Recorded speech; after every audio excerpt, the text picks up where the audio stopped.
Hi everyone! Welcome back! Welcome back to the stream. Welcome back to specifically a stream about Anthony Fantano.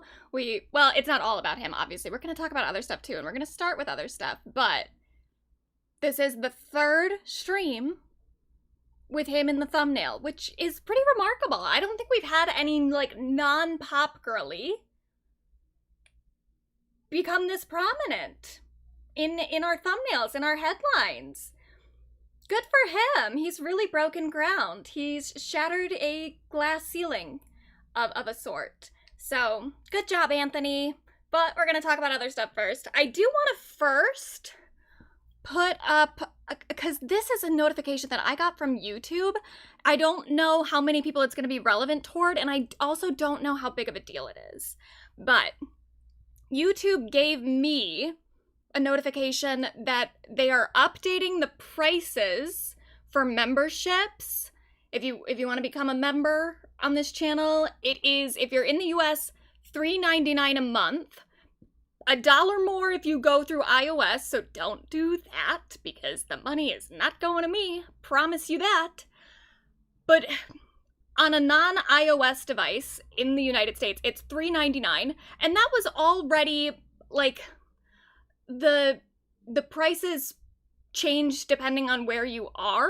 And I don't know all the details of that. Like, I don't know exactly how much everyone, well, I now know how much everyone had been getting charged before, but I guess it's updating. It's updating if you get a new subscription. So if you're not a member yet and you become a member, these are, I guess, the prices you'll be paying if you're not in the US. But if you're already a member, your price shouldn't be changing unless you cancel and then get a new membership. So just an update here. And really, I just kind of wanted to point this out because I'm like, I'm taking YouTube's word for it that these conversions and these changes make sense, but some of them to me, I'm like, this doesn't make any fucking sense. So here's a few that are changing. So these kind of make sense to me. Like, Canada had been, I guess, paying $3.99. Now it's $5.99. That makes sense. I can't believe they were paying $3.99 in the first place because I already thought that Canada had like a higher inflation rate than we did, or like, you know, things cost more over there. But okay, yeah, so now it's $5.99 instead of $3.99. Makes sense. Australia went up $1. Poland went down a little bit, it looks like. Went from 19 to 12 something. And then, oh, shit. One sec, sorry, I gotta fix something on my end. And then here's where I'm like, okay, I guess Brazil up from $6.99 to $15.99. That seems like a lot. South Korea up like 1,000, whatever that is. Saudi Arabia is up 5. Hungary down a significant portion. Taiwan up like $40. Turkey up quite a lot from 10 to 100. And then Argentina from $40 to 2,800? What? What's going on in Argentina?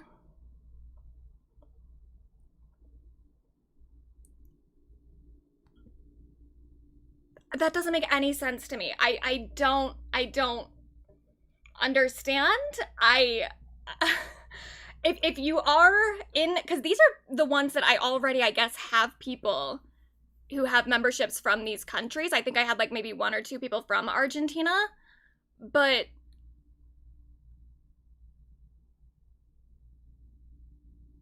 I don't get it.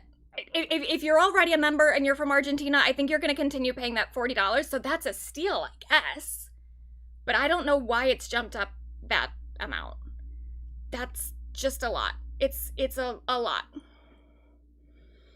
Anyway, is Alex Meyer on today's topic? Yes, he is! He will be worked into the Fantano portion. Don't you worry, because yes, I do see these similarities and the overlaps in that discourse.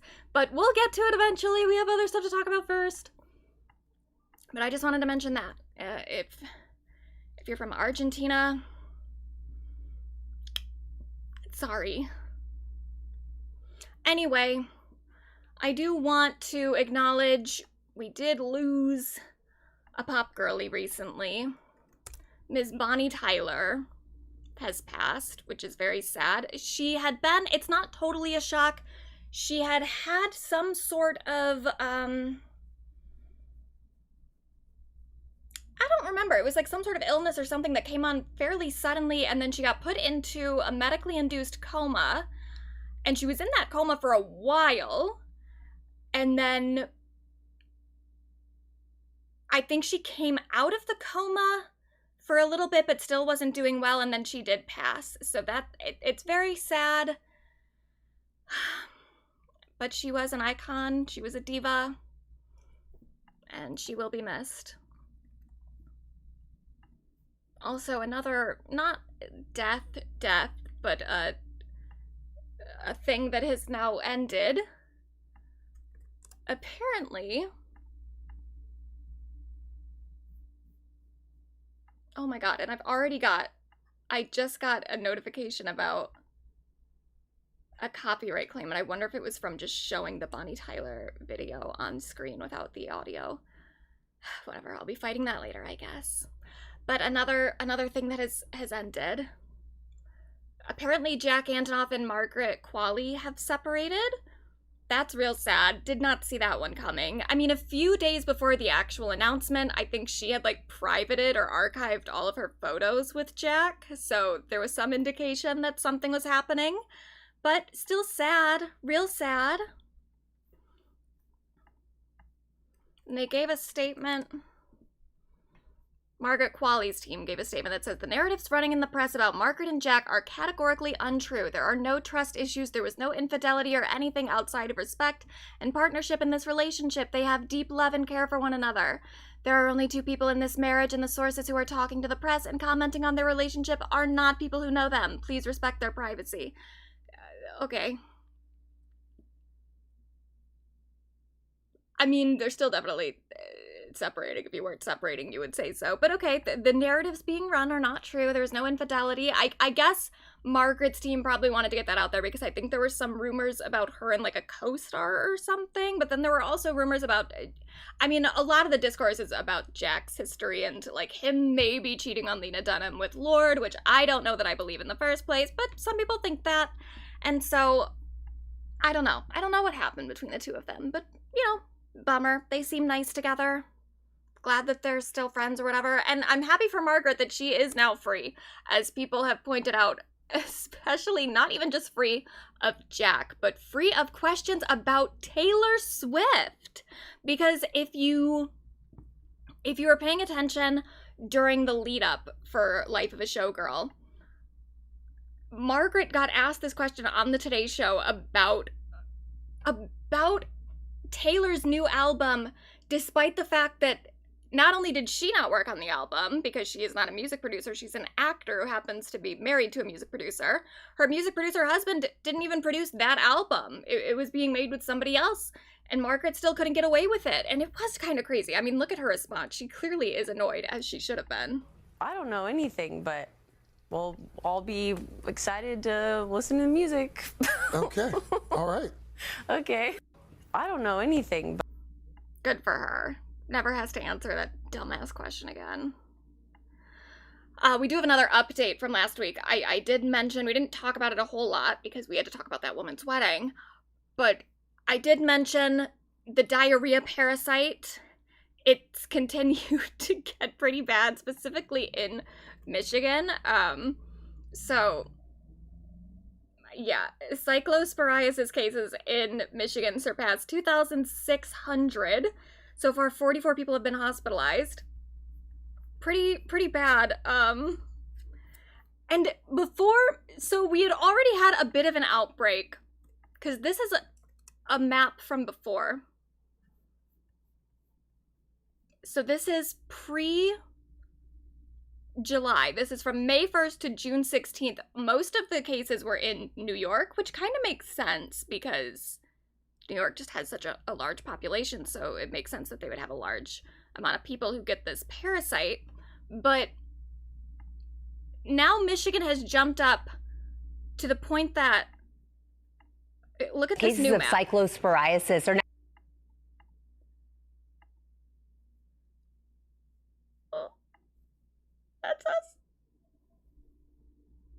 Oh my god.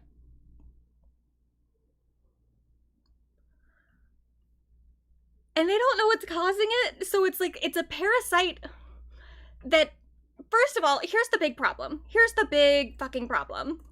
the CDC stopped monitoring this parasite last July because of the Trump administration and Robert F. Kennedy's dumb ass.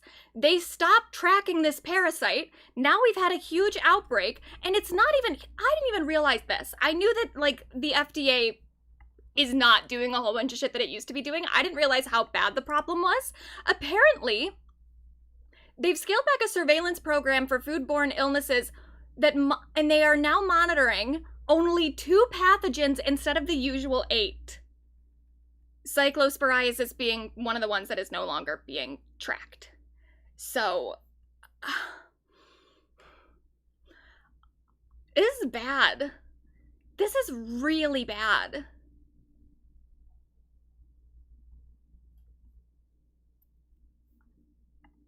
Yeah. And so we don't know, currently a lot of people are thinking it's a problem with like the produce. So a lot of, specifically Taco Bell has stopped serving, what do we have? I have a link here. Taco Bell has stopped serving lettuce, guacamole, pico de gallo, and onion from several locations, including locations near me, which makes sense because Taco Bell is leading the way on preventing diarrhea. And yeah, as they should, because I think we all know that if you got diarrhea and you had gone to Taco Bell, you know who you would blame. So I think it is smart of them to get ahead of this. But part of the issue is that apparently it takes like 2 weeks or something for the symptoms to set in. So it's very hard for us to track what people ate that caused this. And it might not even be something that people ate.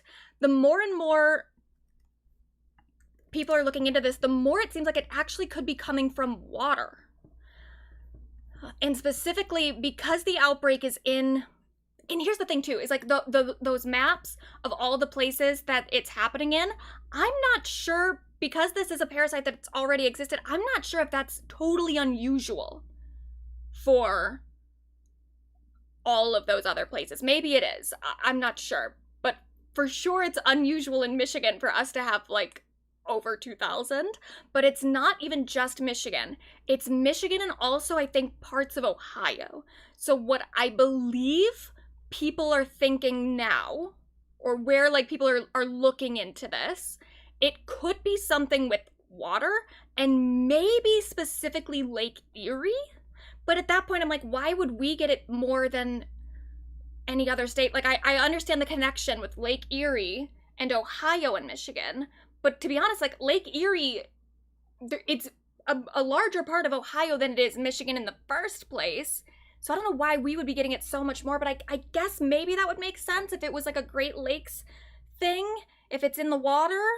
But it could be in like the tap water. It could be people are maybe getting it from swimming. Don't know. So it's hard to say what to avoid. Like, should you be avoiding produce? Should you be avoiding drinking water? Should you be avoiding going swimming? I have no idea. Oh my god. Yeah, what if the virus is coming from the data centers being pushed in Michigan? Maybe. I don't know. But it sounds like it's bad. Like, I did have a video on here at one point, but let me see. Let me find another one. Because some of the symptoms, I'm like, oh my god. I mean, the main symptom is just diarrhea, like really, really bad diarrhea.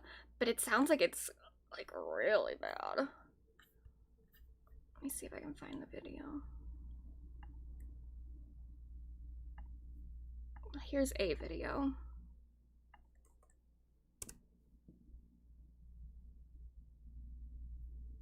Cases of cyclosporiasis are now detected in more than half the states here in the U.S., and experts say the numbers are likely even higher than that. According to an ABC News tally analyzing CDC and state health department data, 32 states report cases of the intestinal illness this year. Now, Michigan seems to be the hardest hit, with more than half of the nearly 3,000 nationwide cases reported there just since mid-June. The CDC says the parasite usually spreads through contaminated water or food, so outbreaks in the past have involved fresh produce. such as raspberries, basil, snow peas, certain lettuces, and cilantro. But in this case, no specific source or grower or supplier has been linked to these illnesses so far.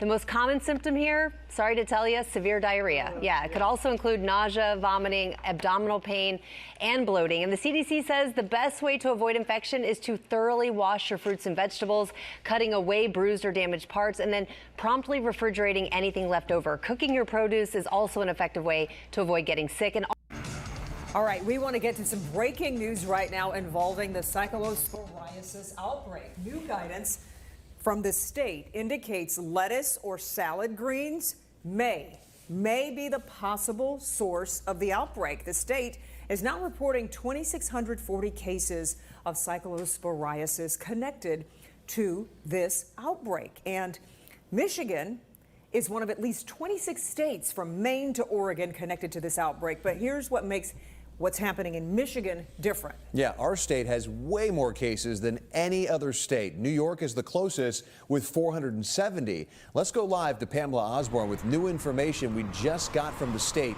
in the past 30 minutes. What have we learned, Pamela? Well, Ty, Kimberly, while state health officials believe that lettuce or salad greens could be the cause of this outbreak, they say that it's too soon. Other food items have not yet been ruled out. To date, more than 2,600 cases of laboratory-confirmed cyclosporiasis have been identified here in Michigan. 44 people have been hospitalized. So far, we've interviewed about 900 individuals. Michigan's top doc, Natasha Bagdasarian, says they're asking a whole host of questions. We're asking them about the types of food they ate, the restaurants they went to, the fast food chains they went to, the types of produce they bought. Making sense of that information can be complicated. It can take up to 2 weeks for symptoms to develop once the cyclospora parasites have been ingested. She says the second part of their investigation is happening in the lab. We have samples here in our state. We've got samples from individuals as well as even samples of produce that we've been working on. Health officials in Michigan are keeping a close eye on other states like New York, Kentucky, and Ohio. Those states are also seeing an increase in cases as well. We really need that kind of coordination to happen at the national level right now. Dr. Bagdasarian says it's taken some states longer to get their numbers to the CDC, but once they do, they may be able to tell if the outbreaks are connected and where along the way the suspected produce was contaminated. They're very This is the thing, though, is that, like, it's not a contagious illness or something. It's not like a virus. So the fact that all these different states are having some amount of an outbreak, because it does seem pretty significant that it's like in the hundreds. I don't think that's ever happened. I mean, it's a parasite that's been around, but I don't know that it's been in the hundreds like that for other states, and definitely not been in the thousands for us. But if it's getting like this much traction across the country, it's not like it's a virus that has just been spreading. Like there's one hot spot and then people talk to someone else and then it's contagious and another person gets it. Like, this is all people getting it from their produce or from swimming or from drinking water, and it's all like separate cases. And that's what's fucking scary about it. It's not even something where if we all just go into quarantine or whatever. Produce distribution network. It's not just something where if we all just go into quarantine, we can stop the spread. It's spreading just from us doing normal things, like eating and drinking water.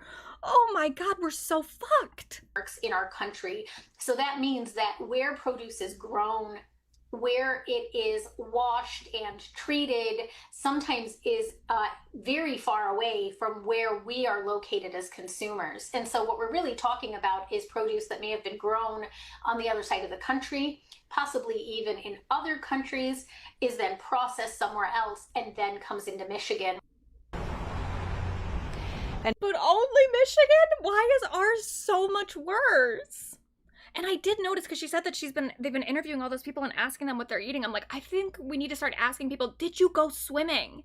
Did you, in the last few weeks, go to Lake Michigan? Did you go to Lake Erie? Did you go to wherever? Because if people are getting it from swimming, which I could understand, especially in Michigan, like, we are a very, like, swimming centric state. That's what you do in the summertime. What some people do. I tend to not go outside at this point, but a lot of people go to the lake. A lot of people go to the beach during the summer.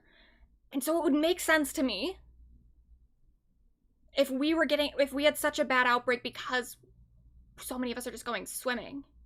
Is it in New York City? I'm not sure. It's in New York, but that could be the entire state. I don't know if it's specifically New York City.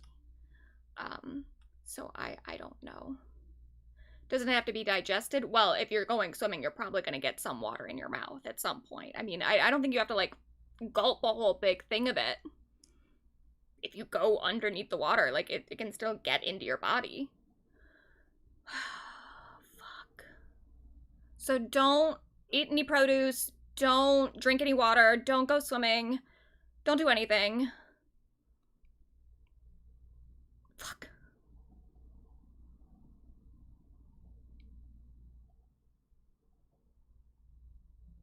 Yeah, interviewing people about what they ate 2 weeks ago is pretty pointless anyway. I know. It is. I do, and that's why I'm like, I feel like people would remember more if they went swimming. If you've gone swimming in the last 2 weeks, you'll remember that way more than you remember your diet. So I feel like we need to rule that part out first. If most of the people who are currently sick didn't go swimming, then okay, we can move forward. But I don't know that we properly ruled that out. And I think we should do that. Look at me, I'm so smart and scientific. But maybe they have ruled that out and they just aren't saying it. But I just wish that they would say. Because I would like to know what I need to be avoiding. Now, in other diarrhea news, here's a piece of verbal diarrhea. I haven't watched this yet. I thought we could watch it on stream. But I guess Justin Baldoni and his wife, makes sense that she's in the video because, you know, have to do the Johnny Depp thing of, like, having a woman lawyer so that you can have a woman backing you up as you defend your ability to harass another woman. But I haven't watched this. I thought we could watch it on stream. I guess he is now speaking out for the first time since the lawsuit got settled, and he does owe Blake attorney's fees. Hello. Hi. We have not done this in a while. We haven't. So we have not spoken publicly for the better part of the last 2 years. And it's not because we haven't had anything to say, Right. because Lord knows we have. But it just felt like every time we went to make a video like this, we wanted to speak, something was telling us not to. It just didn't feel like the right time. And we were talking about it and feeling into it and praying about it, and this feels like the moment.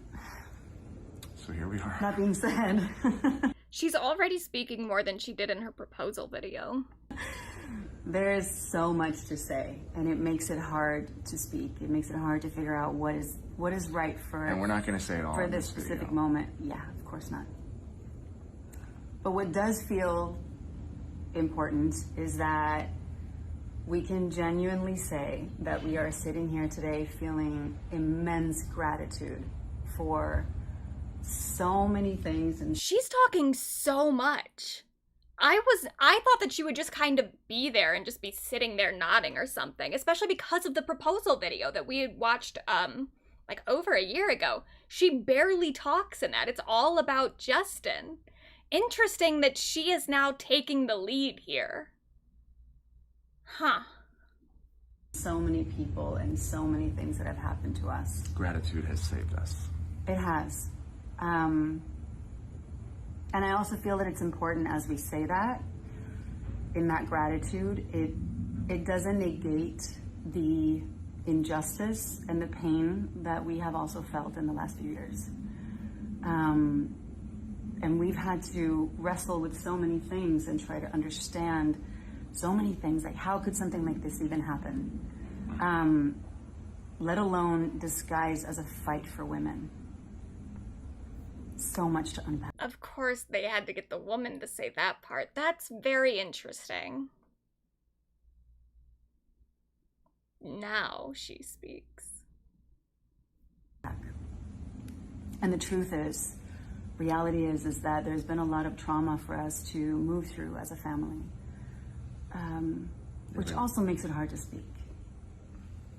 And we don't even know this is the right thing to say, but we just know we need to share something. What I will say is that there have been so many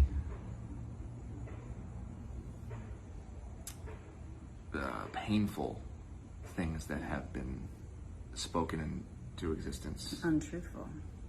Over the last couple years. In their own, like, settlement statement, in the statement that the Baldoni team made publicly with the settlement, he admitted that Blake was right to bring those harassment claims against him, and that what happened afterward was bad. Like, I don't remember exactly what the wording was, but, like, they admitted the fact that she wasn't wrong to accuse him of harassment and that her claims deserve to be heard, and they really kind of weren't heard, obviously, given how he did retaliate against her. They, of course, don't admit to the retaliation part, but if you're admitting the fact that Blake had warranted reason, her experience warranted a response and warranted her going to someone higher up than Justin to report her treatment, then obviously what he did after the fact was retaliation.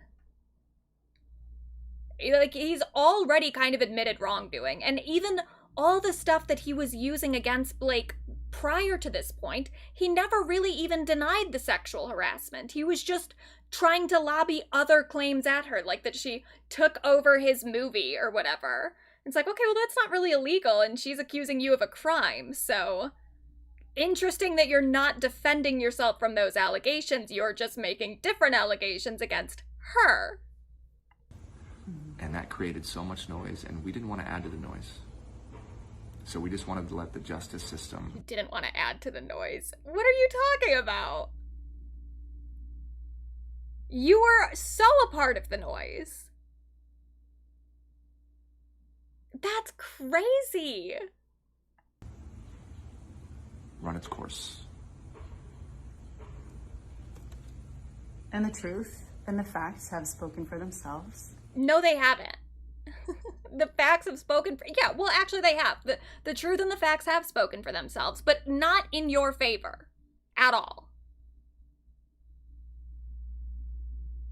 Because all the facts point to, yes, Blake Lively was harassed, and yes, you did engage in a smear campaign against her due to her coming forward with claims of harassment. Even you were already doing the smear campaign against her before she had even gone public with those claims. You just knew that she was going to, and it freaked you out.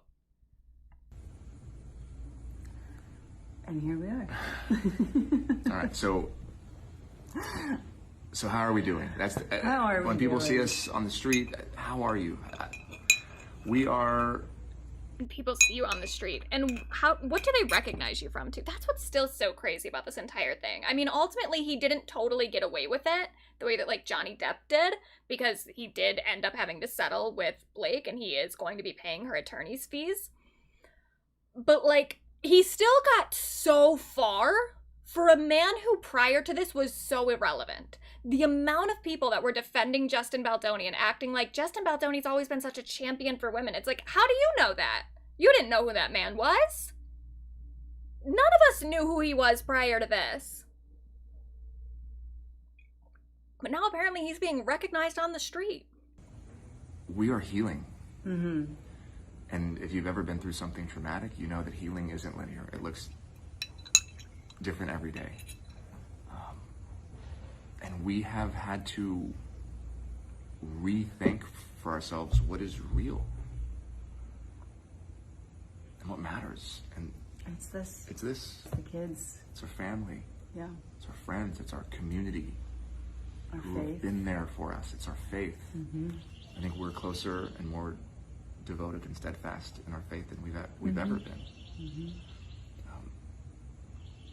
Also, this has been on both of our hearts. There were so many of you who, when we didn't have a voice, were our voice. You had a prayer at the very beginning. That's a part of the smear campaign. That's a part of what Blake was trying to prove. That you had people, especially like content creators, speaking for you and spreading claims for you. And you prevented her from being able to prove that and acted like she was doxing a whole bunch of content creators just for following the leads that she had. And yeah, absolutely. I don't know who exactly was the biggest part of it, who was like in league with his team, but it is just so clear that from the amount of people that were taking interest in this case that had never fucking heard of Blake or of Justin Baldoni before, it is so clear that like something happened behind the scenes to get so many people involved in defending Justin Baldoni. It made sense when it was Johnny Depp, and even then we found out that Johnny Depp's team was absolutely coordinating with content creators. But at least that was Johnny Depp. That was kind of believable at the time, because he's Johnny Depp. Who the hell is Justin Baldoni? Which was that you just prayed that people would have discernment. And so many of you had discernment, and you used your intuition, and you trusted that. And you have given your time to fight for us. And thank you does not feel like enough. But we're here, in large part, like, because of so many of you and all of our friends and family. And one thing that we've learned is that when God presses the reset button and when everything else is stripped away, that's when love shows up. And I did. And we feel so loved.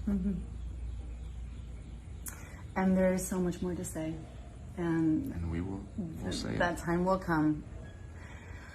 But for now, we are going to focus on continuing the healing and hanging out with our kiddos and enjoying life. And ending this 4 minute and 48 second video. Thank you. See you soon. Okay, whatever. I'm sure he will speak his truth somewhere else. He's gonna have to milk this, because I don't think that he's going to have a career in actual Hollywood anymore. Not just because of the Blake Lively stuff, but like other women on that set had issues with him. It wasn't just Blake Lively. It was also Jenny Slate. It was also even Colleen, what's her last name? Is it Hoover? Colleen Hoover, the author of the book. She had some issues with him too. Like, so many people, so many of the women that interacted with him did not enjoy it. And ultimately, those women do have more pull in the industry than he does. And that was like, that's the only part of this whole thing that I could kind of understand, is people maybe thinking of Justin Baldoni as like the little guy or like the underdog because Blake Lively is so much more famous and whatnot. But then it's like, yeah, but also he was sexually harassing these women. It wasn't like they just didn't like him. Wasn't they just looked at him and were like, oh, we're gonna prevent that guy from going any further in this industry. No, they had very bad experiences with him. Thus, they didn't want to work with him anymore. But so at this point, I do think that he's probably done in like mainstream general media, but he probably will have a career in podcasting. He already did before he had his own podcast, but he'll continue with that. I think that he'll get more kind of like manosphere friendly. Maybe he'll have a career with like maybe some like PureFlix stuff. I don't know if he's gonna work with PureFlix because he is of the Baha'i faith, but I feel like something like that, something that is more like ideology driven and a little bit more conservative leaning. So I think that's probably going to be the pivot. So I guess we'll see. We'll probably see more from Justin Baldoni as a hero for a particular kind of man. And I don't know. I don't know how much juice he has in that area, because I don't know. That's the thing, is like, I don't find him charismatic. I don't find him particularly likable, even when, not even just because of the harassment stuff. That's a huge part of it, but just looking at him and watching his TED Talks and stuff before, all the things that people were pointing to be like, oh, clearly he's a champion for women, because look, he's doing this TED Talk talking about how awful it is to be a man, essentially, and be tempted by the ability to abuse women. I already thought he was so full of shit from that I don't know how much juice he really has outside of the people that just wanted to participate in this discourse. But we'll see. We'll see. At this point, though, I do think Blake Lively should have a gun, a sword, everything. And I think that she should be legally able to use it whenever she wants. And I'm sure you can clip that out to make it sound extra bad. But I can't believe, obviously I'm kidding, I don't think that Blake Lively should be able to just shoot people. Just as a disclaimer, as a legal note. But I can't believe the amount that she's been fucked over. I feel so bad. Not just with the Justin Baldoni stuff, but like, I mean, as kind of an extension of that, like the getting left out of Taylor Swift's wedding, which, you know, again, who's to say what happened between the two of them behind the scenes, but like, it is just so sad and so, yeah, it's sad to see the way that this entire thing did kind of ruin her life a little bit, ruined her friendships, ruined her place in the industry. Her being a victim fucked her life up. And now there's a whole bunch of articles coming out about how she got left out of this 1,000 person wedding. And of course people are using that to like act like she did something so terrible to Taylor. And it just, I don't know, the whole thing sucks. It sucks so bad. So sorry that you're dealing with that, Blake. Hope things get better. I kind of wish that Blake Lively was a songwriter, because I don't necessarily want to hear from Taylor Swift in the current moment, but I would really love to hear from Blake Lively. And if Blake put out like an album, like a Taylor Swift-esque album, where she was, you know, spilling the tea a little bit, giving her side of everything in an artistic format, I'm like, oh, I'd be so here for it. Maybe she'll make a movie. Maybe she'll make a movie. That'd be cute. But I do want to hear from her. Anywho, we do have a sports update, just one. The World Cup is still going, and Tate McRae was there delivering a ball. I don't know. I'm assuming they do that maybe every game. I don't know. This is the only one that I saw. I have not been paying really any attention to the World Cup, but I understand that it is still going, and I love that. I know a lot of people are into it.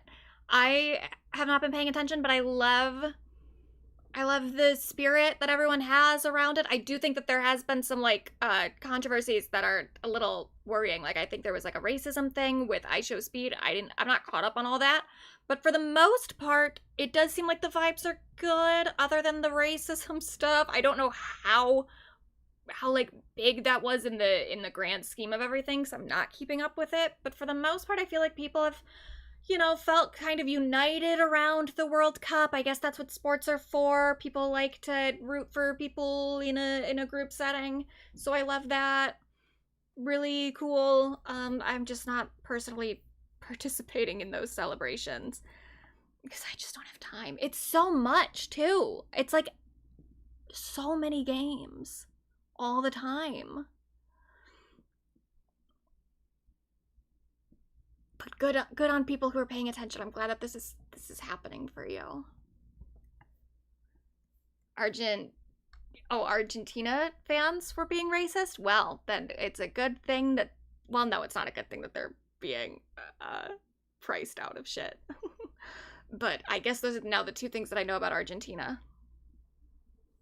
Sorry, Argentina. Anyway, moving on to film. This is very upsetting. So Netflix, Paramount, and Sony Pictures are all in talks to buy Letterboxd. Can we have anything? Literally anything.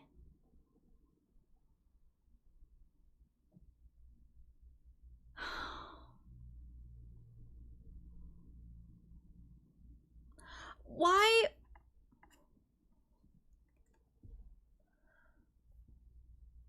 does Letterboxd even need to be sold? Genuinely. I understand maybe the people who created the website, maybe they don't want it, maybe they want to get a big payout or something, but I'm like, oh look, it's just, can't you just make money off the advertising? Can't you just keep this? Like, what's the problem? Please stop. I don't want every website to be shitty and like capitalism driven, and ultimately I know everything is going to be because people have to make money to survive, but like, fuck, man. And it's especially worrying because like, why is this allowed? As this tweet says, surely a movie studio cannot be allowed to buy a platform for posting movie reviews.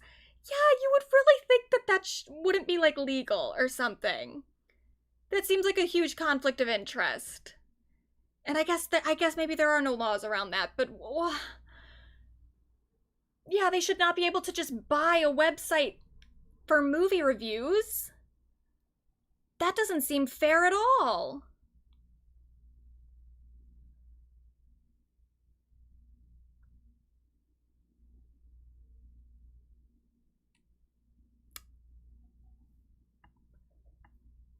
Anyway.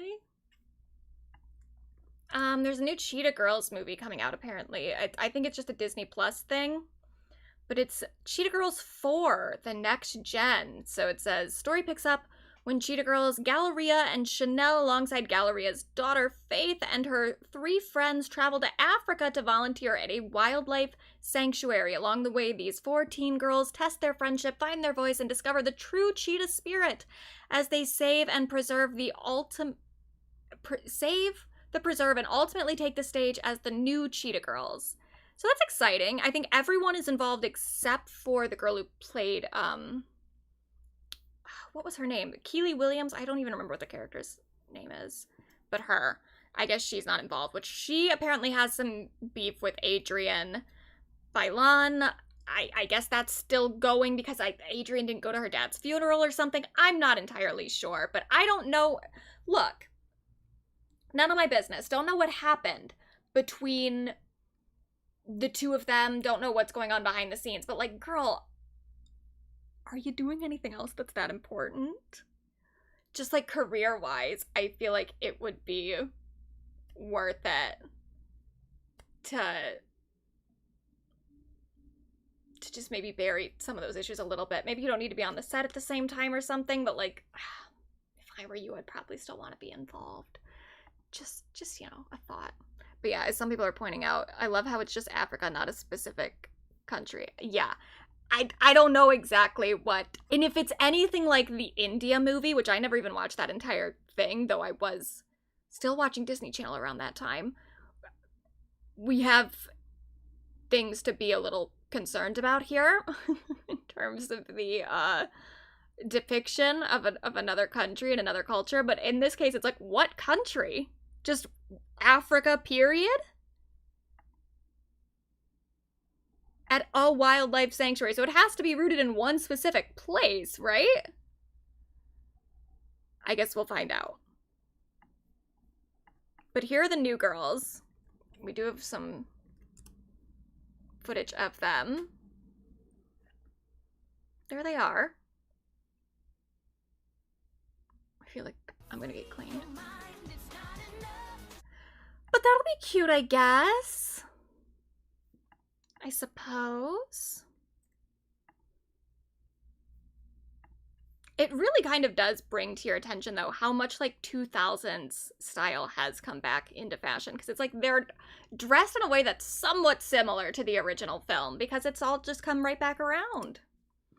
Also, Pink Panthers, apparently, this was announced today, will be making her acting debut in a film directed by the Daniels, the directors of Everything Everywhere All at Once, which I loved that movie. That was one of those movies where it's like, it came out, everybody loved it, then there had to be, like, people being like, actually, it wasn't that good after it, like, won a bunch of Oscars and stuff. I was never on board with that. I thought it was good the entire time. Maybe some people didn't like it. Maybe it wasn't to everybody's taste, but I enjoyed it. I thought it was a great movie. I enjoyed Swiss Army Man, too. which that one I think was even more divisive because it is the farty boner corpse movie. But I enjoyed both of them, so I'm very much looking forward to this. I think this is going to be cool. I don't know what it is about, though. I don't know if any other information has been released. But Matt Damon, Sandra Oh, Charles Melton, Sean Kaufman, Sylvia Dionicio, Jackson Kelly. So just like the cast. That's kind of what we have, the cast. Maybe there's a title out there somewhere, but I didn't see it. Also, The Odyssey is premiering this coming week. We are in Odyssey premiere week, which means Zendaya's looking incredible. Just absolutely fantastic. Wow. Look at her. Insane. There she is in New York, looking so Grecian. Ugh, I love the hair. I love the boots. Wow. And here she is with like a thing on her head. That's also cool in Paris. We're so blessed. And Lupita has also been looking beautiful. Here she is on a red carpet. Ah, she is so gorgeous. Oh, she looks so good. See, that's a woman that I would start a war for. There's continued to be controversy over this movie, and I don't want to weigh in on really any of it, other than I can say that, like, a good chunk of it is just blatantly racist and transphobic. But then there's other things related to it where I'm like, just shut the fuck up. I think that there are times where historical accuracy matters and, like, adds something to the film. If you're going specifically for, like, a recreation of specific events, okay, sure, maybe worth it to be really accurate. If you're trying to go for a particular vibe where, like, the historical time period is really important to the setting of the film, then okay, yeah, sure. Like, you know, the degree to which Robert Eggers obsesses over historical accuracy, I think that, like, that's a good thing for his films because it gives the films, like, a basis, and it gives them, like, a restriction of, like, time period and stuff. Like, can be very good, but for the most part, I'm like, look, I don't fucking care. I don't care if something is super historically accurate. Especially for something like The Odyssey, where it's like, that's not a real thing that happened, though. It's just a fucking poem. And it's a poem that's been in the public domain forever. Since we've had copyright laws. You've been able to do whatever you want with The Odyssey. Everyone can do whatever they want with The Odyssey. I mean, that was my whole thing prior to Wuthering Heights coming out. I do think that there are issues with Wuthering Heights, the movie, especially viewing it as an adaptation of the book. But I was always against this idea that, like, Emerald Fennell shouldn't have the right to adapt Wuthering Heights. I'm like, everyone has the right to adapt Wuthering Heights. It's in the public domain. Everyone can do whatever they want. And especially The Odyssey. Like, anyone can adapt The Odyssey. Anybody. And I don't give a fuck about, like, anachronistic details or whatever. I think that's fine. You know what else? You know what movie I actually did kind of like that I didn't think I was gonna like? And I only watched it once, so maybe if I watch it again, maybe I would hate it, because it was very long. And I haven't felt that motivated to rewatch it. But Napoleon. I didn't dislike Napoleon when that came out. And I watched some review of it, and I had to turn the review off because I was getting so annoyed. But they just kept pointing out these, like, historical inaccuracies in Napoleon. And I'm like, okay, but that's not the point of the movie. I think Napoleon is a movie where it's sort of based in, like, historical stuff. I mean, it's about Napoleon, but it's also not. It's very much, and I think if you're, like, a historian and you care about historical accuracy, it's maybe fair for you to point out, like, here's what actually happened and here's how the movie differs. But if you're doing a review of the movie, then does it need to be that historically accurate? Because I think Napoleon as a film was more of just kind of, they were taking Napoleon as, like, a concept of, like, a guy who's, like, who has a big ego, but also is, like, insecure. Like, there's stuff happening with the idea of Napoleon that doesn't actually require you to go through the beats of the actual story in a super accurate sense. And I saw someone pointing out at one point, there was like another character, like another soldier or something, who in the movie was played by a black man. And of course people got upset about that because they were like, oh, that's historically inaccurate. They would not have a black man in that army or whatever. I'm like, okay, first of all, I didn't even notice while watching the movie because it's just so beside the point. It just does not fucking matter. But then, in addition to it, it's like when it doesn't matter and you're doing commentary on it, you're just doing commentary on the fact that you didn't want to see a black person in the story. Like, I'm sorry. You can dress it up as like it's a historical accuracy thing all you want, but when the movie was never trying to be historically accurate, then it literally doesn't matter. The race of that random soldier has no bearing on the movie as a whole. Just none. But so going off of that, and not in a race-related way, but I guess people are very upset about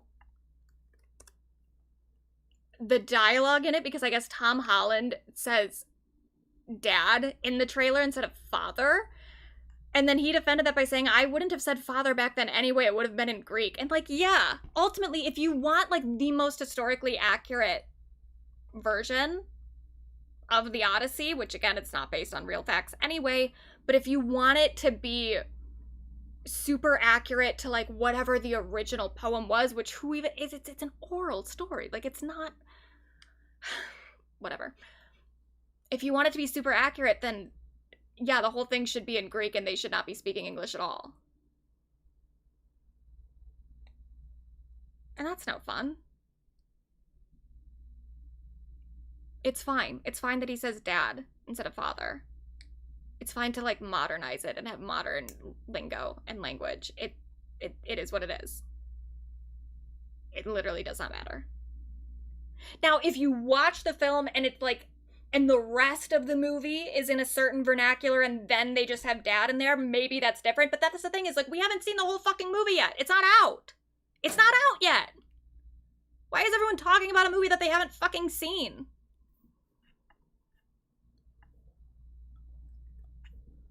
And then Tom did say, apparently this is his last chance to play a boy. So someone said soft launching her transition. I'm assuming he just means like obviously like a young character, but I'm very interested in this because what does that mean? Does that mean that Tom is maybe going to be retiring for a bit? Or is he literally just going to be taking on new roles? Because I remember him saying at one point that when him and Zendaya start having kids, he wants to like take a break from movies and focus on being like a stay-at-home dad. So I wonder if he's saying this as like I might not be making any movies for a while, and by the time I come back to doing movies, that's gonna be, I'm gonna be much older. Maybe that's what he means. But I like a Tom Holland, so you know, if that's what happens, and I'm happy for him that he's doing what he means or what he wants. But I'll be sad to not see him for a little bit. But yeah, maybe he's just gonna be taking on different roles after this. But I don't know, Tom, you still got such a boyish face.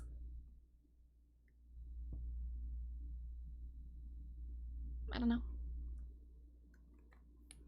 A movie that is flopping though, and I'm glad it's flopping, because I was like, this is so stupid. I understand pretty much almost all the movies we're talking about right now. Let's be aware of the fact that most of them are remakes or adaptations in some way. Odyssey is obviously an adaptation of the original poem. Cheetah Girls Next Generation, obviously a remake of Cheetah Girls. We're going to talk about some other movies that are also part of like a larger franchise or a remake or a reboot or whatever. I understand, and I think that that's like fine. We're in a very like reboot heavy part of history in like our media consumption, which I think reboots and sequels and everything have always been pretty big, but they do seem a little overbearing at the current moment. But I think that there's a way to, you know, add a new perspective to things, and especially with like the Cheetah Girls, I love the fact that there is like a new generation of Cheetah Girls, and you know, it gets to be updated for like a modern audience because it is a movie for kids. And I think that for me, Cheetah Girls was, and I think for a lot of people my age, it was a celebration of like diversity and a celebration of sisterhood and all this stuff that I think has continued value for young people. So I'm very happy for the Cheetah Girls Next Generation to come out. I also think that like there are other movies like we'll talk about the Blair Witch Project's coming out, where I think that there's a lot of juice there for different stories, more stories. But there's some stuff that people do. Some reboots, some remakes, some live action adaptations, which I'm already seeing in the chat. You know exactly what I'm about to say. Some of it has gone a little too fucking far. Why the hell did we need a live action Moana? The original Moana came out not that long ago. It's being played by a lot of the same people. Like it's still just Dwayne Johnson in the role. And also, Moana 3 is currently being made. Like, the animated series is still adding to their franchise. Enough. We've had it. No more. This was so stupid. And especially when it's like, they're barely even live action. Because they're doing so much CGI throughout the movie anyway that it's like, it's just Dwayne Johnson set in front of a green screen and a CGI background. It's still animated. It's just a different type of animation. If you're going to do live action, do real live action. And I think that especially, the one that I'll let them do Emperor's New Groove if they do it with real llamas. I'll let them do that. But that's it. And I would have even been fine with the Lilo and Stitch one, sans the like weird child the like CPS shit that they did that was odd. I would have even been okay with the Lilo and Stitch movie if they had had a fucking puppet, a real puppet for Stitch. It should have been like a gremlin looking puppet.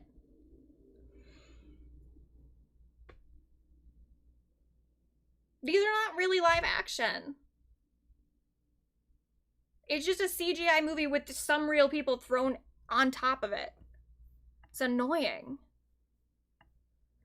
Another thing that I'm real sick of, I can't believe they're still making these fucking Avengers movies. This is apparently the concept art for Avengers Doomsday. It's ugly. It's ugly, and aren't we tired? I'm not even saying, like, no more superhero films, but why do they always have to be like this? I'm bored. I'm bored, and I'm also just, I'm sick of looking at shit that is so fucking hideous. And that's why I was gonna talk about it last week, but it did get bumped for the Taylor Swift wedding. But that's why this is one of the main reasons that I think horror films are doing so well right now. Because if you look right now, we've got quite a few, we'll talk about Obsession a little bit more later. We've got quite a few like huge milestones with horror. So Obsession is officially the highest grossing original live action film of the 2020s. It has grossed over $371 million on a $750,000 production budget. And that's the thing too, is that horror movies generally, the ones that do pretty well and are pretty well received, are movies that are fairly low budget. And people are talking right now about Evil Dead Burn, which I haven't seen yet. I'm gonna see it, I'm hoping next week. I wanted to see it tomorrow, but my friend who I usually see movies with is busy tomorrow, so we're going to try to see it next Tuesday. Hopefully it's still in theaters. But Evil Dead Burn, people keep talking about what a disappointment its release was, which I feel like, number one, some of these movies, they take a little bit longer to catch on in the zeitgeist, and so I don't think we should be judging all of these movies based on their first week releases. And especially for Evil Dead Burn, like, I forgot that this movie was coming out. I am a huge Evil Dead fan, and I'm like now seeing more stuff about it now that it's out, but I feel like they didn't do that much promo prior in like the months leading up. But so it grossed $13.7 million domestically and $27 million at the worldwide box office, and it cost $20 million to produce. Now, the production budget isn't going to include the promotion budget, but I think the promotion budget is fairly small compared to a lot of other movies. So, like, at this point, I think it's safe to say they are going to make their budget back. Like, this did make a profit. So, maybe it didn't make a huge profit, but it's still going to make a profit.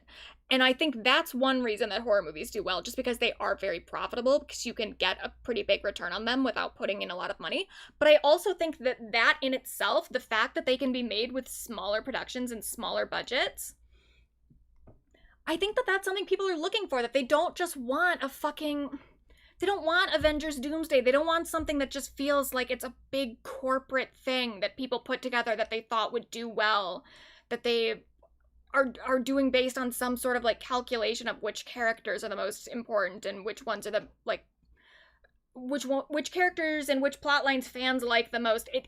It all just feels so calculated at this point.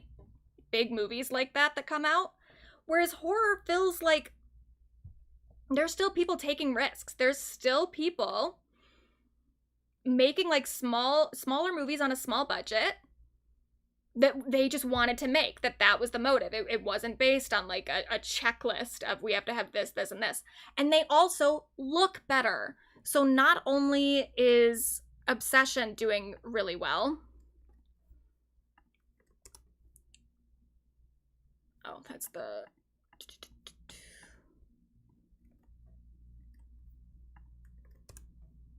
But Backrooms as well. They are now amongst the top 10 grossing horror films of all time domestically. These two movies that came out this year. So, and inflation should be accounted for one thing. And also Sinners, which came out last year. So Sinners, Obsession, and Backrooms among the top 10. And I think a huge part of that is the fact that horror films, and this is why at this point horror is mostly what I see in theaters. Horror, it is made to immerse you in a way that other movies at this point are not. Like Avengers, that should be a movie that you feel motivated to see in a big theater. That should be something that you want to see on a huge screen. And that's something that I can say about The Odyssey too. I don't know what The Odyssey is going to be like in terms of, is the story going to be coherent? Is it going to be that compelling emotionally? I have no fucking clue, but I do have some faith that Christopher Nolan is going to make something that looks pretty cool on an IMAX screen. And that's enough reason to go to a theater at this point. Is like, I want to see something that like someone intended for me to watch on a huge screen. And at this point, I don't feel like the Avengers, I don't feel like any of these big movies that are supposed to be blockbusters are really meant for me to stare at them. They all feel like the color is so bland, it's so gray, it's so washed out, and they all very much feel like they're supposed to be second screened. And at that point, I don't know why they're coming out into the theater in the first place. Just put it onto Disney Plus, just put it onto Hulu, just put it onto a streaming service where I can put the movie on and then sit on the couch with my Switch. If I'm gonna go out of my way to go to a movie theater, I want to see something that insists that I look at it. And that's what horror films are. Like, you do not passively watch a horror film. If you're going to watch horror, you want to be immersed because you want to be freaked out. You're not going to be freaked out if you're second screening and looking at your computer or your iPhone or your Switch. You have to be staring at it and you have to be listening to it And so horror movies are just ultimately better theater experiences because they are making content that is meant to be looked at and listened to with intention. And that's what I want in a theater experience. Also, there's the communal aspect of like being in a theater with other people. You get scared with other people. Like it is a community experience. And I do think that's one of the like downsides of horror in some ways because, and I heard other people saying when they went to Backrooms and Obsession that like they had bad theater experiences because here's the thing that I've always said about horror films. They are either the best movies to watch in a theater or they're the fucking worst. Because if you have a good audience with you, it's incredible. If you have an audience that contains people who aren't totally comfortable with horror and aren't totally comfortable being scared, there's an incentive for a lot of people to make noise and to like interrupt the tension because they are themselves freaked out. So that sucks if you get into one of those audiences. But for me, I got very lucky. I saw both Obsession and Backrooms in a fairly full theater. Everyone was very quiet. Loved it. And that's really what you aim for. But it definitely can backfire. Because especially with stuff like Backrooms and Obsession, I think there were a lot of people that went to go see it because of the hype the movies were getting, but maybe weren't that knowledgeable about their own lines, you know, like they maybe thought going in like, oh, I'm not going to be freaked out, and then did get freaked out, because I think a lot of people, if you don't watch a lot of horror movies, you don't know your own like threshold, and that can be a little tough. But at this point, at least we're getting so much horror in the theater that I feel like maybe at some point it actually is gonna get a little bit better when people are no longer surprised by their ability to watch these films in a tense, quiet room. But I love the fact that these movies are doing so well, because I have been adamant for years when people kept talking about how movie theaters are dying and COVID killed the movie theater and Zoomers killed the movie theater. I'm like, that's not fucking true. It for sure, after COVID, you know, slow start going back to the theater, but even then there were movies that like when theaters opened back up, like that King Kong movie that opened up around that time did really well. Like people had a drive to go to the theater. But I think that part of it was that people want to see stuff in the theater that is meant for them to be seen in a theater, and I feel like movie studios at this point are not properly adjusting what they should be sending to a theater and what they should just be keeping on streaming, because there were a lot of movies that came out in theaters over these last few years where I'm like, there was just no reason for me to go out and watch that on a big screen. There's just none. I could have watched it at home. And so there was maybe a little bit of an issue for a minute with things not being serviced to the right platforms. But I never thought theaters were going away. I think the only thing that could make theaters go away, movie theaters, is if they just started really pricing people out. But I don't foresee that happening anytime in the near future, because at the current moment, movie theaters are just like the most accessible form of entertainment in terms of going outside. Like if you go to other than maybe like a free concert or free festival or something in your area, like a local thing. But if you want to go to like a big Pop Girlies tour or something, you're paying an insane amount of money for a ticket. If you want to go to like a sports thing, you're paying an insane amount of money for a ticket. But if you want to go to the movies, it's maybe like $15 is probably about the higher end, depending on where you live and depending on what movie you're seeing. But like most people, most places can pay like $7 to $15 for a ticket, and that is very affordable compared to everything else. And people do, they want to see it, they want to go out, they want to be in a theater. And I love that these movies are doing so well, and it can really prove everyone wrong who thought that Zoomers were fucking killing movie theaters when they're not. But here's Olivia Wilde talking about it, which I thought she was absolutely right on here. For a while, there was this kind of myth that young people, Gen Z, didn't want to go to the movie theaters. There was this sort of manipulation at play, I think, really for profit, that was trying to say that they didn't want to go to the movie theaters, they didn't care, they'd rather be home. It's obviously bullshit. They are the ones driving the box office right now.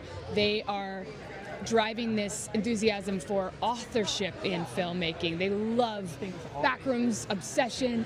They're here for it. They want people to take risks in movies because they appreciate that risk. They, you know, the audience has never been the problem, and I think now we're seeing studios recognize that. But the fact that box office is back, people, you know, they're excited to be together again, and that's a really good thing. For a while. So yeah, there are a lot of movies coming out that are like horror or horror adjacent that I'm very excited for.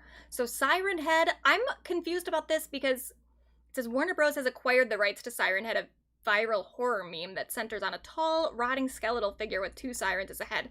I didn't know what Siren Head was, and so immediately has acquired the right to a viral horror meme. I was like, how do you acquire the rights to a meme? That seems like a weird, like, copyright gray area. But then I guess this particular thing, Siren Head, was created by a particular person, so like there is someone who has like the rights to it that they've sold or licensed out or whatever. I don't know what Siren Head is, but I do like Zach Kreger, who is the I guess it doesn't say that he's the director, it just says him and Brian Duffy will pen the script, so maybe they're just writing it. But I liked Weapons, and I liked what was the other one he did? Barbarian. So I'll see it for that reason alone. No clue what this is though. Absolutely none. And then Werewolf, directed by our boy Robert Eggers. Very excited for that. It is apparently the dialogue is going to be in all 1300s Middle English. He says, we worked with 2 Oxford professors on the dialogue, which is in Middle English, and then worked with a dialect coach on a way to temper the pronunciation. Listen, everything that I said about historical accuracy not mattering, sometimes it does. Sometimes when a director or a writer has a particular take and they care about historical accuracy, it is very important, and Robert Eggers is one of those directors who cares. So if Robert had to do this for his vision, I love it, and I'm here for it, and I'll see it. Blair Witch also is getting a new movie. I don't know exactly what it is, if it's a full remake or I don't know, but I'm here for it because here's the thing with Blair Witch. Have all the movies been good? No, not really. But there's been elements of all of them that I've loved. I love the original Blair Witch Project. One of my favorites. One of my absolute favorites. Blair Witch 2, Book of Secrets or whatever it was called. Not a good movie, but an interesting idea. It's interesting. And then the other Blair Witch that they did, like, I don't know, maybe it was like 10 years ago or something now. It was a while ago. Didn't love most of the movie, but once they got into the house, I thought that was cool. And it felt almost like the entire movie was just an excuse to get to the house, and that was the focus that those filmmakers really had. And I appreciated that.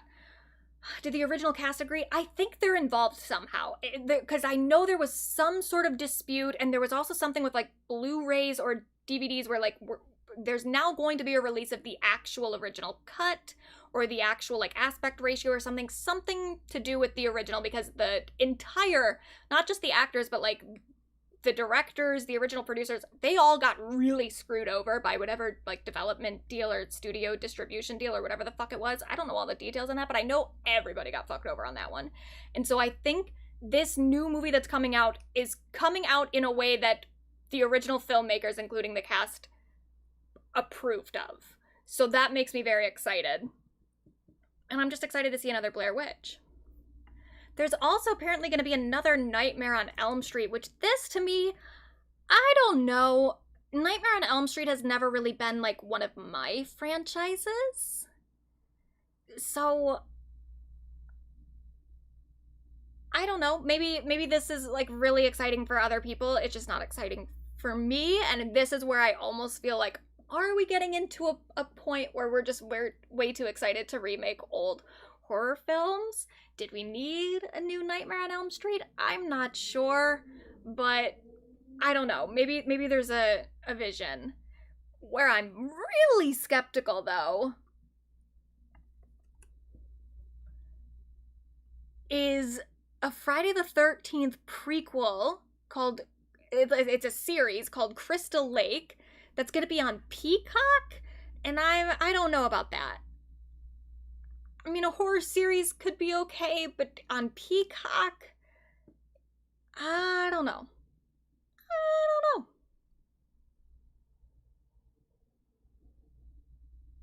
I'm suspicious of that one. And I saw this earlier that I just thought was very funny. Netflix did some sort of thing for promoting the fact that The Witch is on Netflix. And apparently it's also on Tubi for free, because Tubi's the free film streaming site. I one day want to do like a deep dive into Tubi, because sometimes I'm like, how the fuck do they have all these movies? How does Tubi work? How are they making money? I know that they have ads and stuff, but like, how are they getting so many things licensed? Sometimes I feel like they have like a pirated edition that they just uploaded and hoped no one would notice. How do they have this?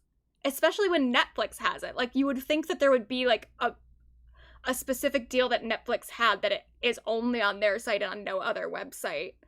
And yet it's on Tubi for free? What's happening over there?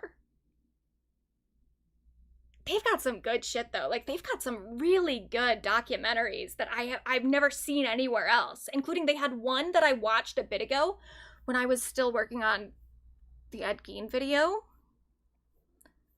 I don't know why I thought it would be in the recommendations, but it was something specifically about, like, it was like a documentary that was like 3 hours long about like folk horror or something, and Robert Eggers was also like in it and being interviewed, and it was a very low budget documentary, but it was so good. Like, it was so kind of detailed and it's so clearly made by people who were like passionate about the topic, and I was like, what is happening? Like, how is Tubi getting all of this? Where do they know? How do they know where to look? God bless Tubi. Even though they made that disgusting Depp v. Heard movie. Fuck them for that, but God bless them for everything else. Moving on to television for a second. We did cut this last week, but I just wanted to talk about it. John Oliver on General Hospital. So I watched all of his episodes. And a few more. I didn't mean to. I didn't realize what episodes he was in, so I accidentally watched like 2 episodes that he was not in whatsoever.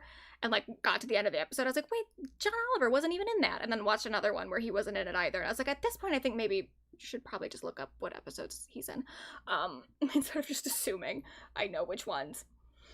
But so I watched 5 episodes of General Hospital, including the 3 with John Oliver. He did a great job.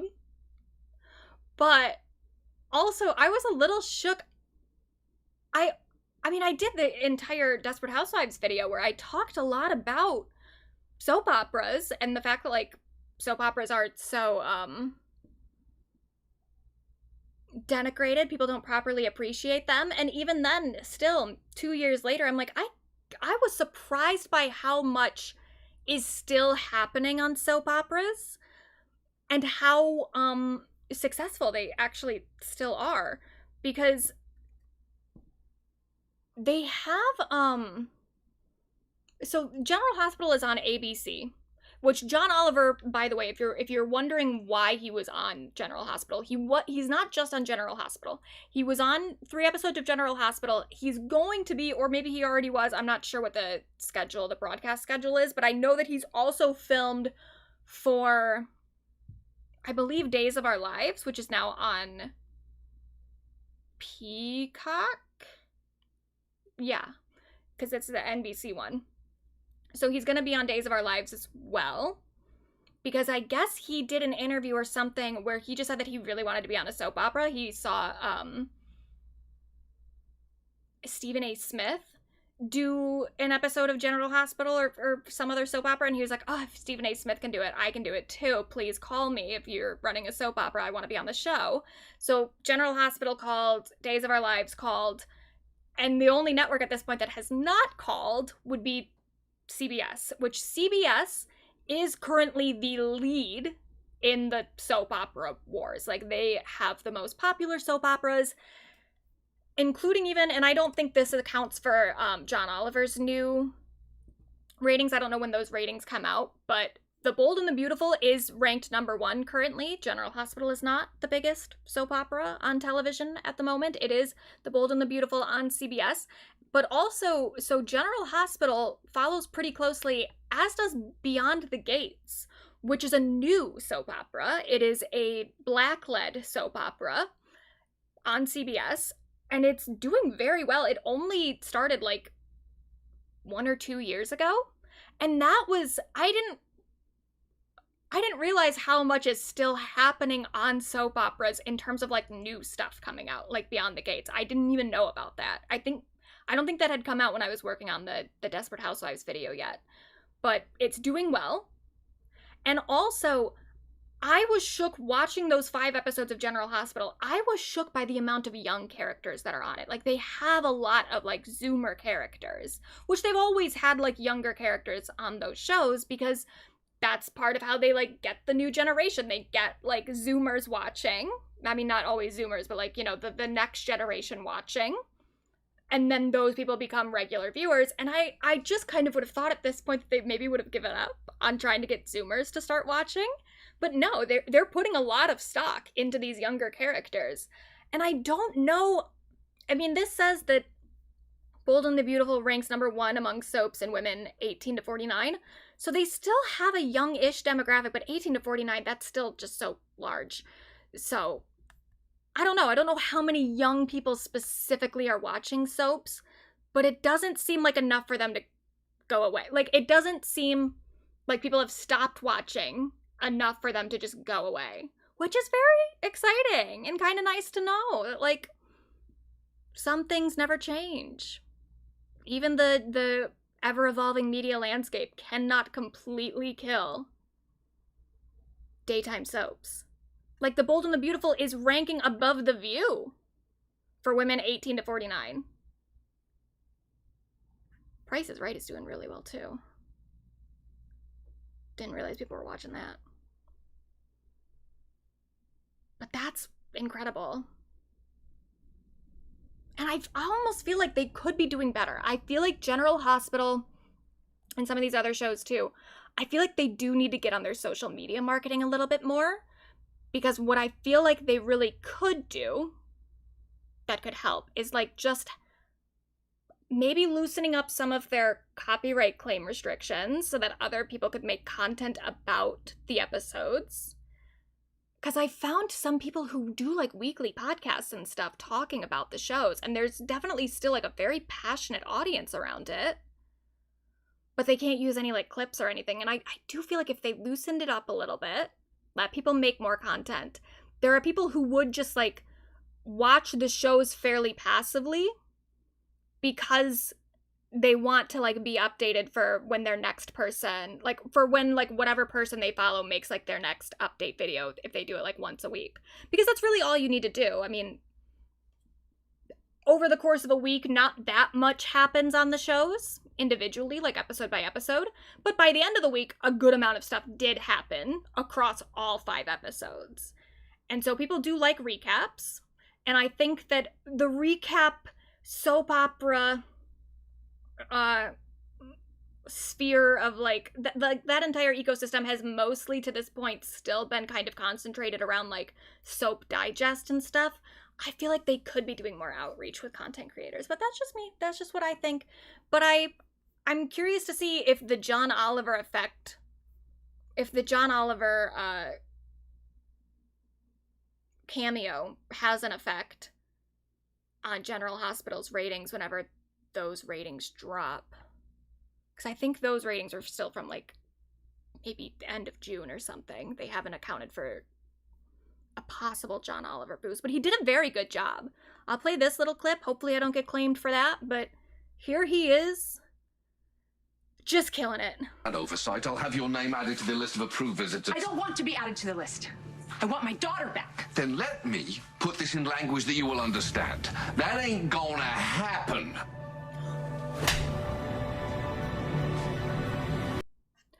This is another thing too. Talking about John Oliver's arc. So I saw these clips, but I didn't know exactly what he was doing. He's apparently, and I'm also very confused because it felt like his plot lines was dropped pretty abruptly.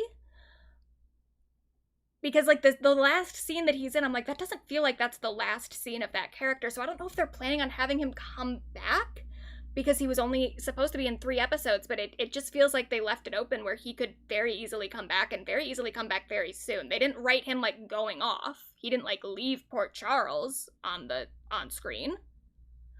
But he is a very important character in a way that I was really kind of shocked by. I didn't know he's apparently the head of the WSB, which in General Hospital, the WSB is like a recurring thing. It's the,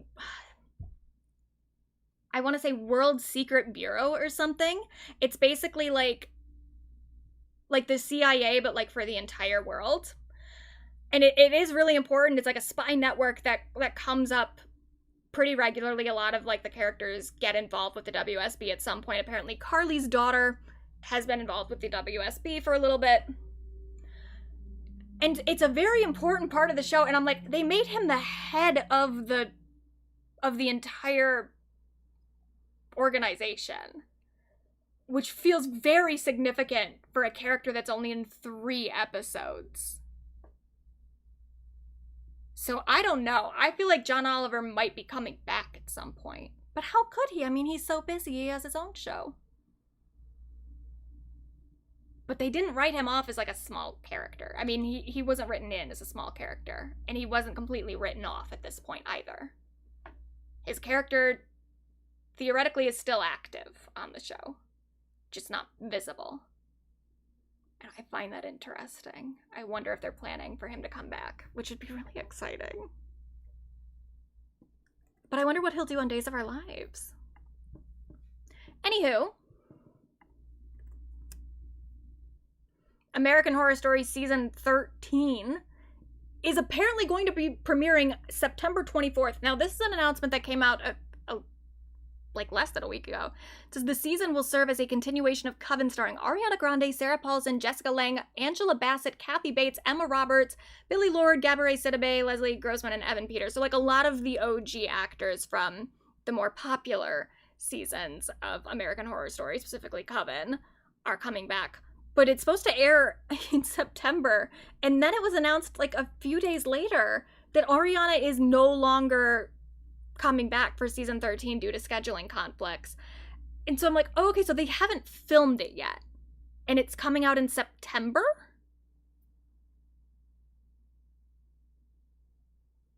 That's kind of crazy.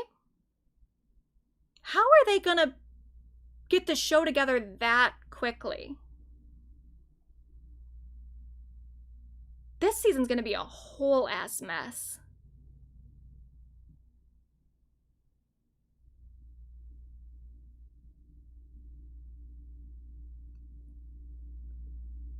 But I guess it'll maybe give us something to talk about. I don't even know if I want to watch it. If Ariana had been on it, I maybe would have watched it. At this point, though, I'm not that interested in American Horror Story.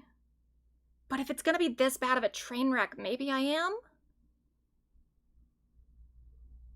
Because that also tells me that if she's just now dropping out when it was already being announced just a few days prior that she was going to be in the show, that tells me that, like, they haven't written around her character yet. And yet they're probably already filming. I don't know. That's going to be crazy. Also, did you guys know that The Bear was still on? Apparently The Bear's final season came out a month ago. I had no idea. I never watched the last season. I watched up to like season 3 and was already getting a little bored of it. And then season 4 came out, didn't make a whole lot of noise, so I didn't watch it then. And then the final season has now come out. And I don't think I've seen anybody talking about it. This season really fell off. I mean, the show fell off fully.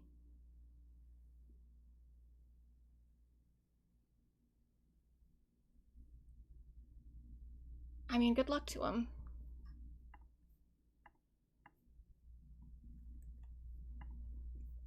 Now, speaking of TV, we do have some Emmy nominations.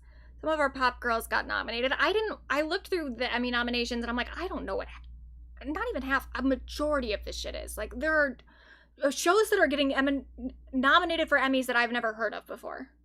Fully never heard of. That's how, like, disconnected I am from, like, cable television. Like, at least movies, when the Oscars come out, I usually haven't seen most of the movies, but a lot of them I've at least maybe heard the names. The Emmys, I'm like, I've never been made aware of some of these television shows in my life. But Gaga did get nominated for The Dead Dance. Okay. Ariana and Cynthia were nominated for Wicked, One Wonderful Night. Cute, love it. Taylor Swift nominated for the Eras Tour, the final show. Look at that, double colon. Hideous.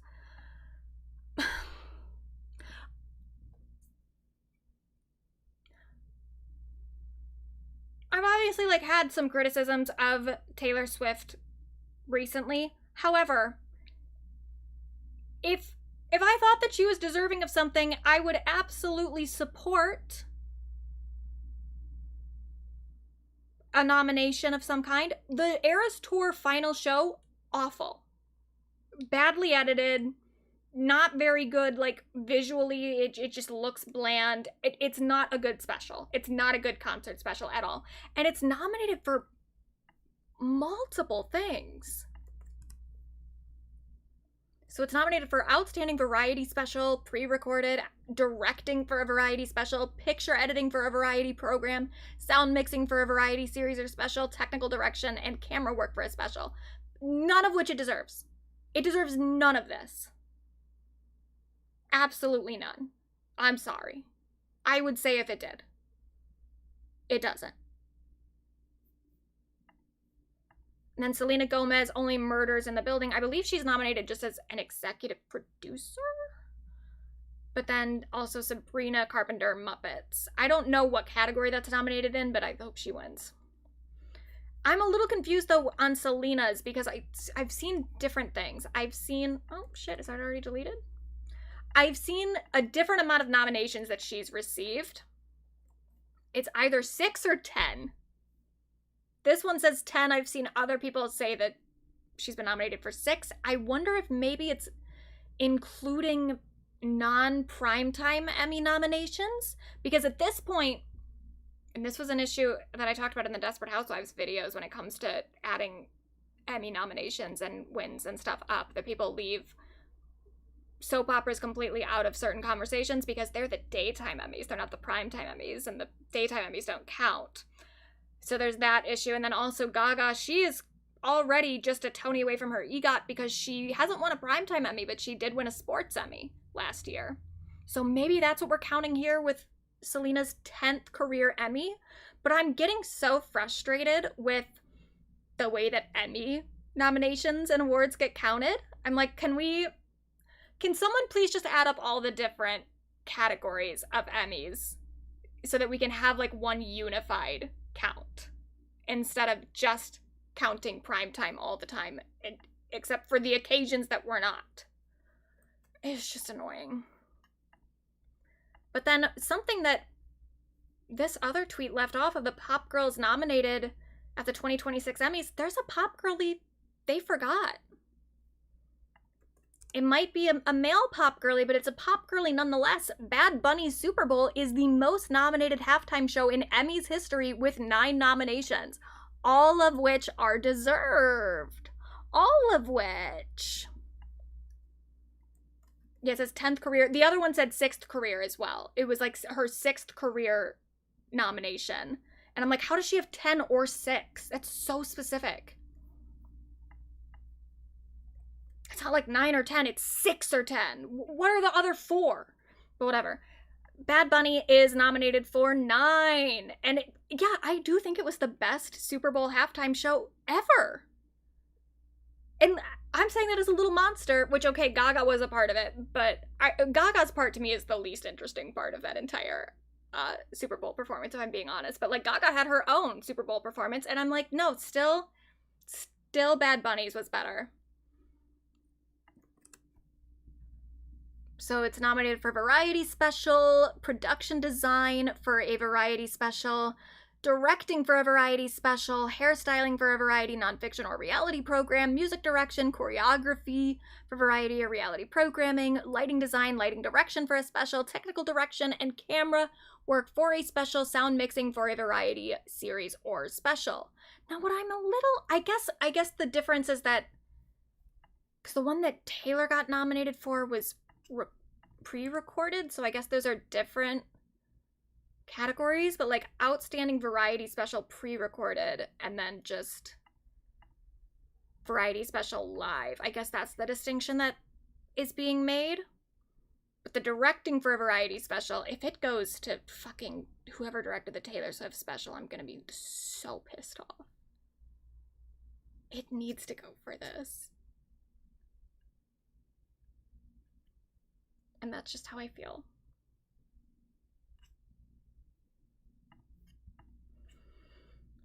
Now, speaking of records being broken, there was another record broken recently.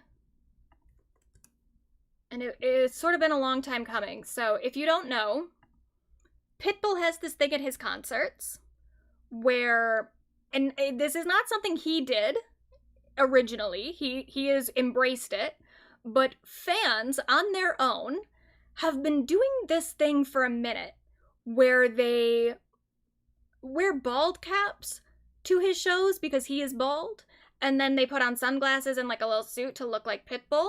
It's mostly women doing this, but it is very fun. So here's a CBS thing talking about it. Thank you to all the baldies for coming out. We appreciate you. So went to see Pitbull on Monday night, also known as Mr. 305, Mr. Worldwide. It was quite an interesting sight to see men, women, children, everyone of all different shapes, sizes and backgrounds, all dressing up as a bald man in suits, so myself included, of course. There was a DJ outside the O2 Arena that was playing Pitbull songs before you even went in, and we did a conga line, there was a dance circle, it was absolutely hilarious. So I think people love him and his music because he is quite wholesome and positive, and other artists might, you know, take that as a bit of offense, whereas Pitbull's really wholeheartedly embraced it. It was really fun to see. It's quite a unique experience. It does seem like a good time. Like, say what you want about Pitbull and his music, I don't think that it's music that I put on my, like, playlist very often. I'm not, like, listening to Pitbull in my private time. However, if I'm in public and a Pitbull song comes on, it always hits.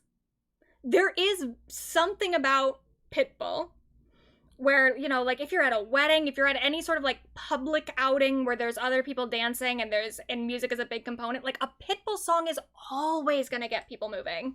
Always. He's got something. And sometimes when I listen, I say that I don't listen to Pitbull in my downtime, but that's kind of a lie because I do sometimes. Like, On the Floor, Jennifer Lopez featuring Pitbull, incredible. One of the best songs of the 2010s. I Like It with Enrique Iglesias, also incredible. Like, those are kind of all-timers, and he has a lot of those. Like Timber, he's got a lot. They're all kind of bangers. Even if they're bangers that you don't necessarily want associated with your musical taste. But here's, outside of a Pitbull show. I don't think I can play the audio. Yeah, I cannot. But look at All of them in their little bald caps. So he wanted to break the world record. He really embraced this thing that people were doing where they are wearing the bald caps and the sunglasses to his shows. He embraced it wholeheartedly. And I always want to know too, I don't know that he's ever talked about it, but I'm like, when was the first time he noticed? Did he know that there was like a trend happening on social media? Because this did first take off on like TikTok. Like there were a few women who were like, we're going to put on bald caps and go to Pitbull. And then more and more people started to do it. Did he become aware of the trend online prior to noticing it at his shows? Or did he one day just look out in the audience and was like, why are all these bald caps here? I would like to know how Pitbull became aware. But he embraced it. And he decided, this was announced a few months ago, he was doing a show in Hyde Park and he wanted to break the Guinness Book of World Records record for most bald caps in a single place, which there's no such record. I mean, he's inventing the record, but he is also breaking it at the same time. But he wanted to be in the Guinness Book of World Records for this. So he announced, we're going to be at Hyde Park, bring your bald caps, and we're going to have a Guinness Records guy there. And a lot of hype around this. Not like, I had been already kind of following the situation prior, so I knew about it, but like, when I found out that it was like the day that it was on July 10th, I was like, oh fuck, this is the day that Pitbull is going to break the world record and also invent it, but also break it. And he did. He very much did. So here he is on stage. Guinness World Records title for the largest gathering of people wearing bald caps. 22,141. Wow! Congratulations. You are officially amazing. Baldies, we did it, Baldies. We did it, Baldies. You are officially a world record holder, Pitbull. How does that feel? Tell you what, I'm speechless at this point, but I can't tell you this much. I say it to the Baldies all the time in the shows. When y'all put on them bald caps, you know you're about to have the time of your lives. And now you're officially in the Guinness Book of World Records. Dale. Pitbull, everybody! Pitbull, everybody! Dale, indeed. Here's a shot of the crowd. Some people were not wearing their bald caps, though, and I don't want to shame anybody, but, like, the fuck? Look at that hair. It's disgusting. Look at all those bald caps. Everyone looks like they're going swimming.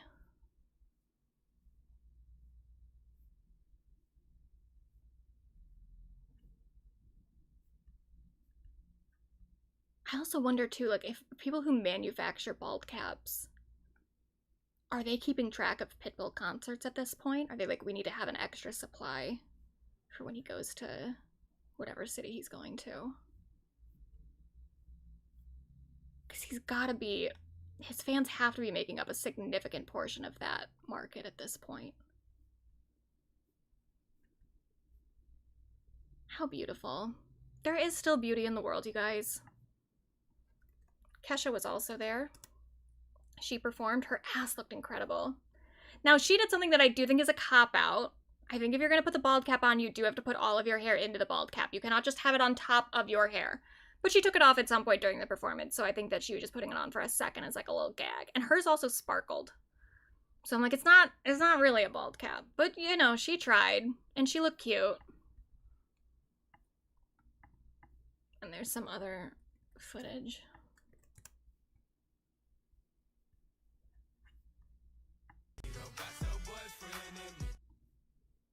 Look at all of them. They're so happy.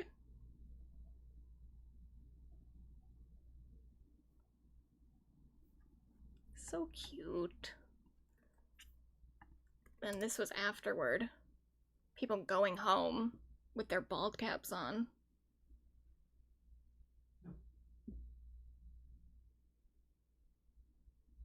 There is still beauty in the world.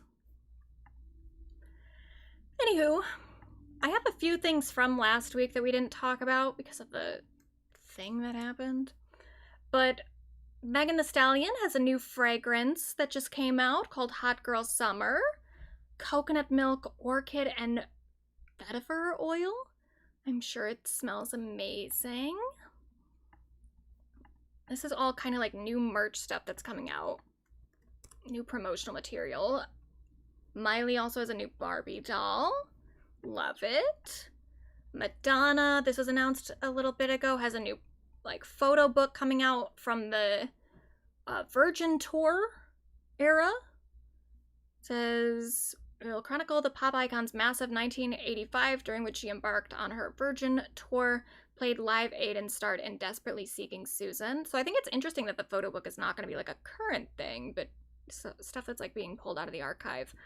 Also, Olivia Rodrigo has a new Fortnite thing. I don't play Fortnite, but I think that you get her like outfit and stuff, and then you maybe get some emotes, which is just kind of like dancing, I believe, doing little Olivia Rodrigo dances. So that's cute. And she also has a new Lego set coming out, which I think is really adorable. It's really cute. I love that little guitar. And then this I'm confused by. So this is a Lady Gaga thing, but maybe also not. It says Dead by Daylight players can now vote to have Lady Gaga featured in the game with her music. First, what is Dead by Daylight? I don't know what that means, what that is. It says it's an in-game, like it's a game of some kind. There's going to be an in-game survey, and then you can vote for Gaga to be in the game. Why do I have to vote? Like, they're just keeping my girl on standby, and if people don't want her in the game, then she just isn't going to be in it. That's weird. But if you guys play it, if you could please do this in-game survey, and then maybe she'll be in it. It's a horror game. Oh, that's fun. Is it free? Or do I have to pay for it? Dead by Daylight is Fortnite, but horror movie themed. Oh. That sounds kind of fun.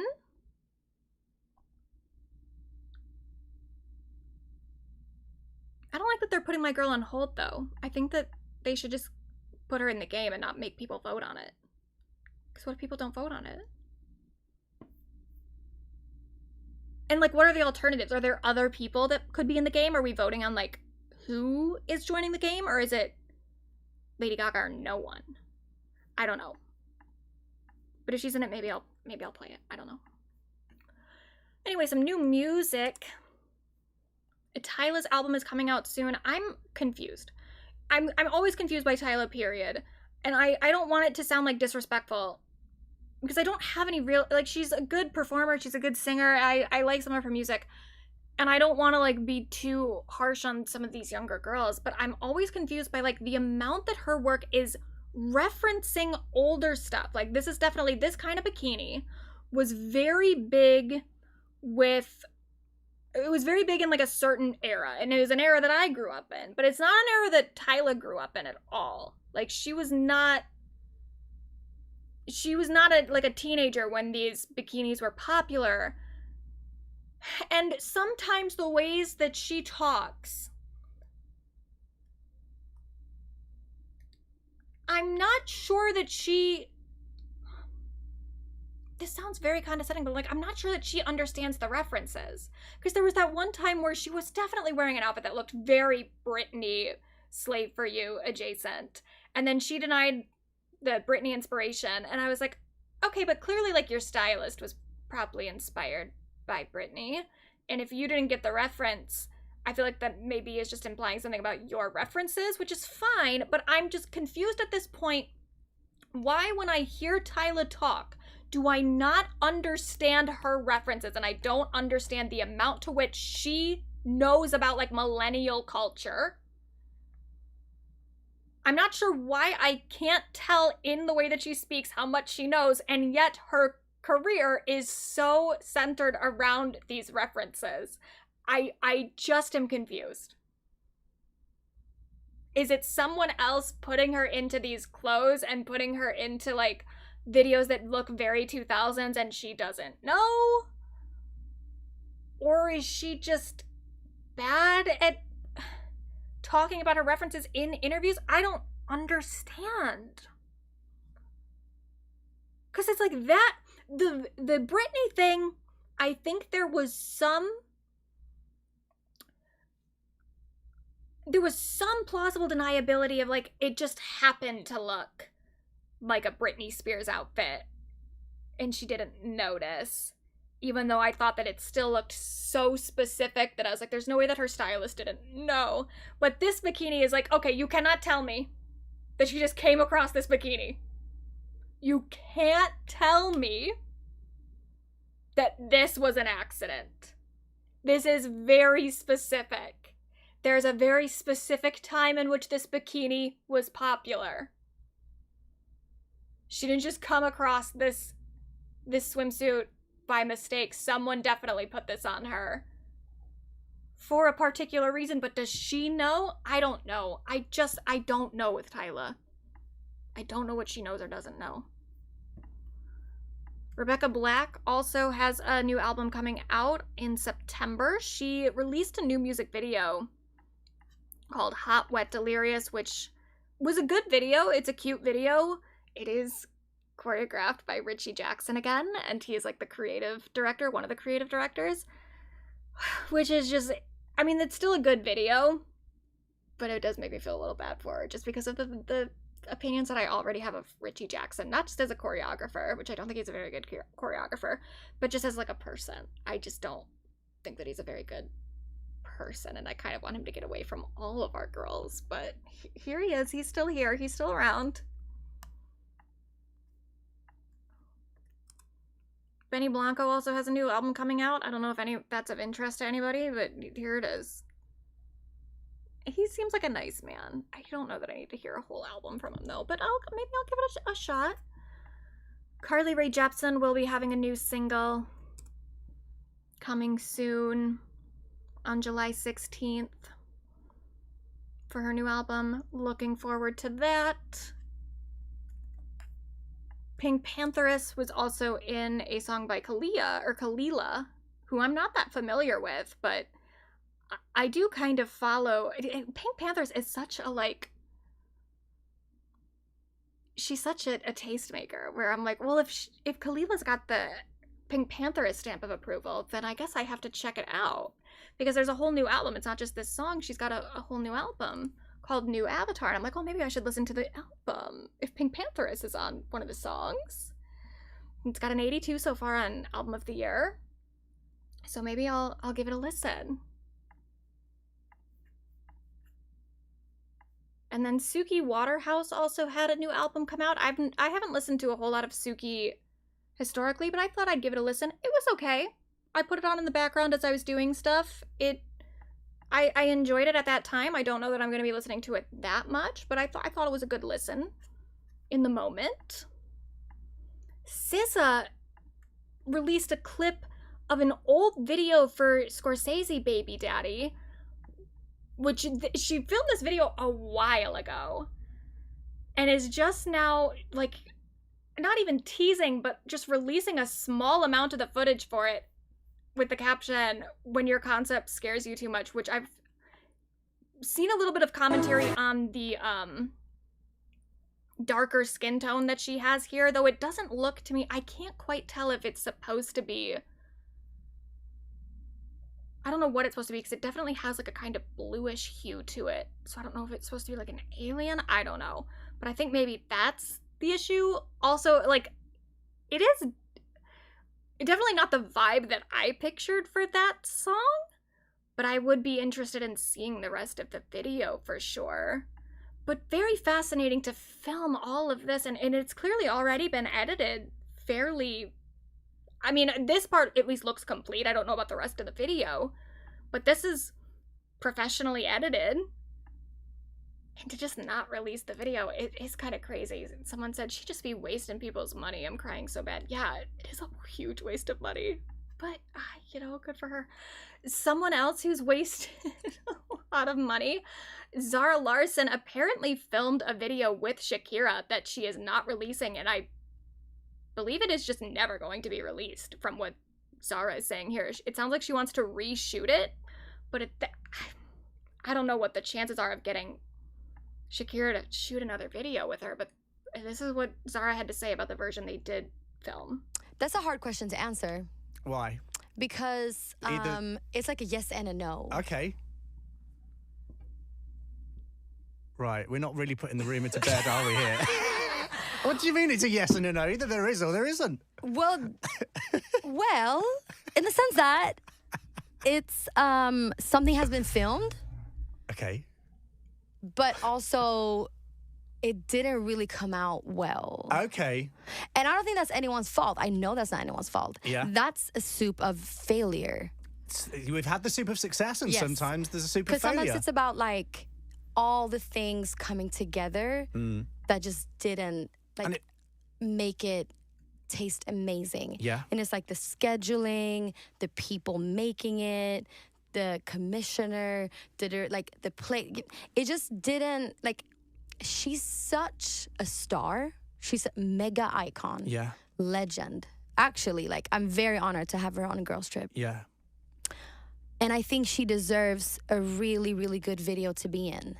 And I didn't just want to like release it to like stroke my own ego and be like, I got a video of Shakira, although I was very close to doing that. I just felt like we can do something amazing. It's got to be perfect. I get that, totally. And you're a perfectionist. So I think I still have big hopes and dreams for the future that we could do something in video land, like for the song. And I love Eurosummer. But as of now, there's like a yes and a no. Like, yes, but also no. Okay. Like, not that one. That makes sense. That makes total sense. Hey, that's the truth. Yes and no. Okay. That's a hard question. How badly did the footage have to be messed up for her to not put the video out entirely? It makes me feel like the footage was fucked up in some way that was shot with Shakira. Because if the Shakira footage was good, if that was salvageable, you can just reshoot the rest of it. You know? You just do some reshoots of some stuff, edit it together. But if the Shakira part is the part that's not usable for whatever reason, I don't know what particularly it is, that's the part that would be the hardest to reshoot because you have to get Shakira again. So I'm very curious as to like how bad could it have been? What was the direction off? Like what happened? Why is it bad? I want to see it. Let me see it. I don't know, man. I hate when I know that something was filmed that I don't get to see. I'm like, you don't even have to give it to the public. Just like send it to me on the DL, you know? Like I just want to see it. I'm so nosy. Anyway, Charlie did do a listening event recently. She's gonna be doing 25 around the world for her new album up to the release. There's listening parties, and then there's also, or listening events, and then there's also, I don't know if these are separate things, but she did do a concert recently in Brooklyn, and then I think maybe another one in London. This is what the set looked like. It looked pretty cool. There were quite a few guests at the Brooklyn show. We had Clairo, Kim Petras, and Underscores. Very exciting.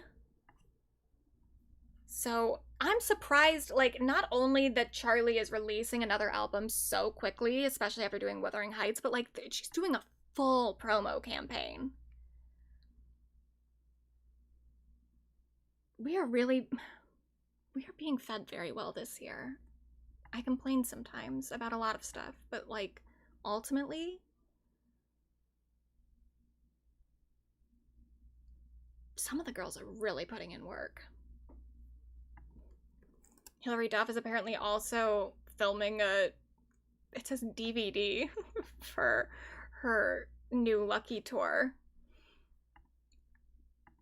Incredible. Thank you so much. Thank you so much. And she's also she's doing the title track apparently for a new Cat in the Hat movie.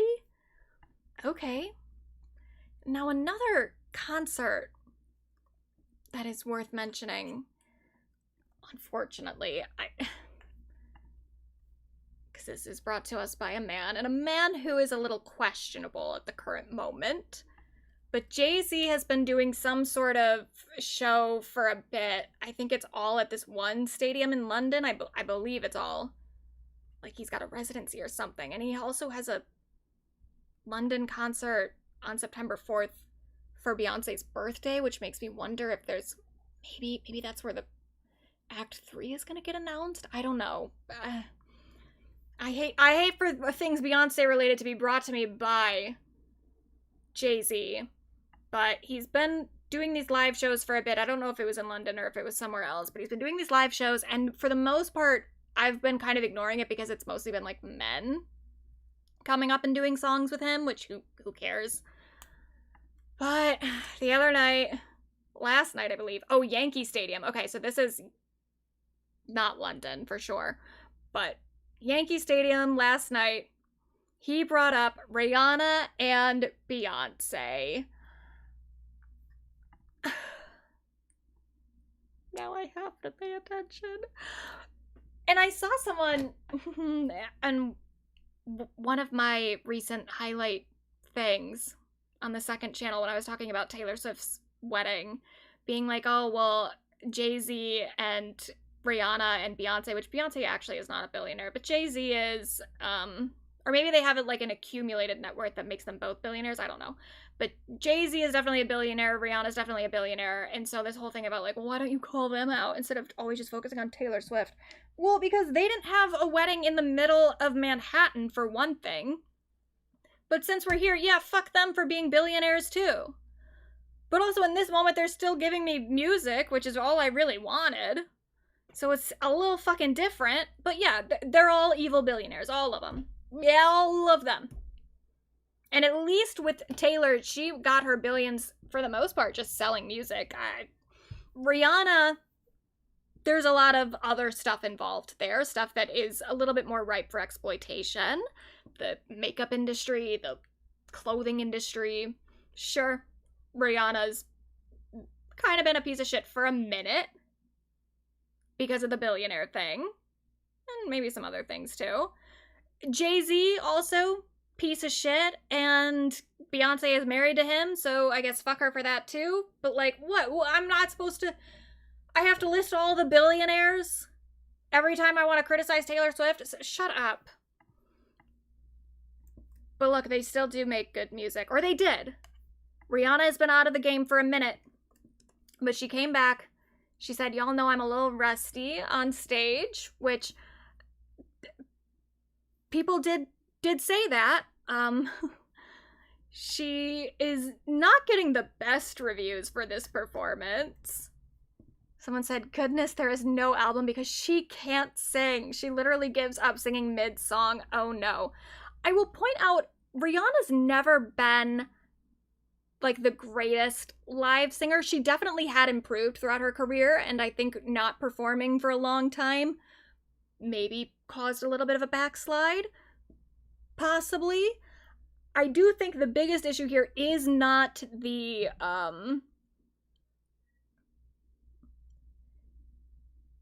it's not the, like, lack of talent in her voice. It is, yeah, the fact that she does just kind of stop singing mid-song. There has been a little bit of a streak of laziness from Rihanna in terms of her, like, half commitment to any sort of musical venture recently. I mean, we even saw that she hasn't put out an album or her own, like, solo song for a minute, but there was that Smurfs 2 or Smurf reboot, whatever it was, the Smurf movie that came out that she did a song on where she, it sounded like was in the studio for like 2 minutes, performed 2 lines, and then they just did the rest of the song without her. And she's also not really in the music video. Like, it doesn't seem like she is very committed to being a singer anymore. And that's true. So, you know, this isn't totally shocking.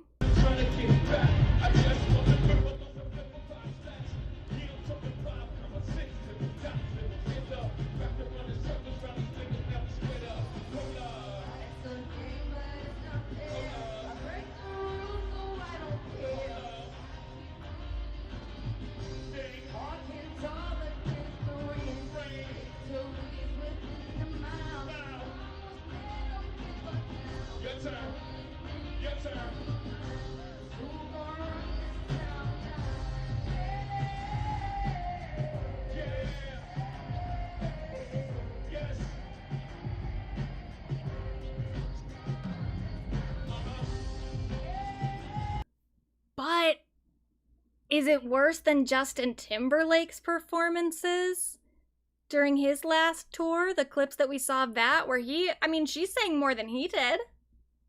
So that's something. And she did say during the performance, she said that she missed this.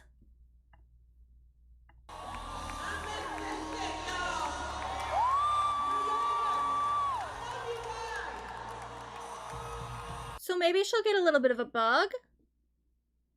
Don't know. But yeah, at the current moment, it does not seem like she's very committed to making music at all. But still nice to see her. Nice to see Beyonce as well. Always lovely to see Beyonce. Also very lovely the amount that Madonna's new album is slaying. She is #1 on Billboard. Did we have any doubt? I didn't. But she is breaking some records. They are fairly specific records, so she has become the first act in Billboard 200 history with a #1 album in the 2020s to have also scored #1 albums in 3 other decades. Significant, little specific, but significant. She also joined Taylor Swift as the only female artist in Billboard history to have 10 #1s on both the albums and singles chart. She also broke some TikTok record. It says she had a live event on July 2nd, the day before the album's release, that drew more than 2.1 million viewers worldwide on TikTok Live, which is the most ever for a standalone artist event on the platform. She's still got it. She is still the queen of pop. She said, "Words cannot express how grateful and surprised I am by the incredible reception Confessions on a Dance Floor has received. Thank you to everyone who has been a part of this and who has helped make this dream come true, especially my fans. The goodwill and positivity has been incredible. I'm still pinching myself. I can't believe it's #1 all around the world. My dream was to make people dance this summer, to bring people joy. Dreams do come true. Thanks and love." Love that. So that's very exciting. We'll come back to that #1 in a second, but we have to acknowledge some. Well, actually, no. We'll talk about it right now, I guess. And then we'll come back to Taylor after that. The battles between the Olivia Rodrigo fans and the Swifties. It's getting kind of entertaining in a, wow, this is so fucking stupid way. So Olivia was getting praised throughout the week for not releasing any new variants on Madonna's release week, which Olivia Rodrigo not releasing any new album variant, alt cover, bonus track, or discount during Madonna's release week. 100% pure class. Our first lady. Beautiful, classy lady. She's so classy. She is 100% a class act. Stunning first lady. Has she been releasing that many variants since her album came out? I mean, I don't know that she's specifically stopping for Madonna's album. I think that she maybe just isn't releasing as many variants as a certain person did. Or is it, at the very least, she released them all very early? Because I'm not aware of Olivia continuing to release new variants. So I don't know that she is specifically trying to be supportive of Madonna. But maybe she is. Maybe I'm just not paying that much attention. But then, on the other end here, there's been a good amount of commentary around her new, the Daisy Chain Fields Festival, about the organizations that she's supporting, specifically Planned Parenthood, which is, it has been defunded by the Trump administration. So she's funding all these different things that are related to women's rights and women's reproductive health, things that have been very, very fucked over by Trump and his band of misogynists. So then I saw Swifties taking this tactic and being like, ooh, we can use this. Okay. Taylor Swift is funding Children's Memorial Sloan Kettering Cancer Center following Donald Trump's financial support freeze. No, that's not the same thing. That's not the same thing. I mean, good. I'm glad that she's doing that. But that was one of the multiple children's hospitals that she donated to during her most recent donation the little batch of donations she did before her wedding. And yes, Trump did pull support for the Pediatric Brain Tumor Consortium. So, okay, she is sort of kind of helping correct a wrong that Donald Trump inflicted onto these hospitals, but it wasn't like a specific motive of hers of I'm going to fund this because, like, we're reaching. We're really reaching. We're trying to get the whole thing going where you can say, oh, but when Taylor does this, it's like, but it's not the same thing. It's just not. She donated to a bunch of children's hospitals. Some of them happen to be getting fucked over by the administration, as many things in this country are. Many, many different agencies, organizations, individuals have been fucked over by this administration. So, like, it was not a political donation at all. Trump seems to have very little to do with why Taylor was donating. I think she was just trying to donate to, like, the least offensive charities possible. And one of them happened to rub up against something that was affected by Donald Trump. But okay. That's the ammo that the Swifties and the Olivia people have with one another at the current moment. Olivia did something very charitable in not releasing a variant the week that Madonna's album came out. And then Taylor did something borderline political and happening to give some money to a children's hospital that happened to get fucked over by the Trump administration. Everyone's reaching at this point. Everyone is reaching for a way to shit on the other. Not even the other artists. Like, it's not even like this is, I mean, obviously I do think there is some tension between Taylor and Olivia, but this isn't even something that they're specifically doing. It's just the fandoms trying to find these different ways to come after one another. And it is very funny. But some girls who really are fighting right now and are really kind of going at it. Peppa Pig kinda started some shit recently on Pitchfork's Over and Under series. So it starts, she talks about pop stars. She's asked about pop stars initially. Inoffensive. Just don't disagree with anything that Peppa says here. Pop! It's even fun to say. Pop stars make the best music. I like Rihanna, Pink, Kelly Clarkson, Sabrina Carpenter, Britney Spears, Olivia Rodrigo, Beyonce, Cher, Dua Lipa, oh, and Shakira. One day, I'll be the biggest pop star ever, and everyone will listen to my One Pig Happy Family album.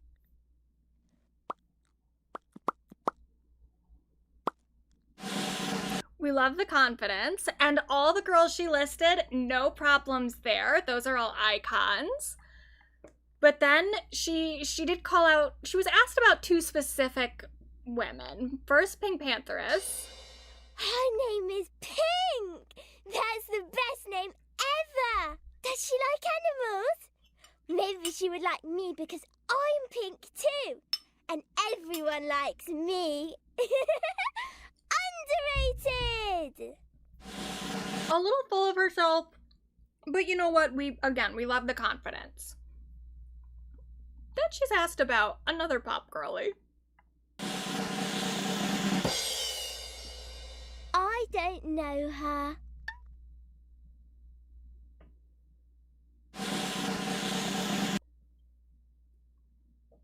Well, that's interesting. And, you know, there's a certain look that she gives after saying, I don't know Claro, that feels a little shady. Now, I don't know where this beef comes from, because Claro did also, years ago, she did a Pitchfork Over and Under where she was asked about Peppa Pig. and handled things a little differently than Peppa did.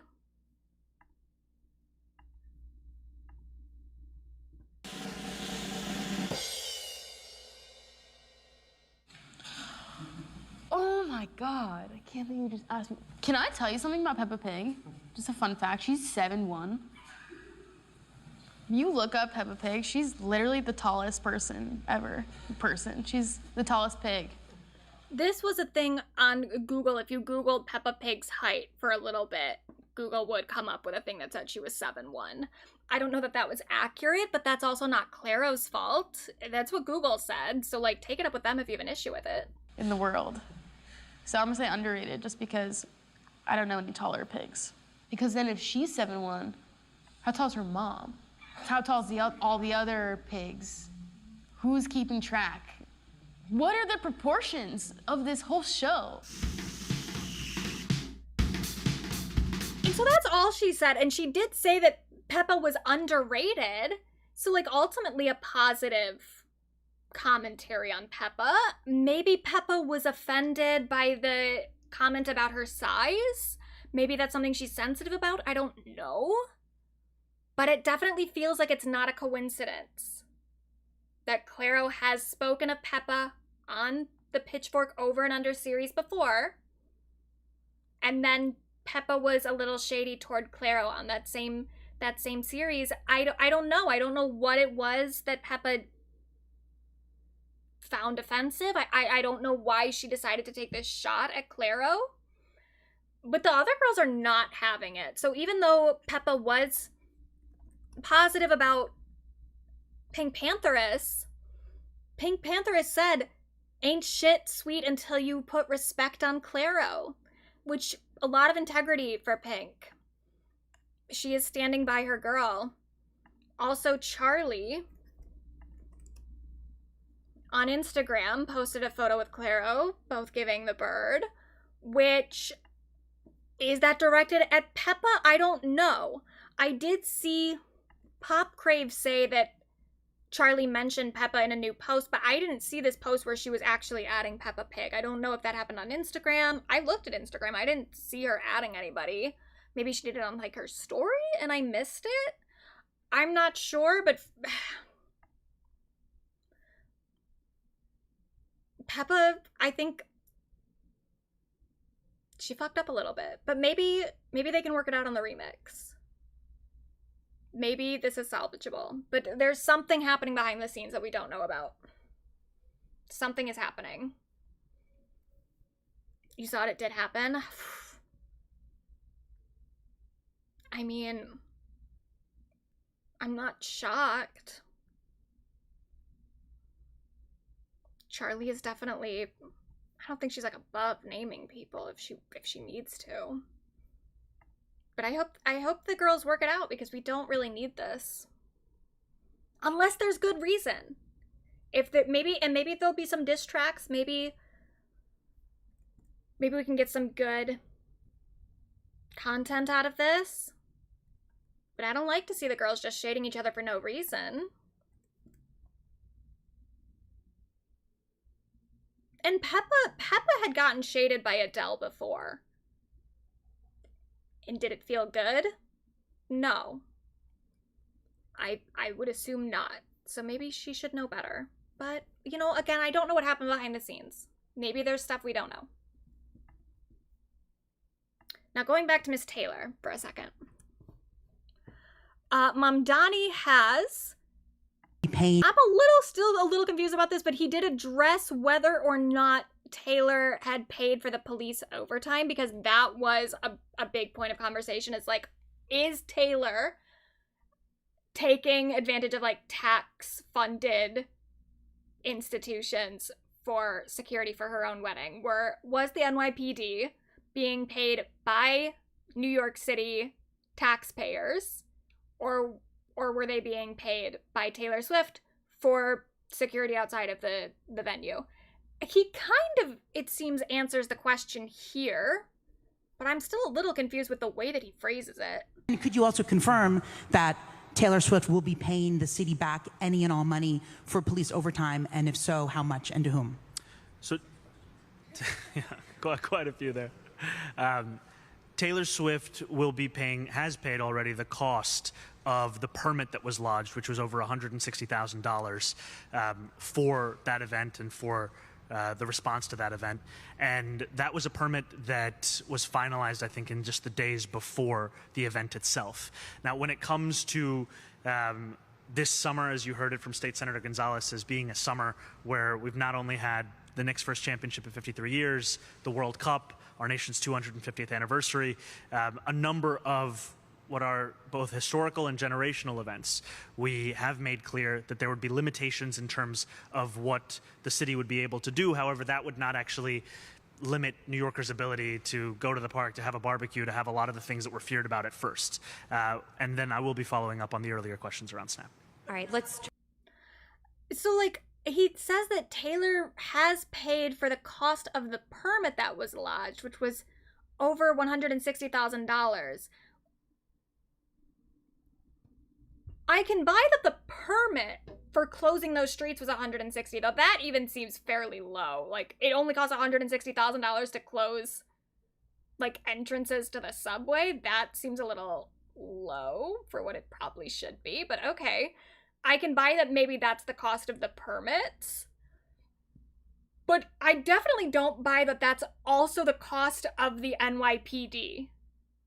Especially if you're paying them overtime. Like, I'm assuming overtime, it comes like time and a half. Maybe it doesn't. Maybe it's just their same hourly wage. But I'm assuming it costs more to have them go into overtime than it does to just have them doing their normal duties.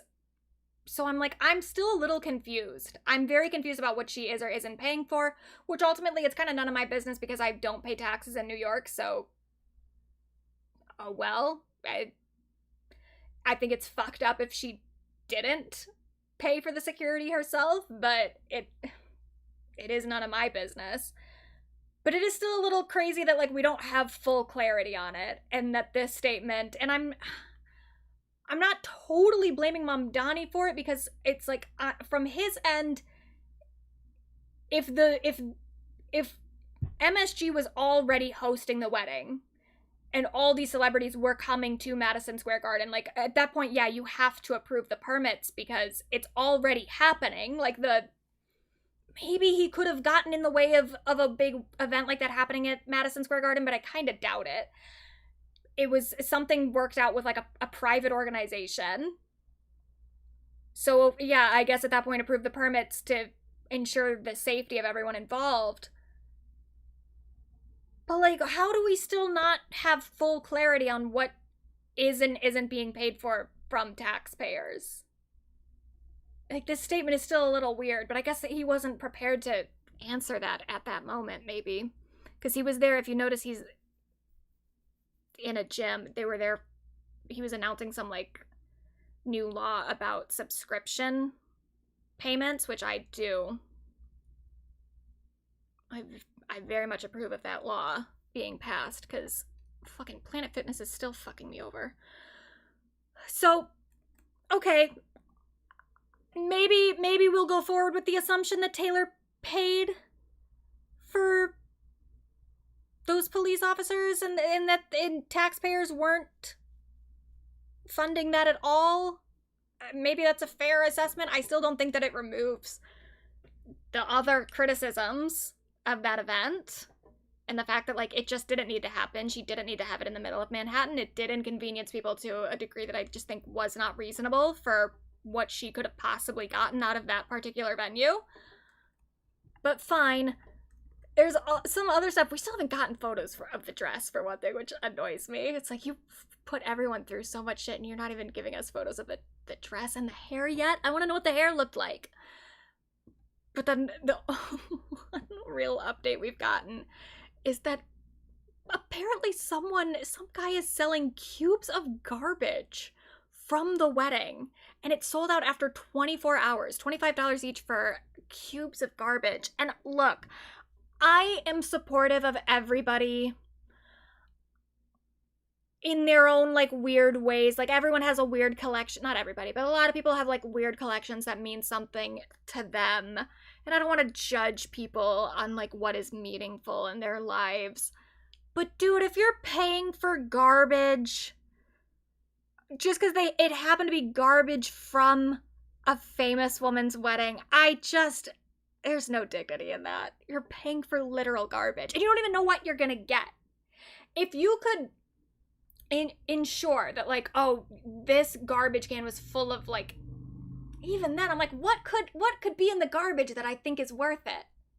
But maybe there's some part of it, like a little napkin or something. Maybe Taylor blotted her mouth with a napkin and there's her lipstick stain. I'd be like, okay, maybe. But, like, you don't even know. You're just gonna get garbage. It maybe isn't even something that Taylor is gonna touch.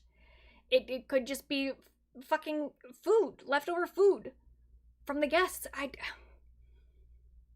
It's peasant behavior. It really is. At a certain point, shouldn't we have a little dignity? Shouldn't we care a little bit?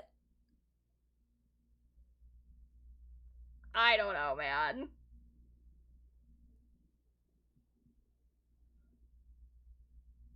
I guess good for that guy for selling them. I mean, he made a profit off of it. He was smart.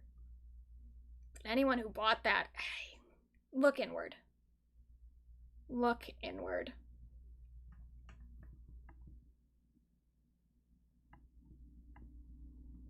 We've also got some new photos of their new dog.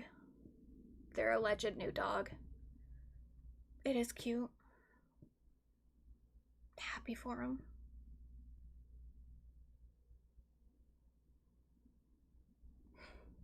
It looks like a rich person's dog, too. Like, that ain't no rescue. It's fine, you know, whatever. Now, some controversy that's come out, and I'm not putting this on Taylor. I mean, I am. She shouldn't have had her wedding at Madison Square Garden, period. Even without any of this other shit. Like, it's just the amount of imposition on the public is crazy. But it is a little funny that it happened to come out. The wedding happened to be right before this news story came out about Madison Square Garden, and the fact that apparently Madison Square Garden has, like, an insane surveillance system already. That's something people knew. It gets weirder, though, because apparently they have a list of gay celebrities. There's a whole lot of stuff in this. This is a Wired article that came out a few days ago, so apparently there's different risk scores. So it says an internal Madison Square Garden database of VIPs labels Joe, Fat Joe, a medium risk, one of roughly 400 celebrities given a risk score. Many of those celebrities are courtside fixtures at Knicks games. Edie Falco, Mark Ronson, John Turturro, and Tracy Morgan, to name a few. That makes the 400-ish entries unusual. The vast majority of the 539 entries in the so-called talent database, which tracks bold-faced names in business, technology, politics, media, and sports, along with their guests, are not marked with a risk score at all. The database is part of a much larger trove of documents published last month from this, like, hacker group. And many of Nick's most visible loyal fans have a risk score that hasn't been previously revealed, nor has the rationale MSG used to do so. So the database doesn't provide an explicit explanation for Fat Joe's medium risk designation, but as Wired has previously documented, MSG Security keeps close tabs on what is said online about Dolan, James Dolan, the, like, owner of Madison Square Garden, and the Garden's management. Some fans have been targeted by MSG for criticizing the mogul. MSG Security even asked local law enforcement to visit a teenager in Colorado after one tweet. They scared the crap out of some 14-year-old kid in Colorado, and MSG Security staff are texted in a message reviewed by Wired. A source with knowledge on the matter tells Wired that Garden Security has performed social media sweeps for prominent people looking for complimentary tickets to games. If you're a celebrity and you're married with a risk and you're marked with a risk score, even a low risk, it means you've done something in the publicity world, the social media world, that has caught the attention of the wrong people. The talent database, which has entries dating back to December 2020 and includes updates as recent as early as June of this year, makes repeated reference to SM concerns. Physical safety threats, potential harms to people or property are documented in a separate database, the source says. So, It doesn't have to be that serious. You could just be critical of the team or the place itself. You could post that you had a hard time getting in and you really didn't like the way you were treated at one of the gates, which is really nothing, right? According to the source, Fat Joe was flagged because of his connection to another legend of New York City rap, Jadakiss, who has been critical of Dolan in the past. It seems like he's always more happier when the team sucks, Jadakiss said in 2020. Jadakiss is designated as a medium risk. The other members of his hip-hop trio, the Locks, are also in the database but don't have a risk score. It's a really, really paranoid, terrible system. So already that shit is really crazy. The fact that they are keeping such close track of public figures who, not even public figures, but random people, it seems, as well, who speak negatively about Madison Square Garden or James Dolan, or I guess maybe even the Knicks. But then, in addition to that, they also are keeping track of gay celebrities.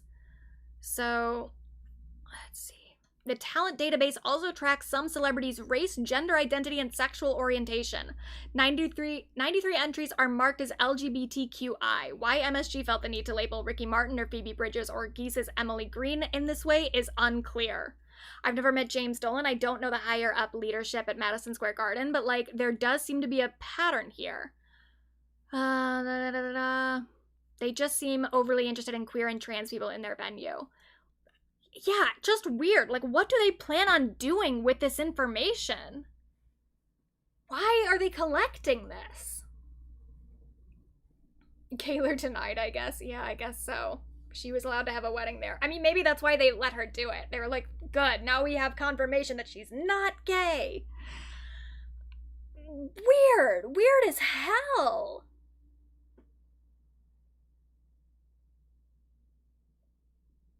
Yeah, I can't really wrap my head around it. Like, what are they planning to do with that info? Are they going to be restricting queer people from entering the building at some point? Like, what is the goal? What's the end game?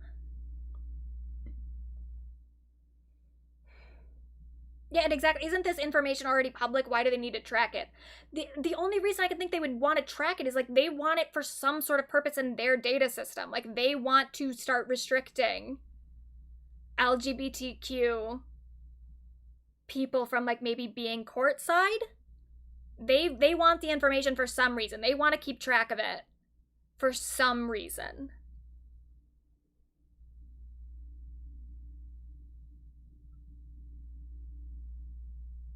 I don't know. The whole thing is so weird.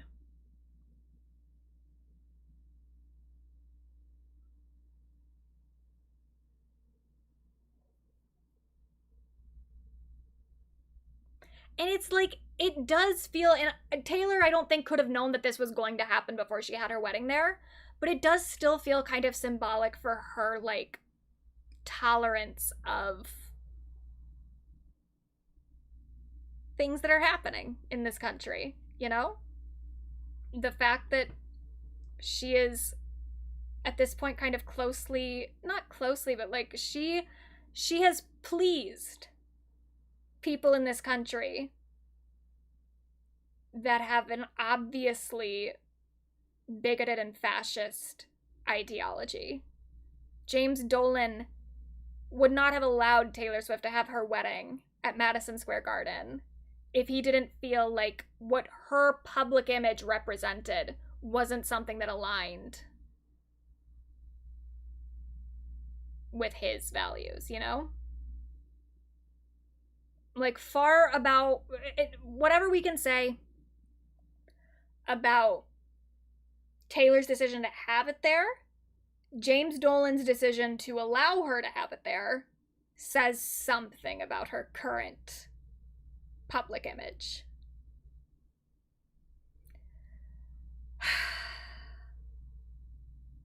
Weird. Very weird.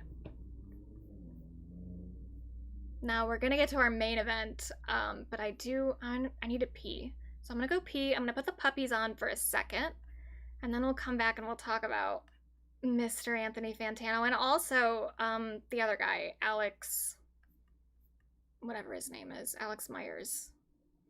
So I'll be right back, and then we'll get into this.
Let's get into this. So, if you're unaware, Fantano has decided to relitigate this whole Halsey controversy thing again. He uploaded a video a few days ago. It's called Addressing My Most Hated Review. And the second that I saw this, I was a little shocked. I thought we were done with this whole thing, but I was also very grateful in a way. Even though I think what he is doing here is ridiculous, I still had a little bit more to say from the last time we talked about Fantano. So, when we talked about him a few weeks ago, maybe even like a month ago at this point, well, okay, so number one, I was excited to talk about it this week because, quite honestly, my document was looking a little light. Kind of a light news week, not a whole lot going on, didn't really know what we were going to do for the main topic. Already, if you've been paying attention throughout the stream, I've been bringing shit in from last week that got cut because of the Taylor Swift wedding. So I literally, up until he posted this, I was like, I guess the main topic for Monday's stream will just be maybe the Swiftologist interview with Lizzo. I thought we maybe would just revisit that since we never really talked about it because of the Taylor Swift wedding. I thought that would be the main topic.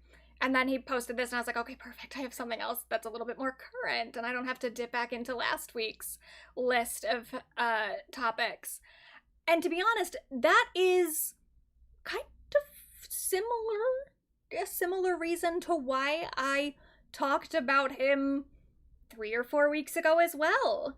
I had like a list of topics for that stream, that I was a little bit frustrated with, because it was clear that the main topic, the only thing that there really was to like fully discuss, was the upcoming Taylor Swift wedding.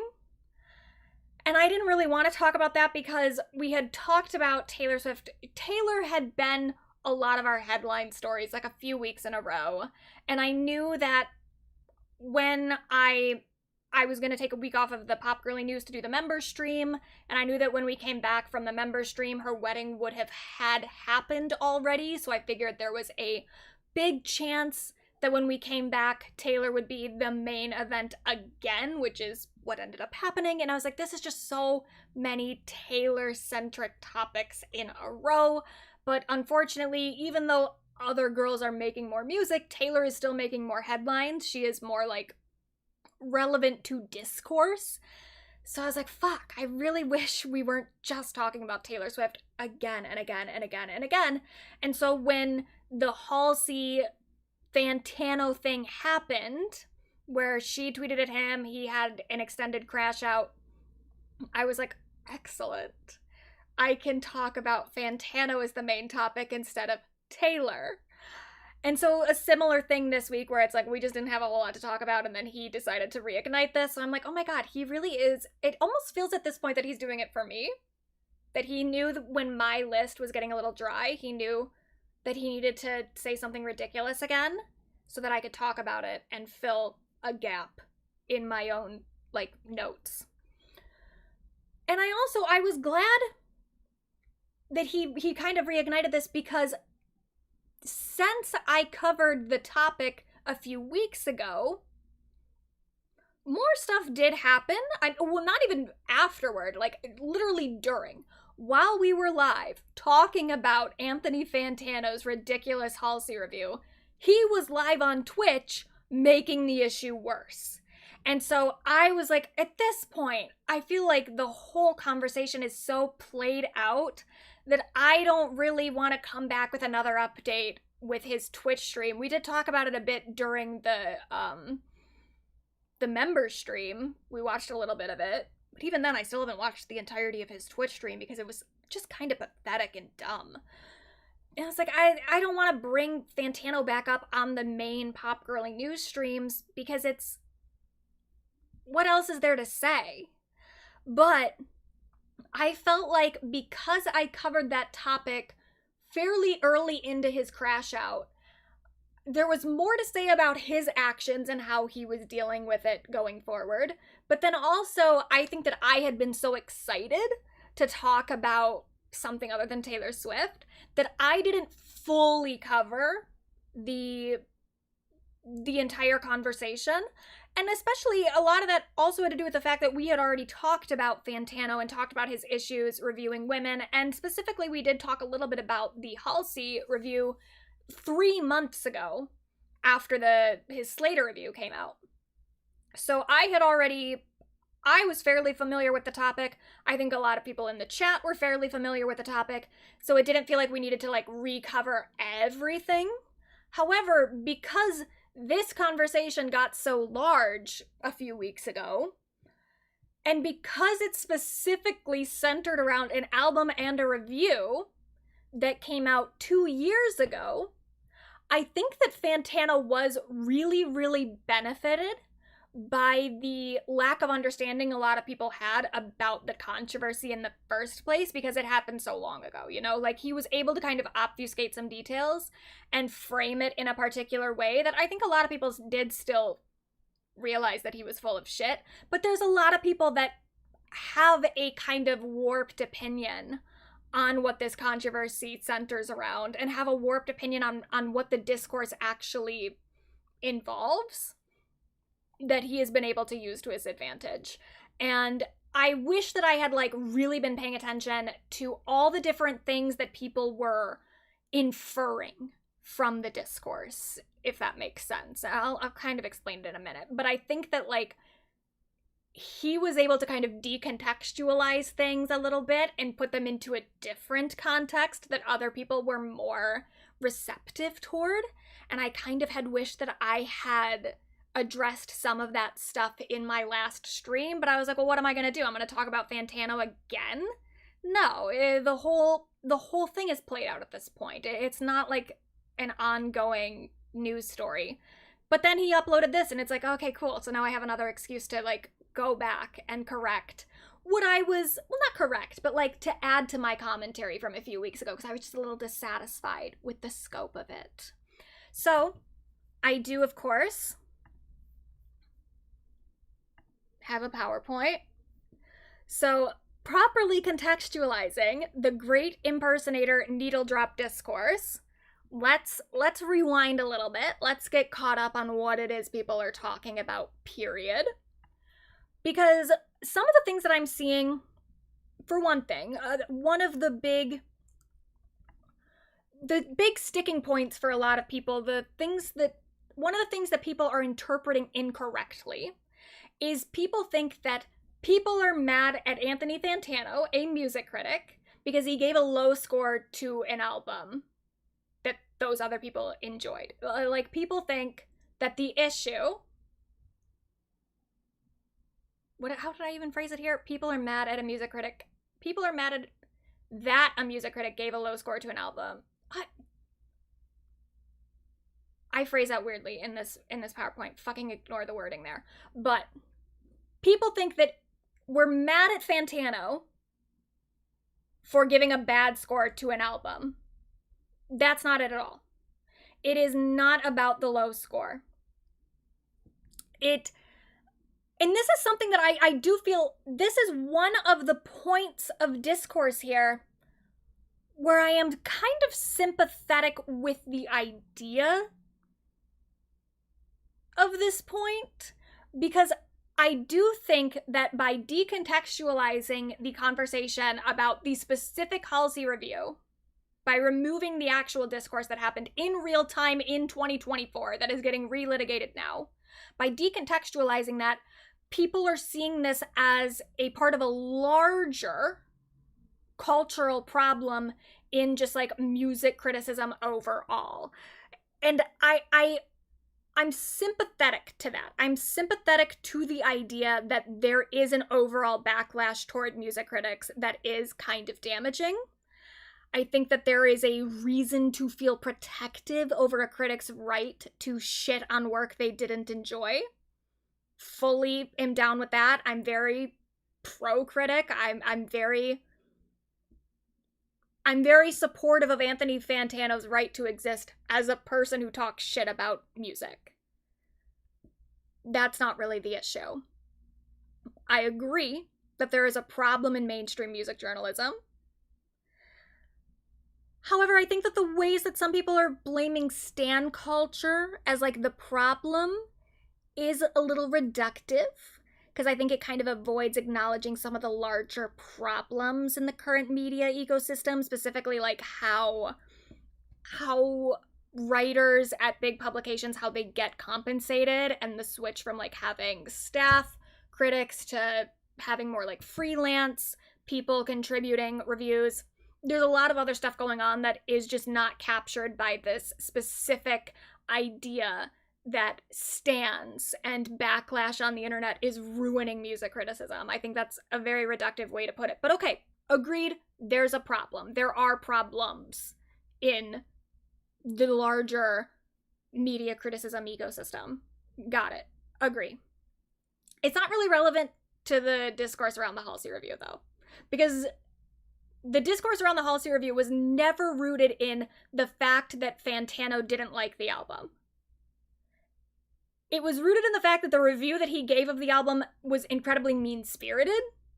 It's rooted in the fact that, like, his lyrical analysis was incredibly lazy.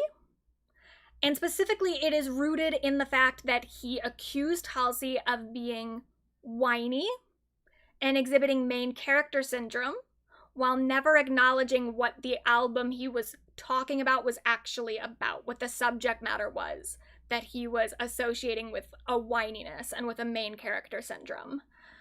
And the context of the album, the reason that it is written the way that it is because Halsey was somewhat recently at that point, or like she had been diagnosed with lupus, and at the time of writing most of the album, she thought that she was going to die. So that's a very important piece of context that Anthony did not mention.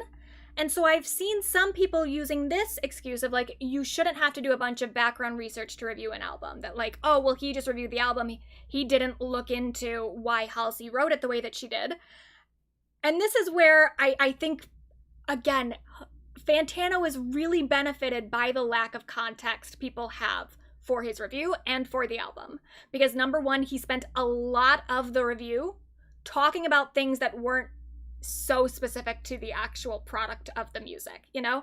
He spent a lot of time talking about the promo campaign. He spent a lot of time talking about like the social media marketing of the album.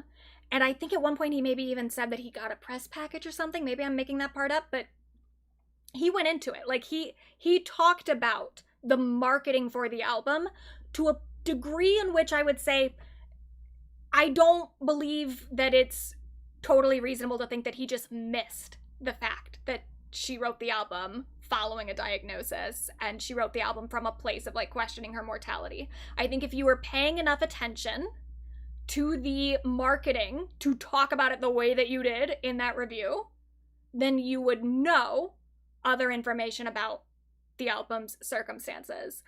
Even setting all that aside, however, it literally doesn't matter that whether or not he did external research, it doesn't matter because it's just apparent in the lyrics. If you're actively listening to the album the way that you should be, if you're doing a review on it, you would pick up on the fact that it's about a disease and it's about an illness. Like it's not subtle. The lyrics are very upfront about what the album is about. So just very plainly, there is no excuse for Anthony not knowing that the album was about Halsey's diagnosis. Even if he didn't know the specific diagnosis, he would have known that it was about something serious enough to not warrant the label main character syndrome. Now,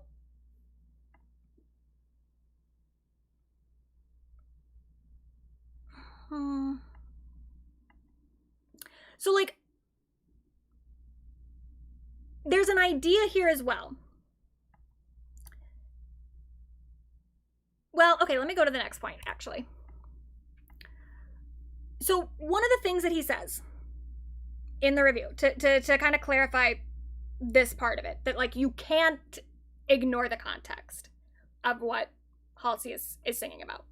He brings up these specific lyrics at one point from the song Dog Years, and he makes fun of them. He brings them up in a specifically like mocking tone where he says, well, they say all dogs go to heaven. Well, what about a bitch? And the way that he says it in the review too, he's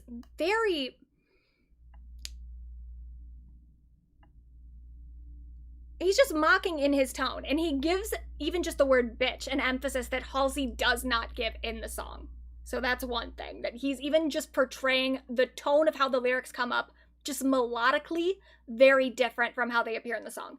But he brings these lyrics up. Well, they say all dogs go to heaven. Well, what about a bitch? What about an evil girl left lying in a ditch? He brings that up very quickly after saying that she has main character syndrome. And these lyrics are portrayed in a way to just point at her as being like cringe, like these are cringe lyrics. And I think that you can say that they're cringe lyrics. You can absolutely dislike the lyrics. However, he doesn't acknowledge why she would be using these specific words and these analogies. Like when she's talking about all dogs go to heaven, well, what about a bitch?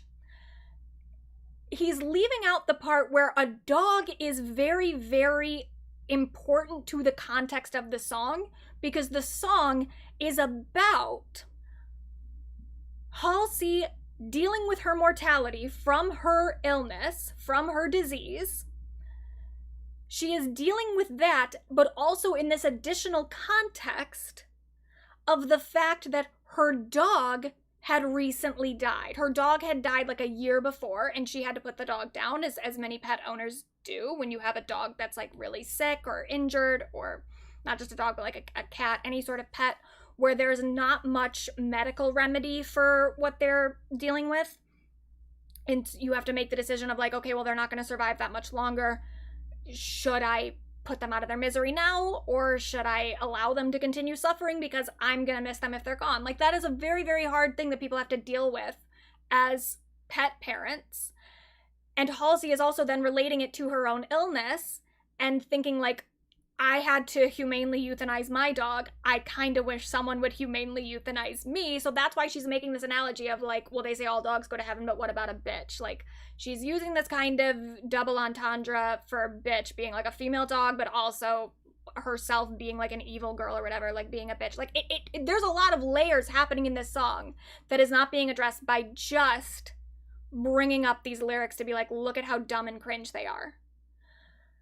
Especially if you're using this as your example for her main character syndrome. And you can say, this is where we can hit about like, well, maybe he didn't know, maybe he didn't do external research, maybe he didn't listen to an interview where Halsey was talking about her dog dying. I didn't either. I don't know anything about this dog. I don't know what kind of dog it was. I don't know when it died. I don't know what the specific circumstances of it were where she needed to euthanize it. I have no fucking clue. All the information I have that I've just given you about these other layers that exist in this song, those all come from the fact that I listened to the song. Literally all of them. Because these are the other lyrics. This is from the third verse right here that he's quoting. Here's the second verse. 'Cause my dog died last year. He fell asleep in my embrace. And the very last thing I told him was, see you soon and we can race. You know, a mercy kill is what I seek. I didn't ask to live, but dying's up to me.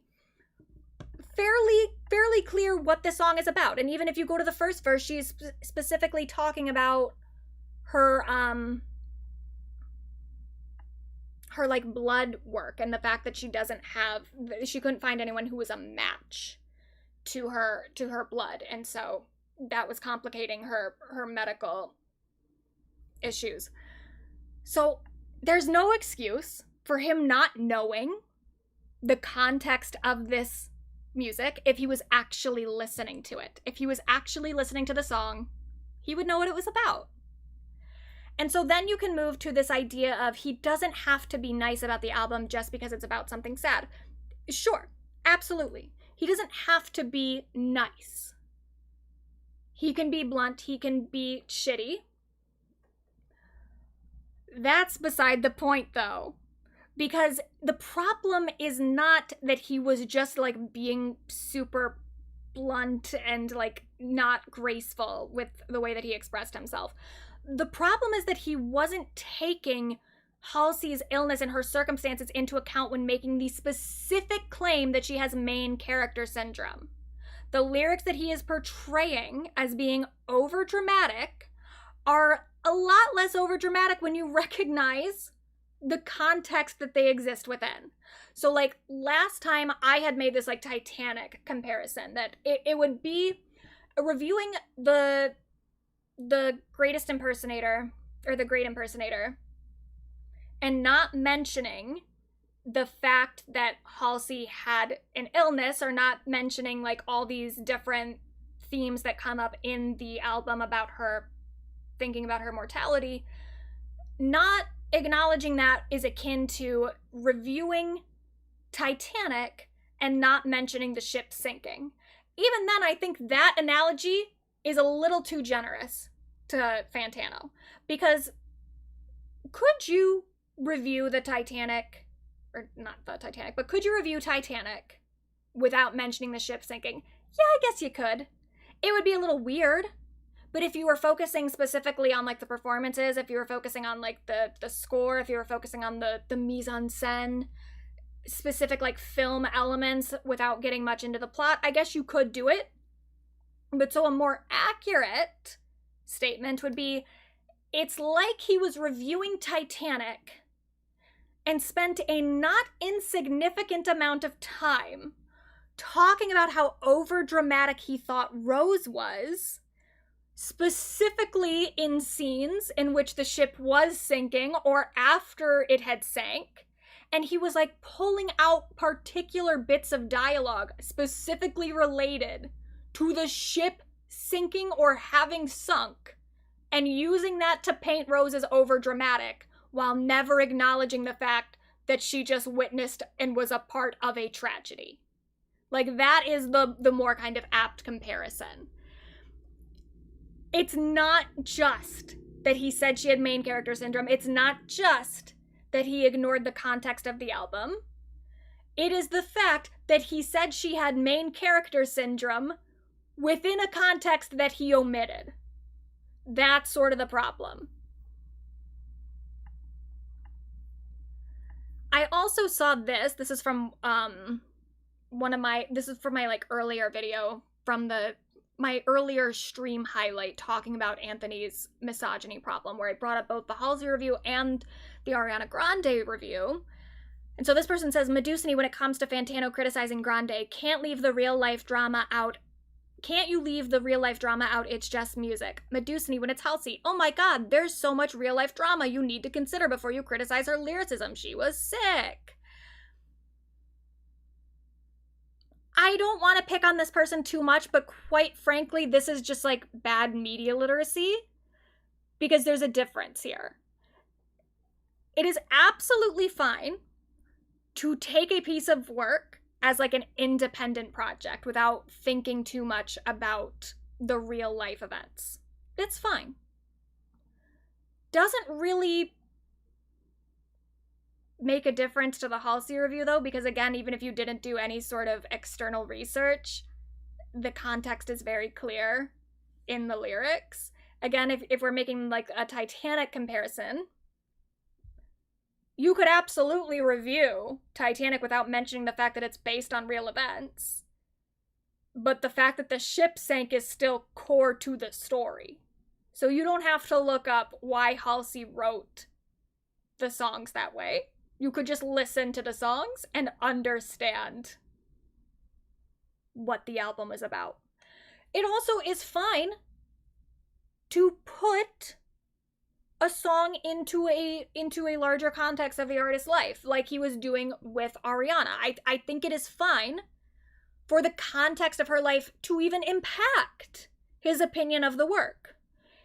He was fully entitled to mention why Ariana Grande was singing about being with like this other man, why she wrote Yes and made the comment about like, why do you care so much whose dick I ride? You can put that into the context of Ariana's life if you want. That's absolutely fine. You can talk about the boy is mine and talk about why Ariana would reference this older song that's about kind of being a homewrecker, or like two women being with the same guy. You can talk about that in the context of Ariana's life. Totally fine. However, the problem is not that Fantano just placed those songs into the context of Ariana's life. The problem is the fact that he was making moral judgments about Ariana Grande and passing that off as a review of the music. Overall, and this is something that I can say, and I'll come back to this in a little bit, but like overall, when I've watched Fantano's reviews of women's work, and maybe this is happening with his reviews of men's work as well, I'm not sure, but what I've witnessed is that his reviews are a little bit less focused on the work that's being presented, and it's more about how he feels about a particular artist or public figure at the time of recording, and whether or not the artist managed to like convince him to like them as people with their work, you know? Like, his biggest problem with Ariana Grande's album is that he didn't approve of what Ariana had been doing in her personal life and didn't feel like she properly defended herself or took enough accountability in the songs. Thus, he portrayed the songs as bad because of that. And that's a little weird. It'd be one thing if the songs were written like with the intent of having a particular political message, like if Ariana wasn't just singing about her own experiences, but she was particularly coming with the perspective of it's good to cheat on your husband or it's good to have an affair with a married man. Like that's if she wrote the song to be like instructive to other people of like it's okay to do this and you actually should, then I think you could like criticize those lyrics a little bit more and be like, Ariana, I don't know if that's a great thing to put out into the world. But that's not what those songs were. Those songs were expressions of her own perspective on her own personal life. So it's just kind of a different thing. It almost felt like he was doing like a reaction to a YouTuber's apology video and being like, oh my god, this apology video doesn't even contain an apology. Like the Colleen Ballinger ukulele song thing, where it's like, is this even really an apology, or is this just her talking about what happened with a ukulele? It was like he was doing that, but with songs that were like meant to be kind of morally ambiguous, or that were okay with the moral ambiguity, because like that kind of moral ambiguity is almost inherent to the art form, because art is an expression of life and an expression of feelings, and oftentimes feelings are morally ambiguous, and that's just a more honest reflection of a life than pretending that you're a good person all the time.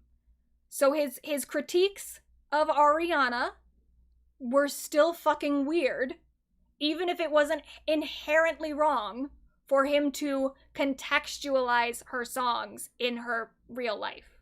That's not the issue.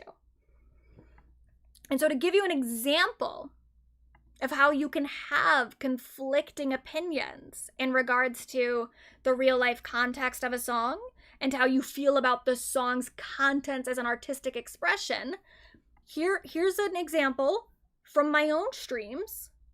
Father Figure by Taylor Swift.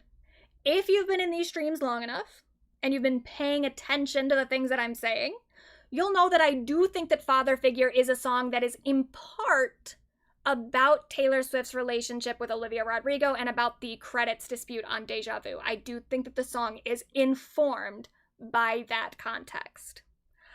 I also, if you've been here, you know my feelings on the Olivia Rodrigo Taylor Swift copyright dispute. I think that Taylor was absolutely wrong. I think that the ways that she treated Olivia with the Deja Vu thing was despicable and gross. I think I even referred to it as one of the worst things she's ever done. I am unambiguously against Taylor Swift taking those writing credits. However, if you've also been here for long enough, you maybe have picked up that I think Father Figure is the best song on Life of a Showgirl, and not just because Life of a Showgirl is kind of not that good of an album. I think it is one of the most interesting in Taylor's discography. It has problems. I don't think it's a perfect song. I think the production is incredibly lackluster. I think that there are some lyrics that could have used a few more drafts.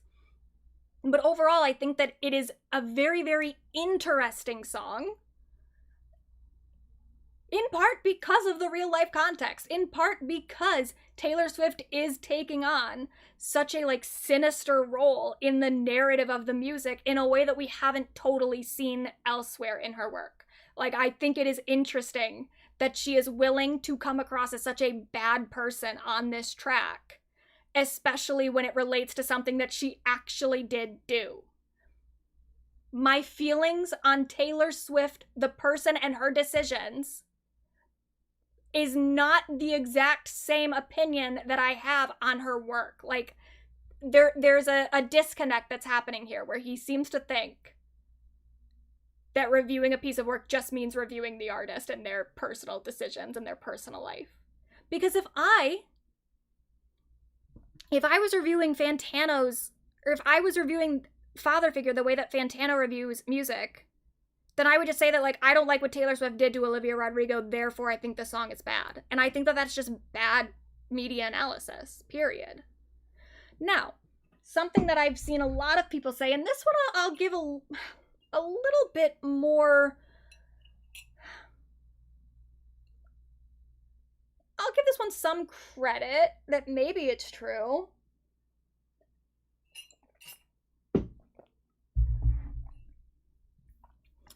I've seen people saying that Anthony always reviews albums like this, therefore it's not misogynistic. Now, I have always been very open about the fact that my familiarity with Anthony Fantano's reviews dominantly center around female musicians because those are the musicians that I'm more interested in. So he could be reviewing men the exact same way. And maybe it is less like targeted toward female artists than I feel like it is. However, I don't really know how this is a defense of him because it still just makes him a bad critic. And at this point, even if he himself isn't a misogynist, the fact that he could be so bad at his job and become the most successful music critic of like the modern internet era is still a representation of the overall privilege that cis hetero white men have. The fact that he could be so fucking bad and still be so culturally important in a way. Even if we want to dismiss all the things that Anthony says personally, like he still has an amount of influence that like basically no critic at this point has. And if he can get to that point, being so bad at his job, that does say something about us culturally. But then I think it's still important for people to understand. You have to understand how it looks to people of marginalized identities when they come across his reviews talking about the work of people of similar identities, how they're looking at it and being like, oh, this guy fucking sucks. Like he is exhibiting a bigotry here.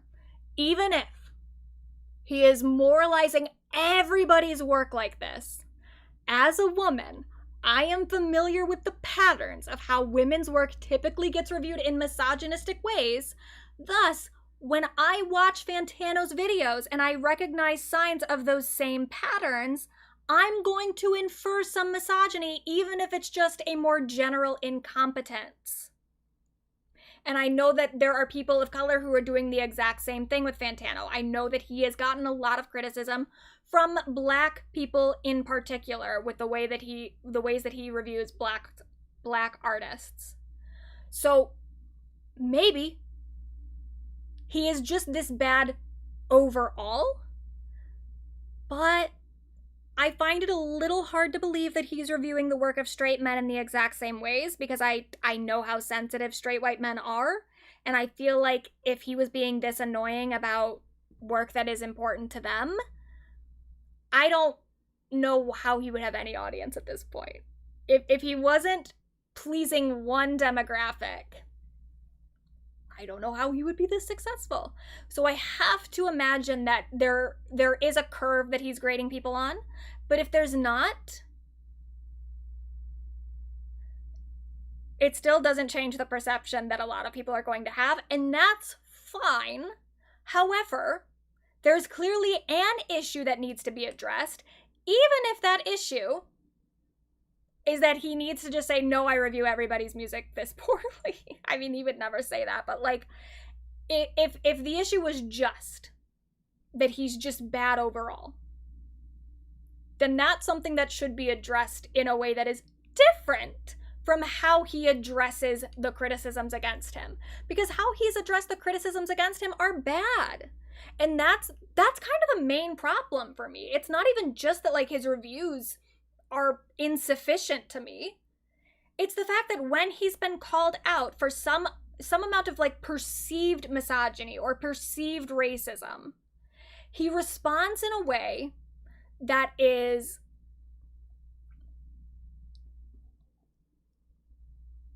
it almost feels more indicative of his misogyny than anything else.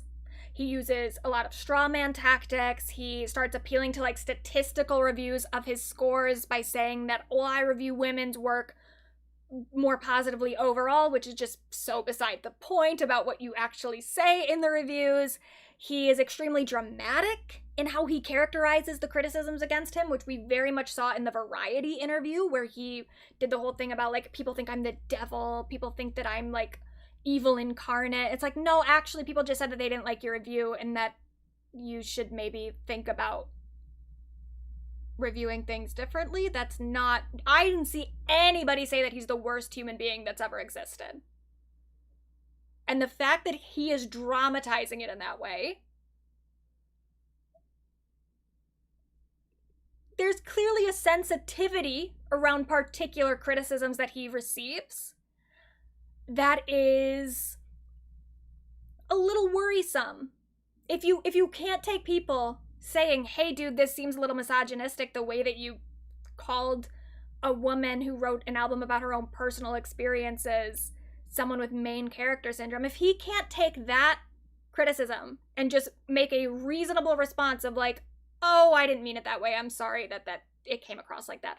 If he can't do that and he has to go to, oh, well, I guess I'm just the worst person ever, huh? That feels like a huge red flag.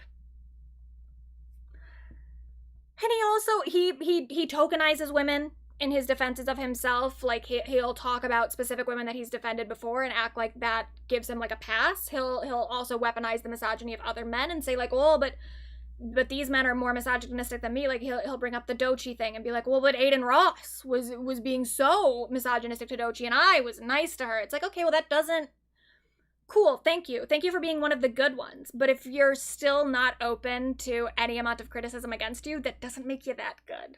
It just makes you a little bit better. And I think that there's no reason for me to really even be that concerned with what Aiden Ross believes in the first place. You are more on my side in general. You are considered a more like progressive person who isn't so obnoxiously misogynistic all the time that I can't ever watch your videos. So like, what Aiden Ross is doing and how much worse he is than you, it's just kind of irrelevant to me. Because Aiden Ross is not someone whom I'm using to like compare other men to. My bar is not that low. And then when he can't defend himself in this way, when he can't use these kind of straw man tactics, he just reverts to silence. And that is what he did with the BetterHelp controversy, which I didn't talk a whole lot about, but a lot of his audience was upset about the BetterHelp thing. He had BetterHelp sponsoring a video, and he made one response to it where someone said BetterHelp ad was not it, my guy, and he said, it's okay, it's just one time, and then just completely ignored it. I mean, I saw in his comment section for like over a week, every time he uploaded a video, people were like, oh, BetterHelp's not sponsoring this one. BetterHelp, like it was all over his comments. And he never addressed it because he knows that it's indefensible. Like, BetterHelp is a company that like has had so many controversies for so many years that there really is no excuse for a YouTuber of his size to take any sort of money from them. Any at all. So he won't address it. And he was doing that with the Halsey review for a very, very long time, where that was a video that overwhelmingly was seen as a bad look, to put it lightly. A lot of people were talking about how ridiculous he came across in his review of that album. And so he didn't ever really talk about it until 2 years later, when a lot of people, when he can obfuscate it, when he can act like the controversy was something different than it actually was, because a lot of people had forgotten. I think it is pretty interesting that the only time that he's ever really talked about it is now, instead of talking about it when the controversy was originally happening in real time. He didn't want to address it then when people had a better idea of what was actually going on. He only wants to address it years later when most people have forgotten, and he can paint it in a different way. And on top of that, there's now this entire narrative of like, the review happened 2 years ago, why are people still mad about it? And this is where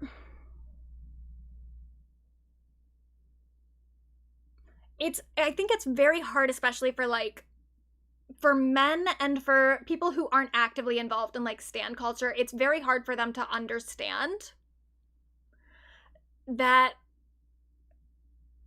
sometimes people remember things. I don't even know another way to describe it, but like, it's not like people were mad at Fantano in 2024 got over it, and now they've decided to suddenly be mad about it again. Because he was silent for that entire time, because he never addressed the criticisms against him, the backlash just kind of stayed. It maybe wasn't like super on the surface. It maybe wasn't something that people were talking about all the time, but it was something that stayed in a lot of people's heads. And there are a lot of examples of this throughout his career, like little things that people will be like, oh, I haven't trusted him since blank. And some of those reasons people have maybe are a little petty. Some of them are maybe kind of dumb and like stan culture specific. But a lot of them are legitimate reasons where it's like, he did something that I thought was so fucking gross, never addressed it, never apologized for it, that I've remembered it this entire time as like a reason to not trust that guy. That is a completely reasonable thing for people to do. To like see something bad that you did once and then forever be like, yeah, I don't know about that. I don't know about that man. And really, the thing that reinvigorated it this time was he did this interview with Olivia Rodrigo, and that brought a lot of his old controversies to the surface, because Olivia is someone who does matter to stan culture and who does matter to women. She has a very large female audience. And so the fact that she did this interview with Fantano, it pissed a lot of people off. And specifically, of course, it did piss off the Swifties. There's an idea that like he's only getting this backlash because Swifties are trying to attack Olivia. And that was a part of it. I will not deny that.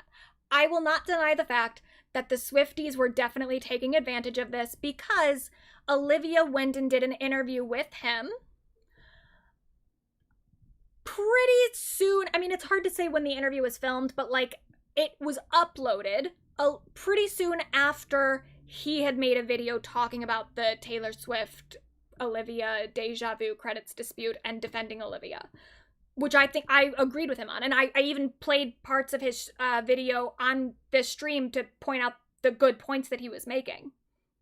So I think that he was absolutely right in that sense. I'm not mad at Olivia for going on to do an interview with him, because even if it was completely unrelated to his commentary on her beef with Taylor Swift, I just don't think that Olivia knows every single thing that Anthony Fantano has ever done. And it also, I continued watching a lot of his videos up until the Variety interview, up until this most recent thing where I'm just now kind of like, yeah, I'm done with Fantano. But I still thought, even the issues that I had with him, I was like, yeah, I don't think he's like an unsalvageable person. And I think most people, I don't like to say anyone is unsalvageable. But at this point, I just think that he has been so resistant to taking criticism that I'm like, I don't have any more patience for this. But for a while, I was like, look, I think Anthony Fantano dips into misogyny fairly often, doesn't take accountability for it, but he also, I don't want to throw the baby out with the bathwater. He has good commentary sometimes, and he's not the worst. So, like, look, if that was Olivia's perspective, I think that that was a fair enough reason for her to go on and do an interview with him. But I also don't even necessarily think that she knew any of his controversies. I think that she maybe has just seen some of his videos. He uploads so fucking much. Like let's remember the upload schedule of Anthony Fantano and the amount of videos Olivia could have watched, thought that she was a fan of him because of those videos, while having absolutely no familiarity with any of his more like controversial shit. So I always, and I still hold to the fact that like Olivia should not be attacked for this in any way, shape, or form. But I do completely understand why her going on to do that interview riled people up, because a lot of people, especially in the Stan universe, not because he's given their faves bad reviews, but because of how he's talked about women historically, a lot of people don't like him for fair reasons. And so, yeah, I get why this like hit a nerve for people when they saw him being endorsed in a lot of ways by such a prominent woman in the industry who is like a feminist figure in so many ways. I get why people were pissed. But even then, that sort of started some of the discourse. That started people being like, why would Olivia go on to do an interview with this guy when he's done XYZ? That started it.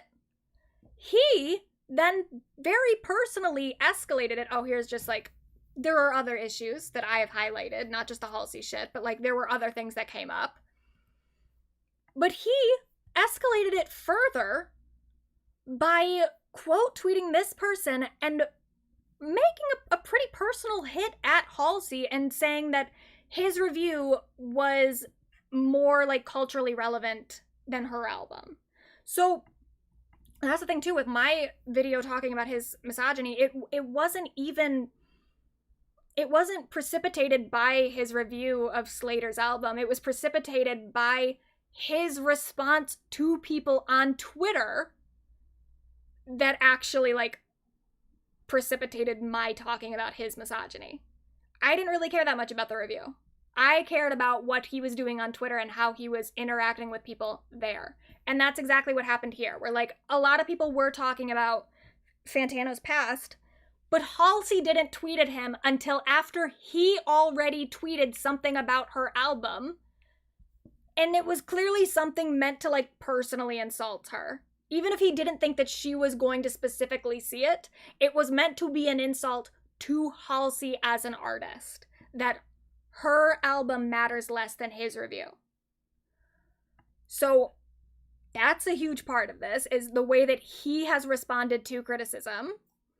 And then in addition to that, this is, again, the Variety article is where I really lost it with Fantano, where I was like, I'm not going to take anything that he says seriously anymore. I now have him, I'm still following him because I never unfollow people because I'm worried that they're going to go private one day and I won't be able to look at their tweets. But I have muted him on Twitter. I have muted him on YouTube as well. I'm like, I don't want to get recommendations from this guy. And it was because of this interview he did with Variety where he said a whole bunch of crazy shit. But the thing that really pissed me off is him saying, we're talking about a 2-year-old review where I've remained mostly silent on the reception of the review, despite the fact that Halsey and her fans for the duration of that time have pushed the narrative that I disliked the album because she was sick. Like, it is just such disingenuous framing where the fact that Halsey replied to you was 100% caused by you tweeting about it. It wasn't something that came out of nowhere. But then number two, the fact that you were silent is part of the issue. And the Halsey fans have very, very little to do with this. Very, very little. And this is what really, really pisses me off. The idea that this is like, this is representative of like an issue with stan culture. That's how this is getting portrayed for a lot of people, is that like Halsey fans got mad at Anthony for giving the album a 1. Therefore, they have had like a coordinated attack plan on him for the last 2 years. They haven't let this issue go. And I think this is where he is really, really being benefited from people not having an understanding of the original controversy. Because let's go back to the discourse that was happening in 2024. Magazine articles like Artifact writing about Halsey's new album, The Hysterical Woman and Medical Misogyny. This is not just a stan on Twitter talking shit about Anthony. This is someone putting this into a context of medical misogyny. This is an article written by like an actual writer. Other articles defending the idea that Halsey doesn't have main character syndrome. Other YouTubers talking about this, like Princess Weeks, who I don't even think mentioned Fantano in the video. I think she went out of her way to not personalize it as being an attack on Fantano, but just again situated this into a larger problem with the ways that women are talked about in media. D'Angelo also did a video about it, not only talking about Fantano, but also talking about a Pitchfork review about this album. And I believe that the other people talking about it did mention the Pitchfork review as well. Abigail DeVoe, who is very clearly in the video a fan of Fantano and says that he inspired her as like a music critic. And she still had issues with the album. And I'm pretty sure Abigail and D'Angelo, I can't remember exactly, but I'm pretty sure they both said that they didn't like the album that much. So these are not criticisms coming from people who just loved the album so much that they're pissed that Anthony didn't like it. They are specifically pointing out issues with the rhetoric in the video and the way that he presented his opinion.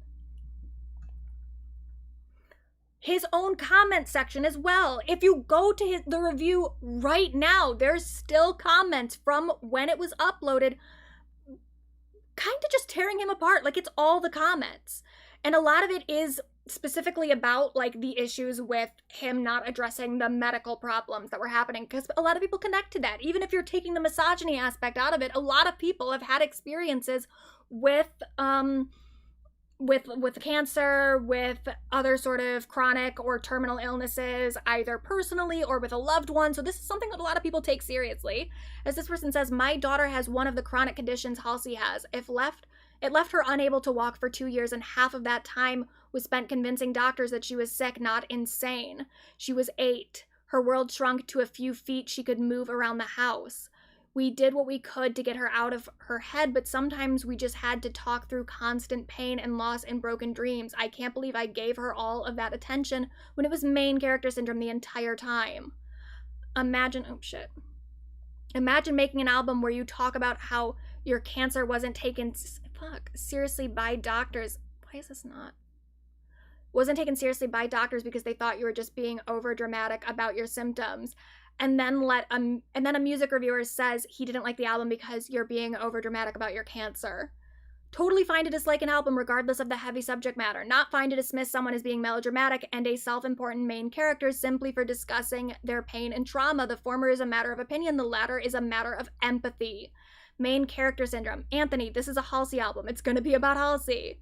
There is no word in the English language that can accurately describe how insane it is that Katy Perry's new album got a better score than this. That is true. I mean, I don't want to make the whole thing about the score, but like a 1 was kind of fucking crazy, especially when you gave Katy Perry's album, what, like a 2 or a 3? It is just not worse than that album. There's no way. I don't believe that you believe that. I just don't. Halsey, I'm scared my baby could become an orphan. Fantano, main character syndrome. Fellas, is it main character syndrome to be diagnosed with cancer? Imagine suffering cancer. And this one was from 3 months ago, to be fair. This one wasn't from when the review was posted, but imagine thinking suffering cancer and lupus aren't valid reason for experiencing angst.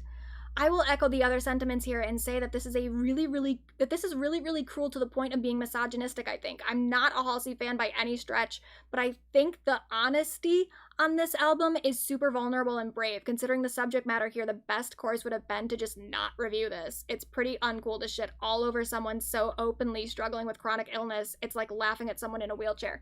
These are the comments on his video. And look at how many likes so many of them have. You're gonna tell me that these are all just Halsey stans doing this? How? And this is his subreddit here. This is from when the review was posted. This is his own, the Fantano Forever subreddit, saying, damn, I didn't listen to the album, but this quite possibly could be the most controversial and negatively received review he's ever posted. This almost goes deeper than, oh, he had a weird take on the album. This one seems like it really stings. And then someone said, he seems so angry. It was so bizarre. This was just an incredibly mean-spirited review. It seems like he's just mad she claims influence from these artists he loves so much. Honestly, I think he's taking it way too seriously and sees her putting out less good music associated with their influence as offensive. This actually makes more sense to me because otherwise it's like, why be so mad?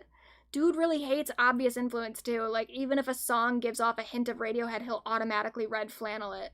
Agreed, I think it's fine he doesn't like it or think it's a 1, but some of his comments on her personal character are so grating. They add nothing significant to the discourse and just sounds like a low blow.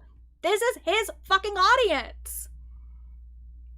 It seems like the YouTube comment section is really hating his main character syndrome criticism. I rarely see people get this unironically pissed in his comments, as in not trolling and taking actual issue with his statements. For my part, I did not see him destroying this one as badly as he did. It seemed like the review was building up to a 3 or 4, not a goddamn decent 1. It's because it's a disgusting and cruel remark to say about someone coping with cancer and abuse. You're blaming all of this on Halsey and her fans. I'm sorry, I don't want to be disrespectful to Halsey or her fans, but they don't have the numbers for this. They just don't. I'm a part of stan culture. I'm a part of stan Twitter. I know what fandoms are capable of inflicting this level of backlash onto a creator. And I think the only ones that could like really do it at this point would be the Swifties, and only if they did it in a really, really coordinated fashion, which I don't even think that they care that much about something like this to do that. Like, this is not something the Halsey fans are capable of doing on their own. It's just not. They don't have the numbers. They also don't fucking care that much. I went to the Halsey subreddit to see how they were reacting to all of this. They barely care. They've made a few posts about Anthony Fantano in this review in the last 2 years. Like, they made some posts when the review happened. Then they made like one post when he was tweeting with Halsey.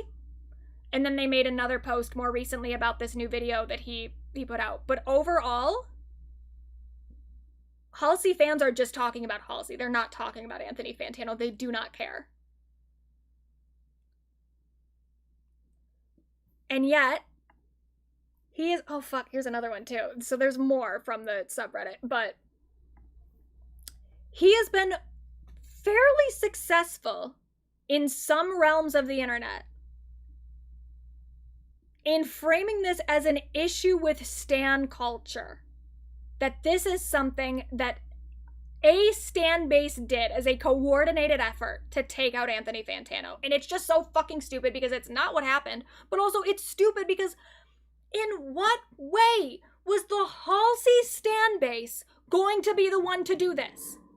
I think he maybe had a little bit more juice when he was blaming the Swifties and saying that the Swifties coordinated this as an attack on Olivia. Like, maybe you could do it there, but even then I think that's really stretching things because I don't think that the Swifties care that much to be that invested. But there's no fucking way that Halsey and her fans could pull this off. And yet, a few days ago, like a week ago, he did an entire interview with the Washington Post where that is the entire focus of the article. It's like, wow, isn't it so scary that fans can do this? That they can just attack people for a good faith review. It's ridiculous. Absolutely fucking ridiculous. And I'm a part of stan culture. I agree it's toxic and gross and weird. This is not an example of that. And I think that the only people who really fall for this are people who are not actively a part of stan culture themselves, who think that it's gotten to this extent, that even the Halsey fans can cancel somebody. Ridiculous. Absolutely ridiculous. In addition to that, so this is from July 5th. I did mention the last time that we talked about this, he had been live on Twitch talking about it as well. And we're not going to watch any of the Twitch stream, but just as a general overview of events, he made it very personal. He went out of his way to not just... Actually, I wouldn't even say not just defend himself. He didn't defend himself in his review at all. He mostly just attacked Halsey and provided evidence of her exhibiting main character syndrome. Oh, welcome, beautiful fairy princess. And even then, I thought this whole thing was done. I thought even with the Washington Post article that came out a few weeks ago, I'm like, oh, okay, he's now trying to pivot. He's trying to make it like this is a problem with stan culture thing. But I thought we were done specifically attacking Halsey, at least. I thought that he had maybe realized how much he was not making things better for himself and decided to like quiet parts of this discourse down, but apparently not. And so let's watch his new response. I haven't watched it yet.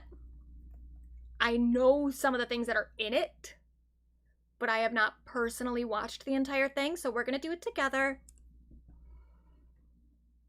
It is 20 minutes long. I'm gonna put it on like 1.5 speed, but I genuinely, I have not watched this, so I don't know. Maybe he'll make some good points in here, maybe he won't. I don't know how much commentary I'm gonna have, but I know that he's a fucking asshole. Hi everyone, Anthony Fantano here, internet's busiest music nerd. Hope you're doing well. And it's time to talk about the most hated and controversial review I have on this YouTube channel. My review of Halsey's The Great Impersonator. Now, I'm no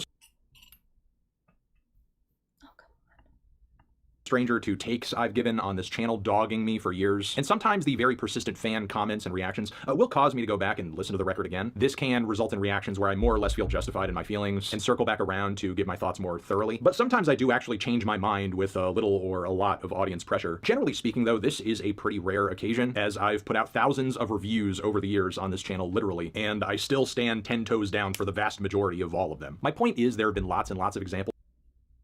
What the fuck? I think I keep hitting, I think my headphones have like one of those things where you like pause. And I think somehow I keep knocking that and it keeps pausing shit. Of viewers being unhappy with a certain take I've given, which is fine. I'm not right about everything, and at the end of the day, I'm mostly just stating my preferences. The debate around the Halsey review doesn't feel like it's coming down to just a subjective misalignment on what we think feels or sounds good when it comes to music we're listening to. It's less to do with that and more to do with, I guess, the content of my character, which in the eyes of this review is— Brother, come on! No, it's about how you were making a judgment of the content of her character. I'm glad we at least agree on, like, we're not disagreeing on subjective assessments of, like, good or bad, you know? I'm glad we agree on that part. That you can dislike or like the album, and it's kind of irrelevant to the conversation being had here. But the issue is not that people just want to attack you. I mean, this is, like, a point. This is one data point in a larger conversation about your issues when it comes to reviews and like a repeated pattern that you have. So that part is true. But the reason people were upset about this review in particular is because of the judgment you made on Halsey's character as a part of the review. Many detractors is that I'm evil. An evil misogynist bully who exists purely to— He's doing it again. Like, he goes right into it of just like, anyone who's criticizing him and being like, Fantano, I think that you fucked up here. He's like, oh, I guess I'm evil then. I guess I'm the worst person ever. Like, come on, dude. Aren't you tired of this fucking point? Is it convincing anybody? Maybe some people, but not people who are actually involved in the conversation in the first place. Like, I don't know who you're trying to convert at this point to being on your side.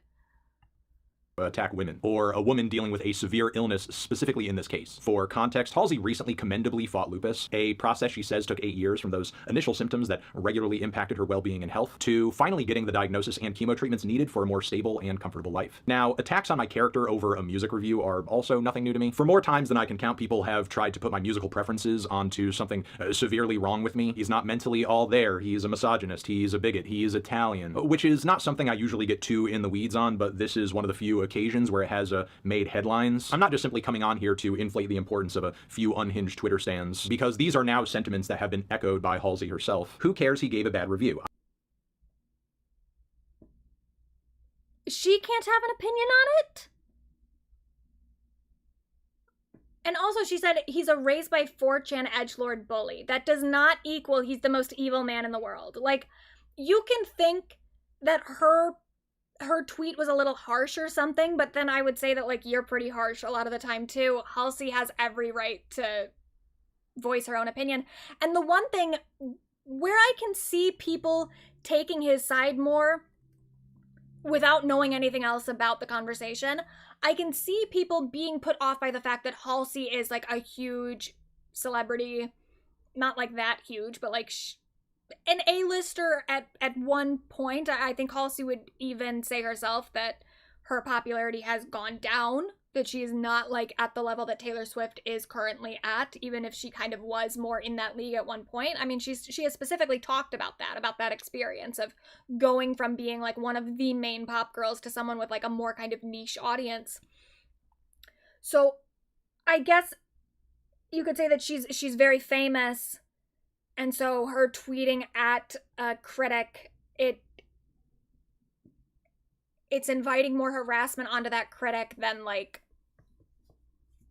me talking about it or something, I guess. But okay, And I agree with that in some aspects. I definitely think that, like, Lana Del Rey has tweeted at critics and has criticized articles written about herself in a way that I think is incredibly inappropriate and irresponsible, and has absolutely brought a lot of harassment onto a lot of people. Like, Lana Del Rey needs to fucking cool it. Halsey, I think maybe there are instances where I would say that she needed to fucking cool it. But in this instance, I'm like, yeah, but okay, who cares? Because she is kind of right in her response to his review. And a lot of people agreed with her even prior to this point, before she had said anything about it. But also, Fantano keeps talking about how he's the biggest critic ever. He's the most important critic. And this entire thing was precipitated by him saying that his review was more important than Halsey's album. So at this point, you can't do this, like, well, he's the little guy kind of thing, you know?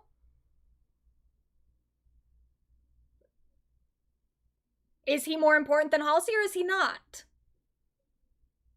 Why are we acting like Halsey was really punching down here when Fantano himself says that he is the most important critic ever?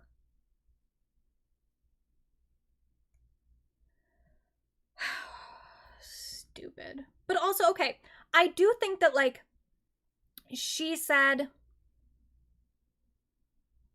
There was another critic, or another tweet that where she said that, like, her album would be more remembered than anything that he ever did. And I kind of disagreed with that. And I think you could say that that was maybe a little belittling to Anthony. And maybe there was a tone of, like, because he's an internet critic, his opinion doesn't matter. I think you could infer that from her tweet. I don't think that that's really the opinion that she has, but I think you could maybe infer that. And I think maybe there's something to be said about that, of, like, degrading a critic just because he happens to be a YouTuber versus someone who's a part of, like, a more esteemed publication. Maybe you could say that. But to just do this whole thing of, like, she was wrong to tweet at him, period, I just disagree.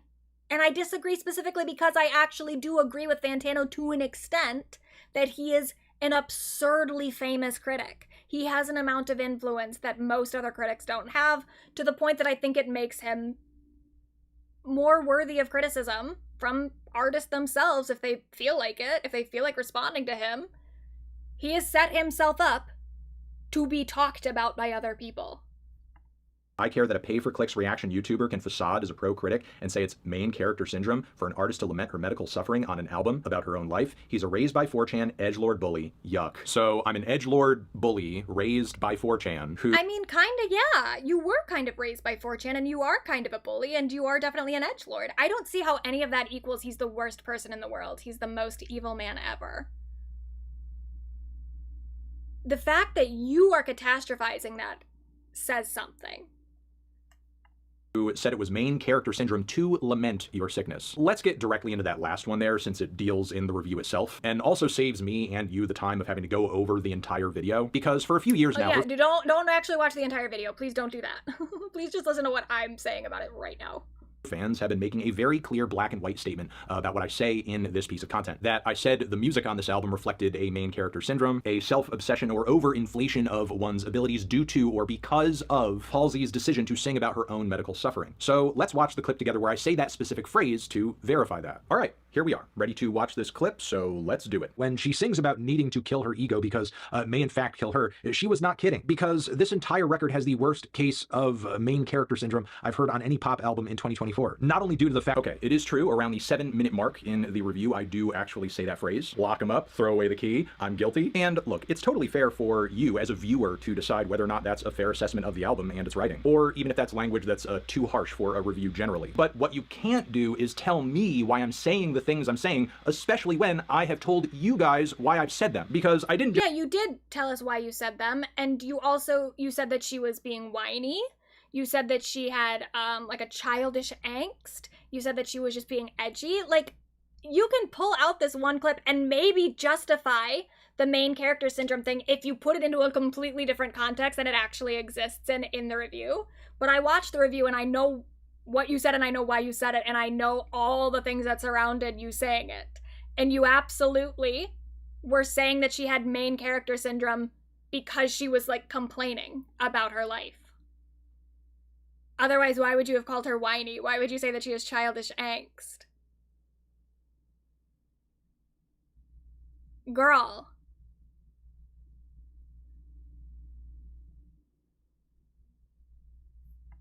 Just merely say, oh, this album has main character syndrome, because immediately after this, I say not only due to the fact, meaning this assessment I have just made of the album is because of things I'm about to list out and describe. So let's go over this list of problems I have with the album. Not only due to the fact that this record subjects listeners to multiple indulgent cuts that sound like messy demos and just would not make it onto a more respectable release that was actually well conceptualized. Okay, so my first issue that I list is multiple indulgent tracks with draft quality production or subpar production that, again, would not make it onto an album that had maybe a bit more effort or focus being put in on the production and recording side, which Halsey has proven herself to be capable of before, most notably on her last record prior to this one, which I, for the most part, gave a positive review. I mean, I understand as a hardcore fan why one might want to listen to tracks that are like, you know, draft quality. That's fine. But if I think saying those songs are draft quality is kind of insane. I mean, I think that's a more legitimate criticism than some of the other criticisms in the review. But even that, I'm like, I think that is like I think you can dislike the production on the album, but to say that it's draft quality, it is a little weird. Because I just don't think that that's true. Ultimately, I guess that part's subjective. But I cannot imagine listening to the album and being like, oh, this sounds like a demo. No, it definitely sounds like a fully produced track. You maybe just don't like some of the production choices. That's kind of a different thing. But okay, fine. This is a more legitimate criticism that he gives. they end up making the final cut on an album, you can't really be surprised when a reviewer takes issue with that. Reading some of the top comments of the review itself, I kind of got the sense that because of the life experience informing this album, that many of Halsey's fans would have allowed for pretty much this album to have or contain just about anything musically or sonically, which again is fine if that's your preference, but your average reviewer is going to be more critical and much harsher when it comes to songs on that quality level. And again, I'm sorry, just allowing for anything because of the backstory of the album is just a very lowbrow way of engaging with art. All that yeah, and what does draft quality have to do with giving main character syndrome? I think he's making the argument that she didn't try very hard and didn't put in enough effort because she has main character syndrome, and she just thought that people would just take the album however it is that she presented it. I think that's the argument, which is very crazy. It is still such a weird assessment of her character that it's already just so, it is just kind of out of pocket. It is out of line of like thinking that because you don't like the album and you don't like the way that it sounds, that she intentionally didn't try that hard because, or didn't think that she needed to try that hard because people would just accept. Like, that's a very weird leap to make about a person. Already very weird, but I think that's what he means. I believe that's what he means.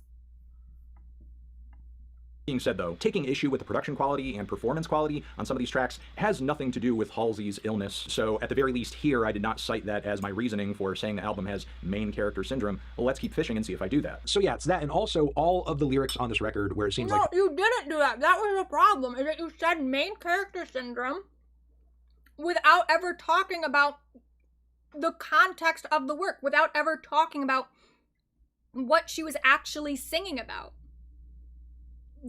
We know that you never brought up the illness. That was the problem.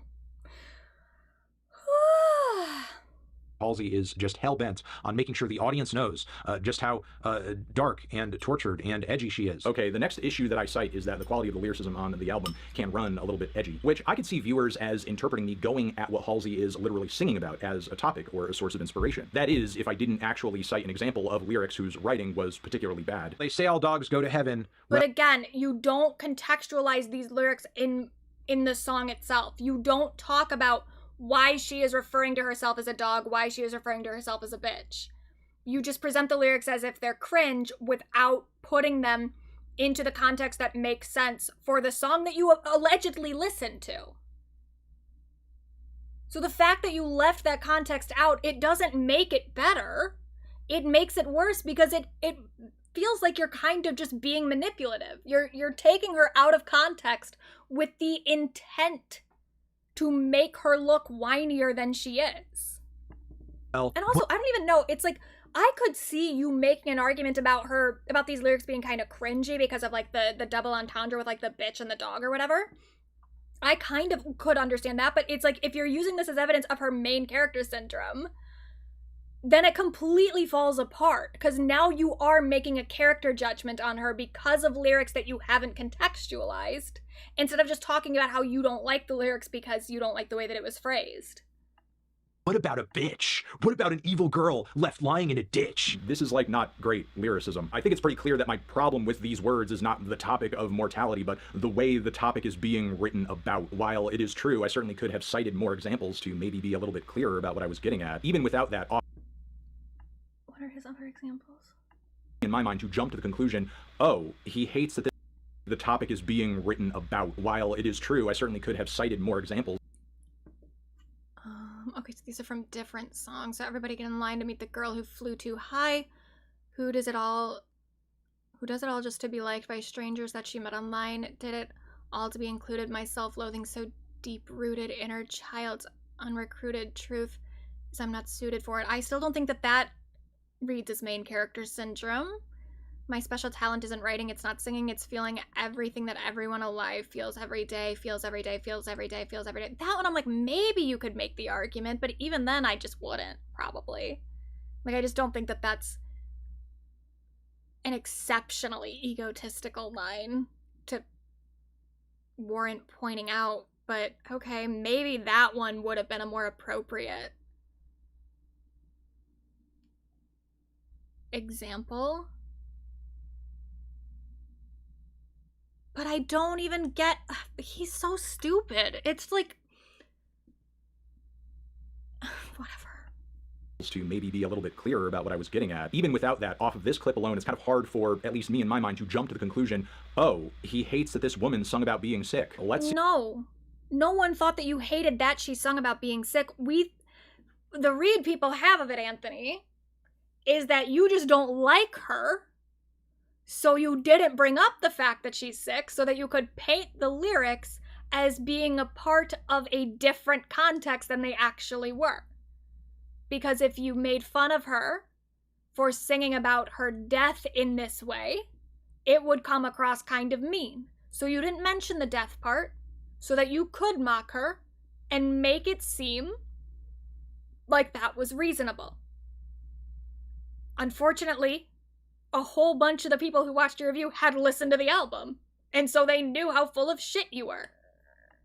See if I cite anything else here in terms of a problem or an issue. Halsey doesn't really seem interested in these styles of music for their aesthetics or what made them creative. Really, she only seems to be using them as a means of laundering untold amounts of just, again, childish angst and expecting us to sit here and wonder at it. You know, just marvel at how mediocre it is at genre switching and making songs that sound absolutely nothing like the artist that supposedly inspired them. Okay, I'm gonna close that there so my laptop can stop whirring. But yeah, last issue that... Yeah, why was his laptop making so much noise, by the way?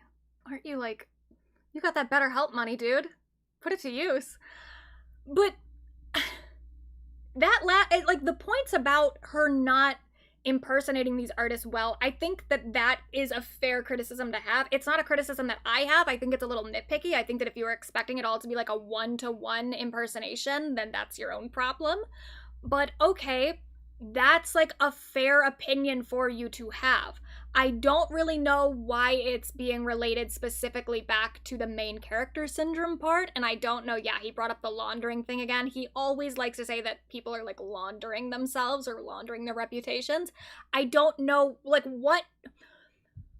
How does her not impersonating people well enough connect to the main character syndrome? That part I really don't get. Maybe it's the same thing as before, where it's like she didn't make the effort to do it because she's so egotistical, but it's just, this is still a crazy way to portray what main character syndrome could even be referring to at this point. Like, it almost just feels like you're mad at her for existing and not making music that you like.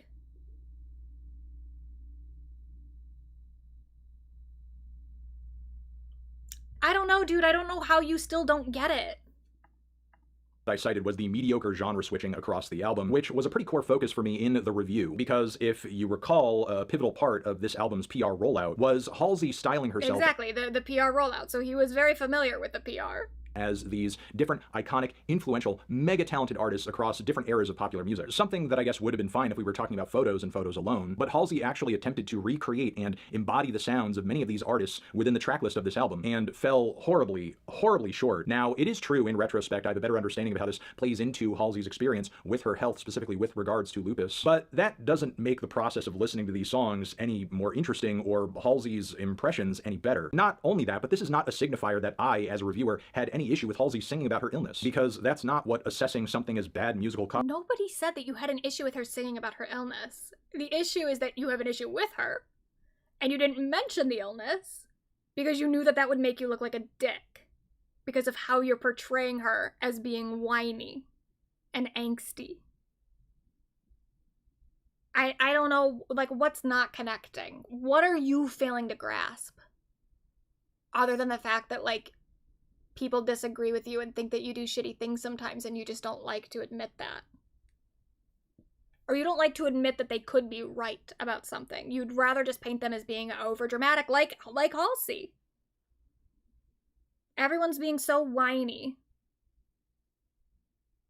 by not liking something that you did one time. Cosplay is. Okay, so we watched the clip, and I'm sorry, but the allegation that I said the album had main character syndrome because Halsey was sick or decided to sing about being sick. Oh my fucking, nobody said that. Nobody said that. Just crazy. And this is going to work on a lot of people. A lot of people who weren't actually engaged in the dialogue in the first place are going to be like, wow, they thought that he said that she had main character syndrome because she's sick? That's crazy. It's like, no, yeah, but that didn't happen, though. Is bullshit and stupid. So then why is it people have been running with that exact narrative for 2 whole years? Maybe because it's easier to characterize a review as evil and having nothing to do with the quality of the art at all than it is to come to grips with your favorite dropping an album that maybe... Oh my god, most of the criticisms did not come from Halsey fans. She doesn't have those numbers. Most of it, I would say most of it came from your fans. There were more people talking about this review and talking about his response to everything on the Fantano Forever subreddit than there were on the Halsey subreddit. And maybe the Halsey fans are not, like, primarily congregating on Reddit. That's possible. But I have not seen any platform, any social media platform in which Halsey stans are present where they are even talking about this to the extent that your fans are talking about it. That's why you think that this review that you've made is more relevant than the album, because you're at the center of it. Your fans are the ones talking about it. People who are talking about you are talking about it. People who are talking about Halsey are just talking about Halsey. They're not talking about your fucking review from 2 years ago. Nobody cares. Don't really listen to that much. Could it be my dislike of this album has nothing to do with the pain that inspired it and just that I think the music stinks? Could it be that making art... Yeah, exactly. Your dislike of the album has nothing to do with the pain that inspired it. Your dislike of the album has very little to do with the album. Because it doesn't even really seem like you listened to it, to be honest with you. Not actively. Not in, like, with intent. You put it on, like, in the background when, ugh, I don't like this. And then wrote a review. So yeah, that's actually part of the problem, brother. Important topics doesn't make it important art, thank you, St. Vincent. Could it be that positive reviews aren't de facto feminism, just like negative reviews aren't de facto misogyny? Nobody said that. What the fuck are you talking about, dude? He's so stupid. Look, it's still fine to disagree or even have comments or disagreements on how the review was written, formulated. I know the review is not perfect. No review is. There's actually a whole range of criticisms you could make of this review that are valid and I'm more or less fine with, because they don't involve making me public enemy #1. And could I have... No one made you public enemy #1. Nobody thinks about you that often. The only reason I've talked about you so often is because I didn't have other things to talk about. I had a hole in my script. I looked at my, not script, but like my document for the stream and went, ugh, we don't have a whole lot to talk about this week, do we? And then you did something stupid, and I was like, I guess we could talk about that. You're not public enemy #1. You never have been. For anybody. Maybe for some people. There's weird people out there.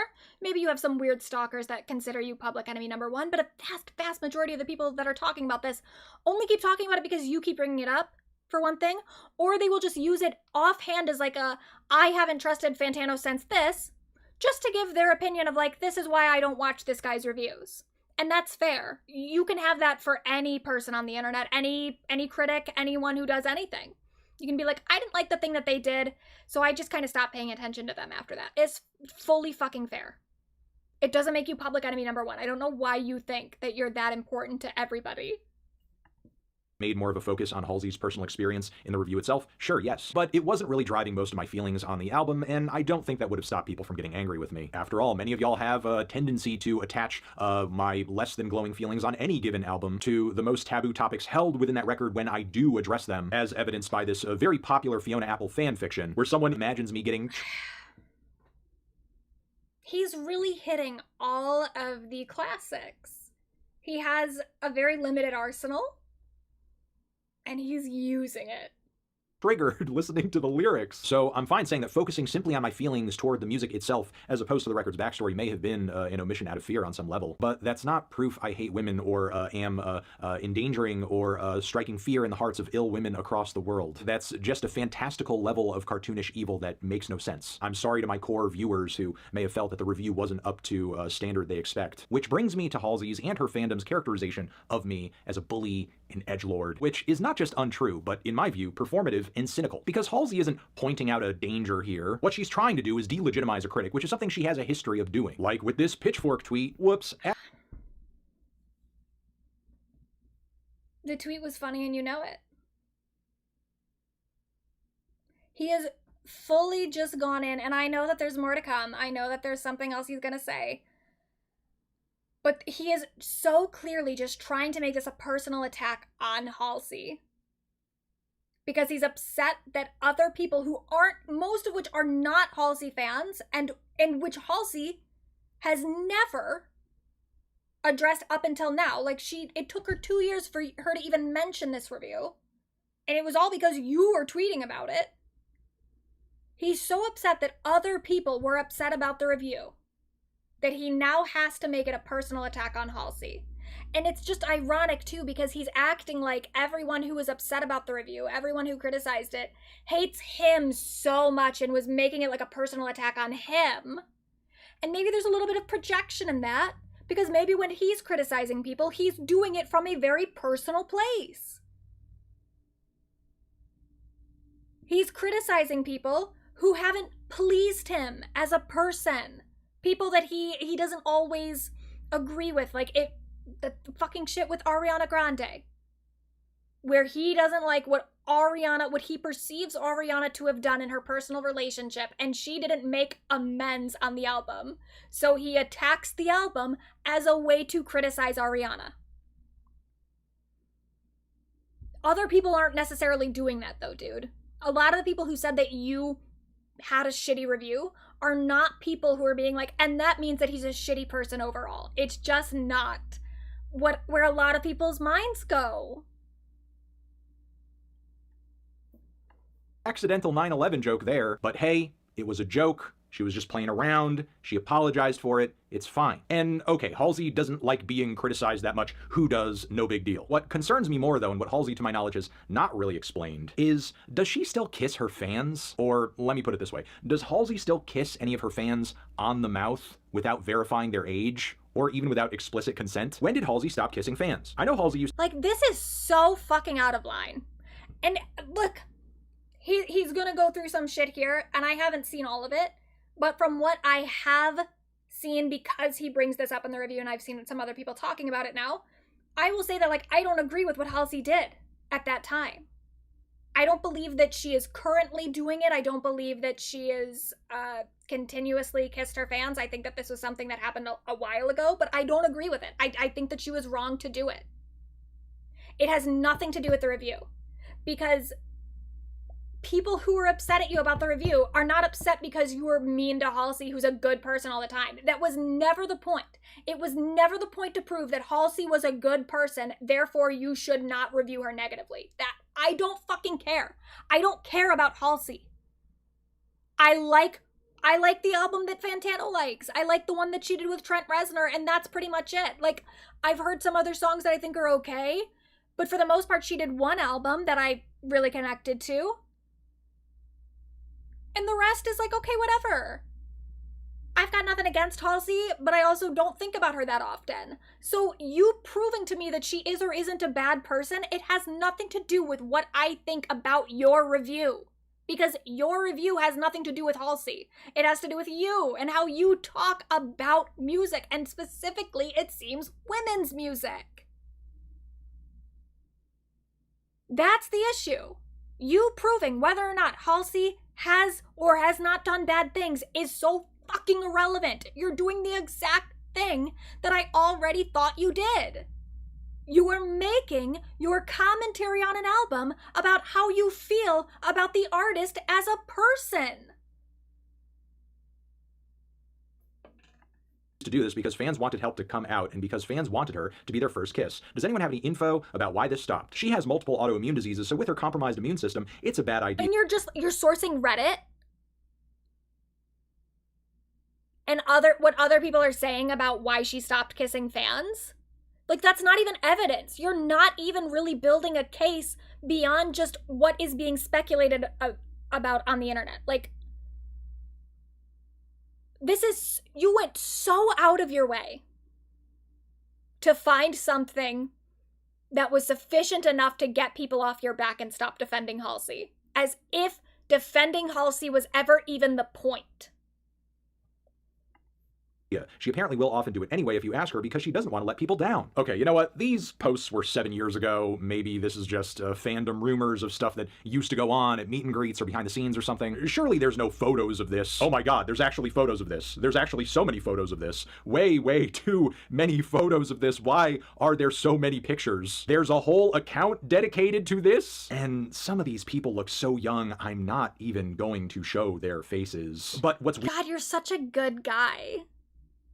You're just going to put this all out so publicly that other people go and find the photos themselves, and then maybe even try to track down these alleged victims that you're so concerned about. Listen, and this is the thing too, is I agree. Halsey should not have been kissing her fans at those meet and greets, regardless of their ages, but the ages absolutely make it worse. But like, there is a parasocial relationship that fans have with their artists, their favorite artists, where like kissing them at a meet and greet, even if it's just a peck, I think it's inappropriate. It stokes a parasocial connection that can be fairly unhealthy, even if most of the time it's fine. Like, even if most of the people who received that attention from Halsey were okay with it, you know? Even if it didn't stoke any sort of like extra parasocial shit, if they could just be like, oh my god, I kissed Halsey, isn't that fun? You know, I'm sure most people had that experience, but the people who maybe had a more kind of a more intense parasocial relationship with Halsey, it maybe would have been bad for that. And I don't know how many people feel any particular way about those experiences that they have currently, you know? I don't know how they feel. I think that what Halsey did was still wrong. But to bring up specific photos and put them on screen as a person with 3 million subscribers, you are outing potential victims who maybe were not ready to come forward with their own stories about their experiences. Especially, the reason that Halsey said that she was doing this allegedly, according to these fans, I really don't know much about this. I was not aware of this at the time. But allegedly this was about, like, queer people. Like, she was kissing women who were coming to terms with their own sexuality, who maybe were not out of the closet yet. We have no reason to assume those people are out of the closet currently. And so publicizing these images and getting people, even if you're blurring it, getting people to go and find them on their own, you could be outing people right now. You could be outing a lot of queer women who were not ready to be out of the closet. Because these images are not that public. Like, you really did have to search for them. I have never seen them before. And all for you to, what? Prove that Halsey is a bad person and it's okay if you reviewed her album poorly? What is your goal? You're so angry at her. Weirder is that a lot of her fans defend it. Let's start with the major issue ARMY have with Halsey. Did she kiss minors without consent? Does she still do it? Yes and no. People under 18 are referred to as minors, so in a way, she did do it. But the most important thing is she never forced anyone to do it. It was something the fans asked for photographs. Okay, so because some fans, and also not blocking out these names either, let's take stock of that. Because these fans were defending her in 2020, we don't even know if these people still feel this way. Because they defended her for this using some, like, not great logic. Now I can't criticize your review?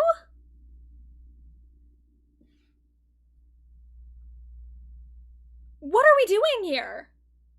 What does this even have to do with the conversation that we had already been having?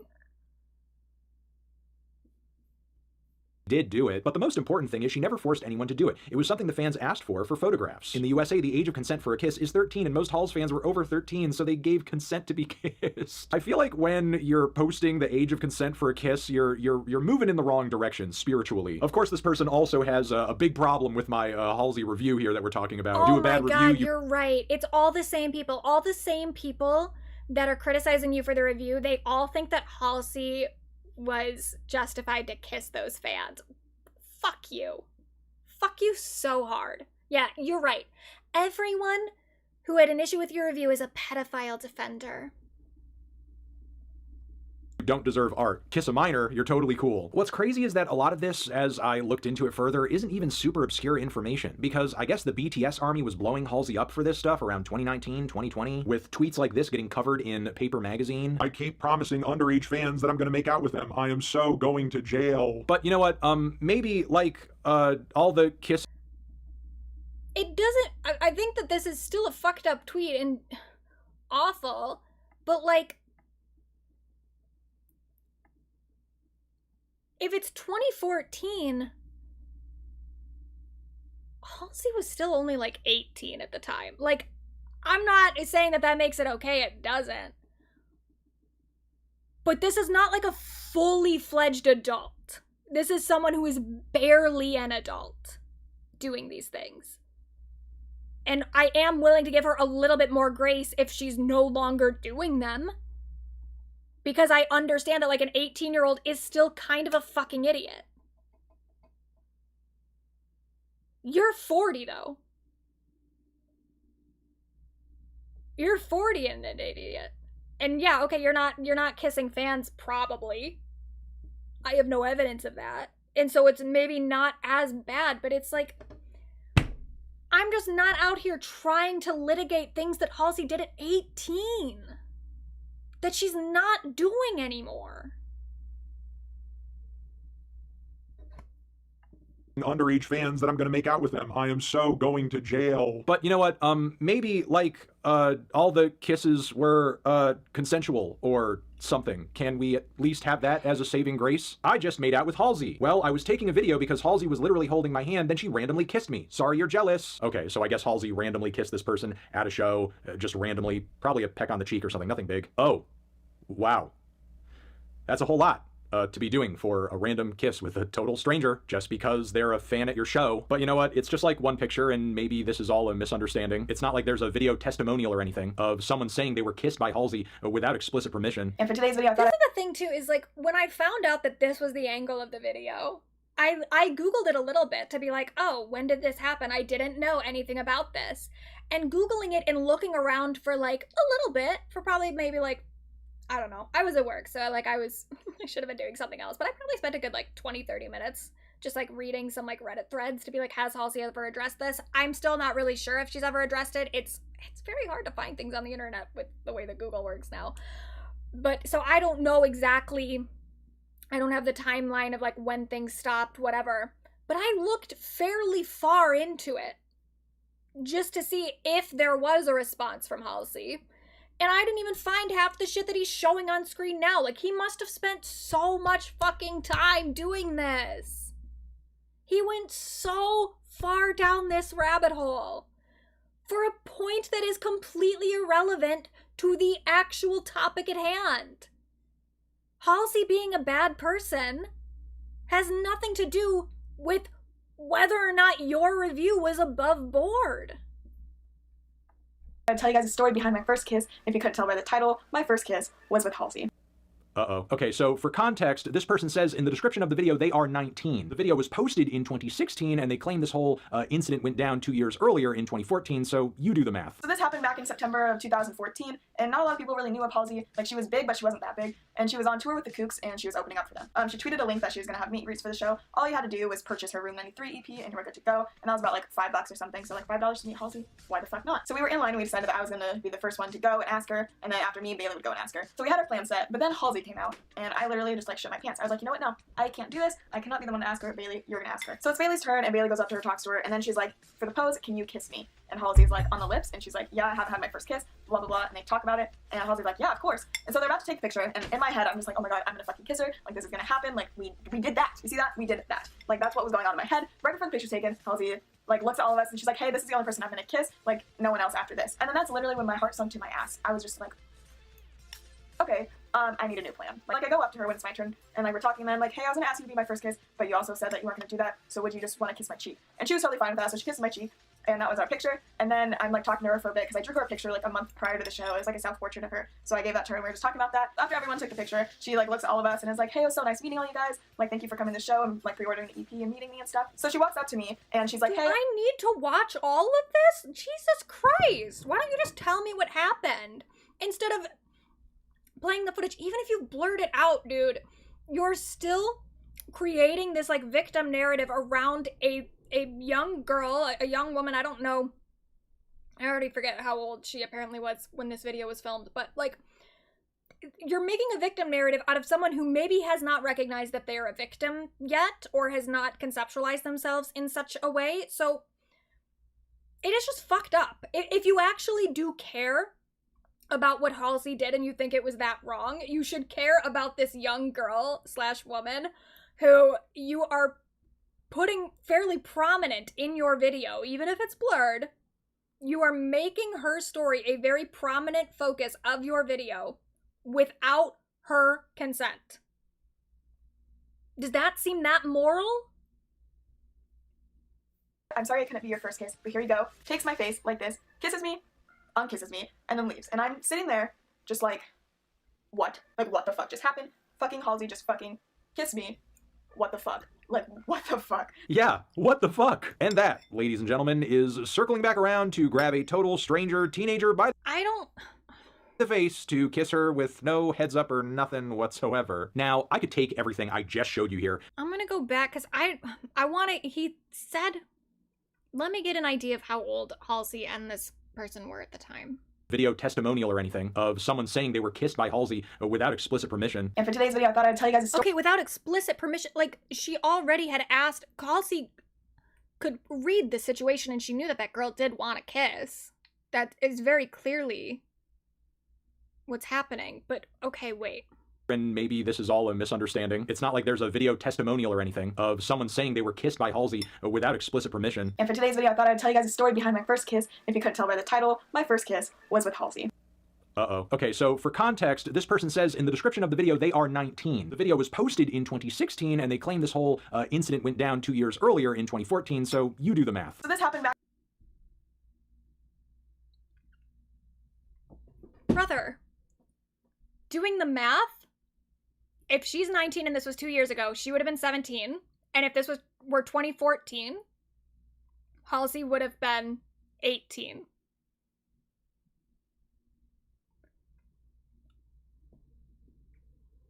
Should Halsey have done it? No. But I think doing the math actually doesn't make it that bad. Like, I'm not saying that it's fine, but it wouldn't have been that severe. Halsey would have been 20. She maybe would have been 19 because her birthday's in September and she's born 1994. So I'm 30, she's 31. I was in 2014, I would have been 18. So she would have been maybe 19. So 19 to 17 is the age gap here.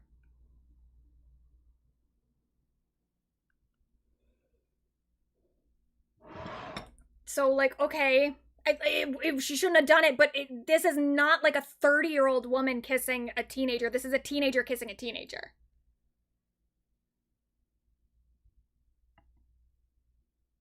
Shouldn't have happened. But it's not evidence of her being, like, a pedophile. To social media, but I'm not going to do that. Not only because, one, I don't believe Halsey is actually like a danger to society or her fans, So but then also why are you doing this? Just for kicks? Just to use someone's idea of Halsey as being a pedophile as a way to get yourself out of legitimate criticism? Like, that's still so fucking weird. Especially if you don't think she's a danger to society. It would be one thing if you thought that she actually was. If you actually thought that she was still going around kissing minors. Then okay, absolutely publicize it. And say, I think this needs to stop. I think that Halsey needs to be watched. You don't think that, though. You don't think Halsey is a danger to society. You just want to use the perceived victimhood of other people without their consent as, like, your winning token to get yourself out of this. So as far as I can tell, as weird as all of this is and as strange as it feels for it to be, as unexplained as it is, Halsey seems to have ceased this behavior. Still, the point of this video isn't to go at her or tear her down, but rather dispel bad faith smears about me and my content, because it doesn't take— But what does this have to do with that? People can dislike you no matter what they think about Halsey.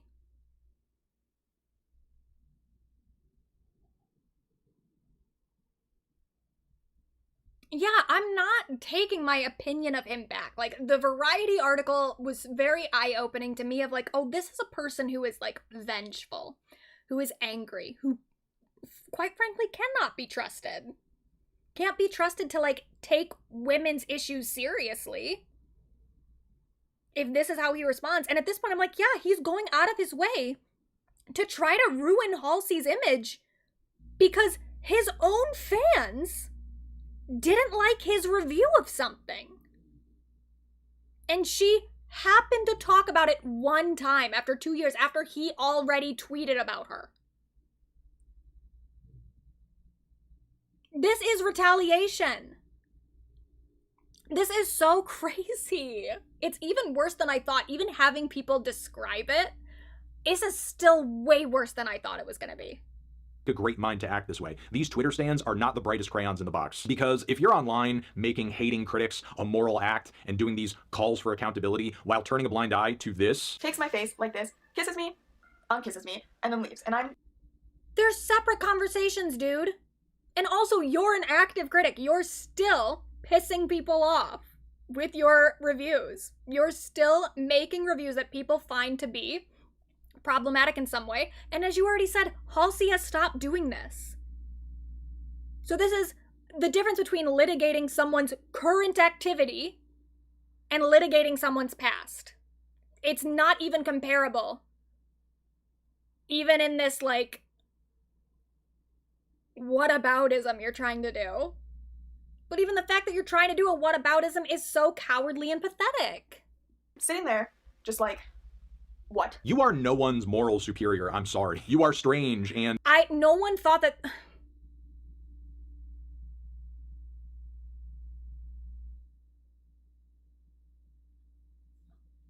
There's just a lot of projection happening here.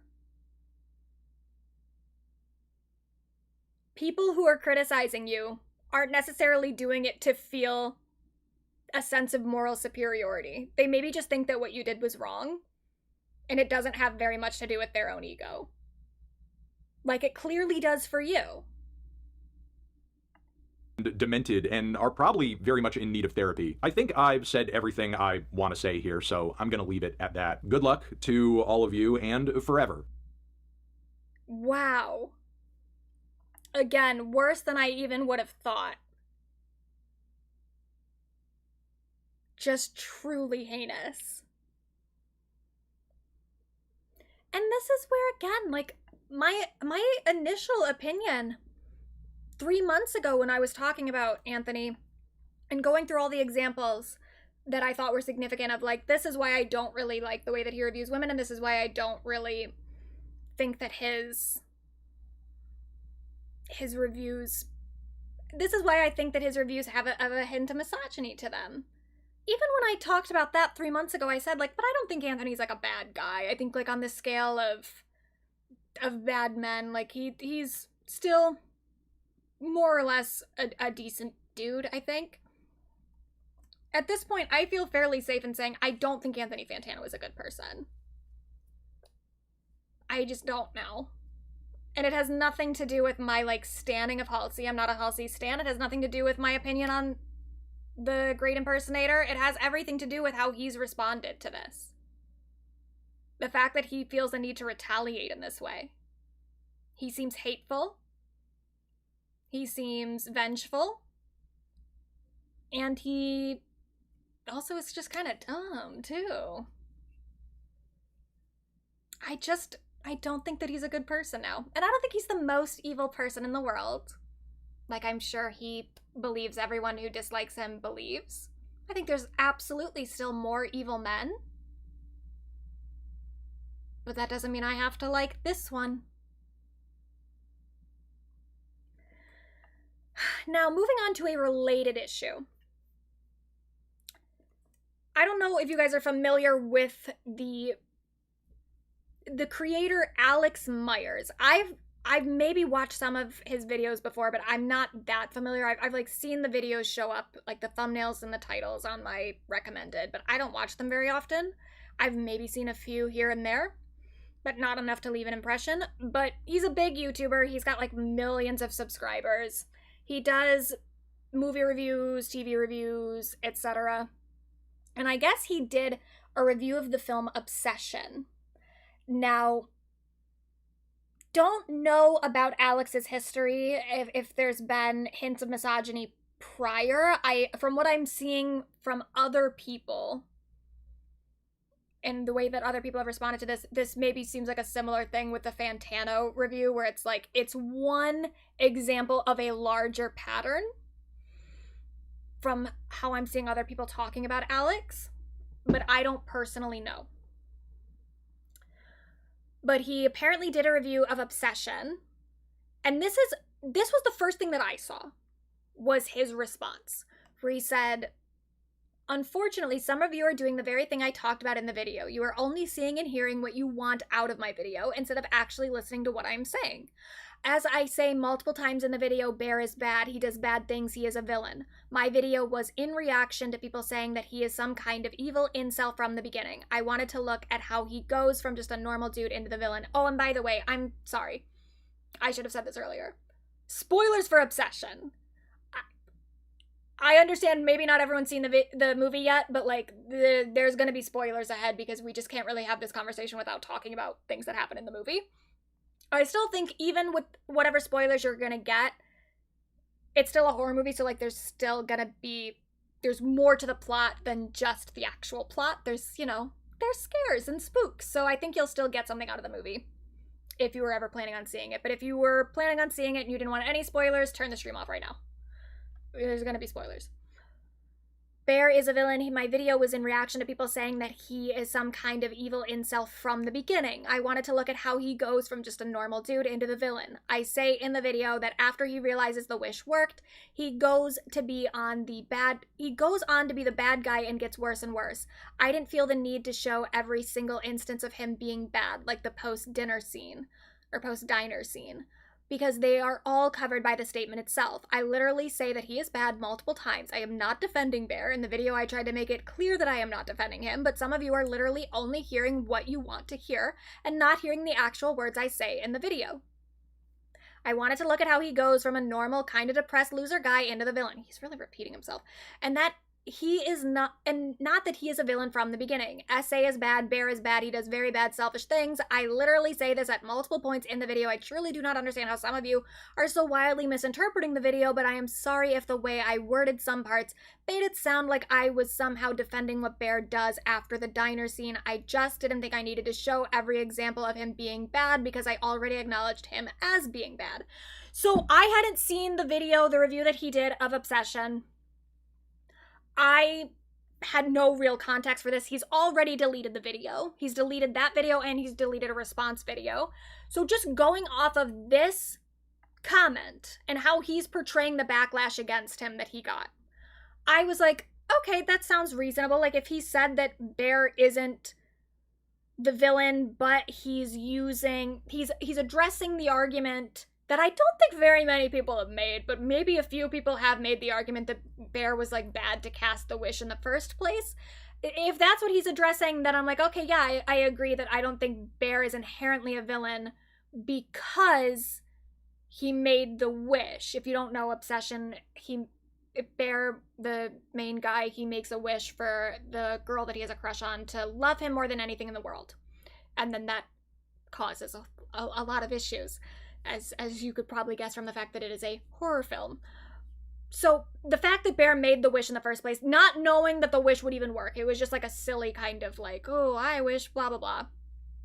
Not knowing that the wish was going to come true, he's not a villain for that specifically. I don't know that anyone has ever really made the argument that he is. Maybe some people have, but I think most people understand the fact that he didn't know the wish would come true, especially in that particular way. So I don't really know why you would need to make an entire video addressing an argument that's not very prominent around the discourse. But okay, if that was the point that you made of like, hey, Bear isn't a villain at the very beginning of the video, then I guess, you know, people acting like you said something that you didn't actually say, that would be very frustrating. I get why you would make this response, I suppose. I do kind of disagree with this idea that Bear wasn't a bad guy the entire time. I think that he didn't do anything bad until a particular moment. But I think that there's also indications that Bear kind of has some selfish desires even prior to that point. There are indications that Bear is kind of an incel prior to that moment, but it's, I guess, a little bit more debatable. It's like maybe just some red flag stuff.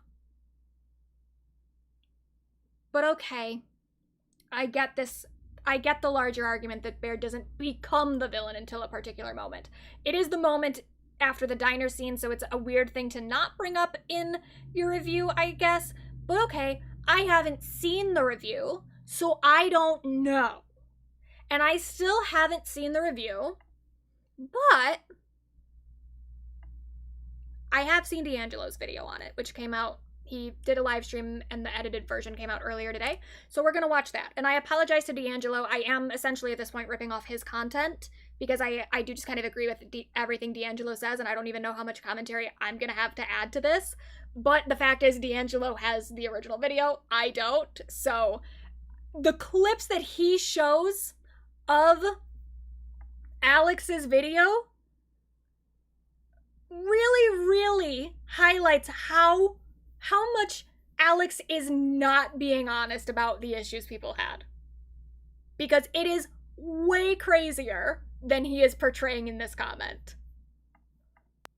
So his video starts off with this disclaimer. Warning, this video is an attempt at a good faith, nuanced look at the fictional movie Obsession and the characters therein, which will probably upset some of you for some reason. I don't necessarily think people are mad because it's a, quote, good faith and nuanced look. That's not the type of thing that tends to upset people, but let's see. You know, I don't think I've seen the internet freak out about a movie like they have with Obsession, where like everywhere you looked, everyone had an opinion about it. Well, I'm actually kind of glad it's happened because it makes it easier to have these conversations when we have clear examples of bad behavior. Bear is 25, according to the screenplay, and he's never outgrown his awkward high school loser persona, which means he's gonna have a great career one day as an online content creator. One of the things that wound up shooting Alex in the foot here is he keeps comparing Bear to himself. Further along in the video, he's like, Bear does this thing just like me. I'm a content creator. Bear does this other thing. It's relatable. You might not want to do that with like the rapist protagonist, but that's okay. Whatever. Let's just keep going. Are you okay? No, I just dropped my crystal necklace down the drain. Oh, no. Crystal necklace. Bear, get out while you still can. But then again, Nikki is a hot Latina, so one can only remain strong for so long. Throughout this entire video, Alex keeps pushing this narrative of like, Nikki Nikki is a crazy, like, crystal wielding Latina. Like, she writes, she's creative. So obviously she was going to be a bit feisty no matter what, which is like, okay. So here we get a look at who Nikki is. And she seems like she's kind of one of those girls who's like those like ball buster types, you know? She's always like,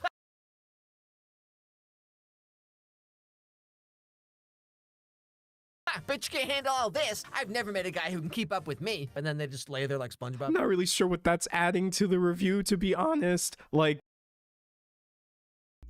that is a crazy thing to say. To be like, oh, I bet she's one of those girls that just lays there. Like, it does very much feel like there's a particular girl in his mind that he is dealt with in some way.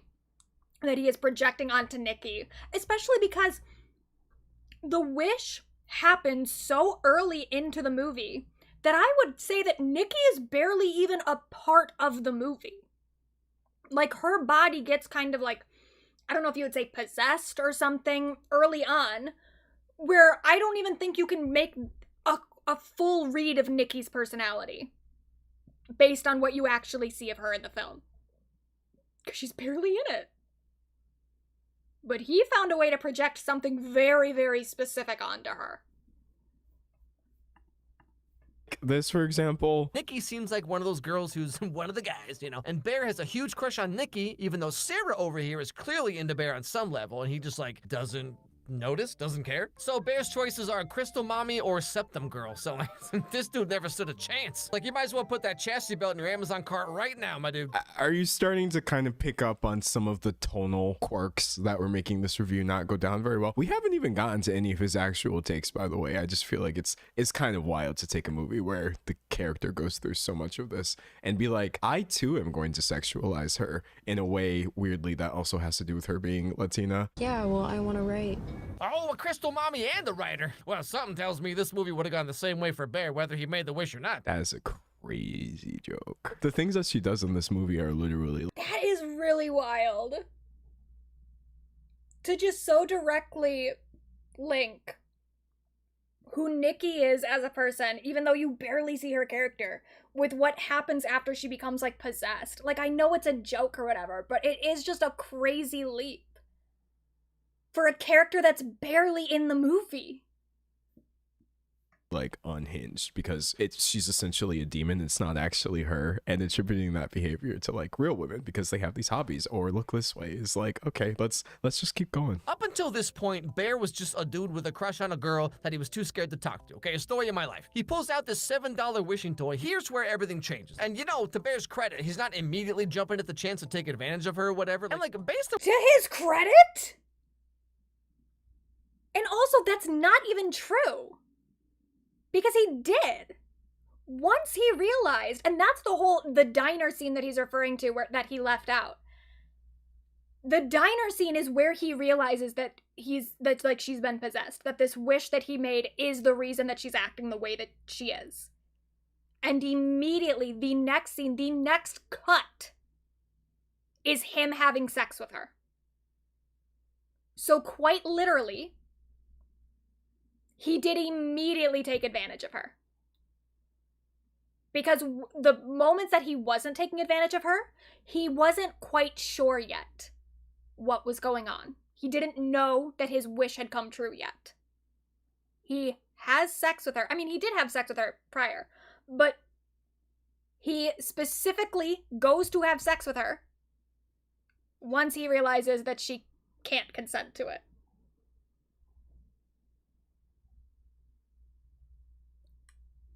And even if he had waited a little bit, that still would not be something that was appropriate to say to his credit about. It is not to his credit that he didn't rape somebody. What people were saying about immediately.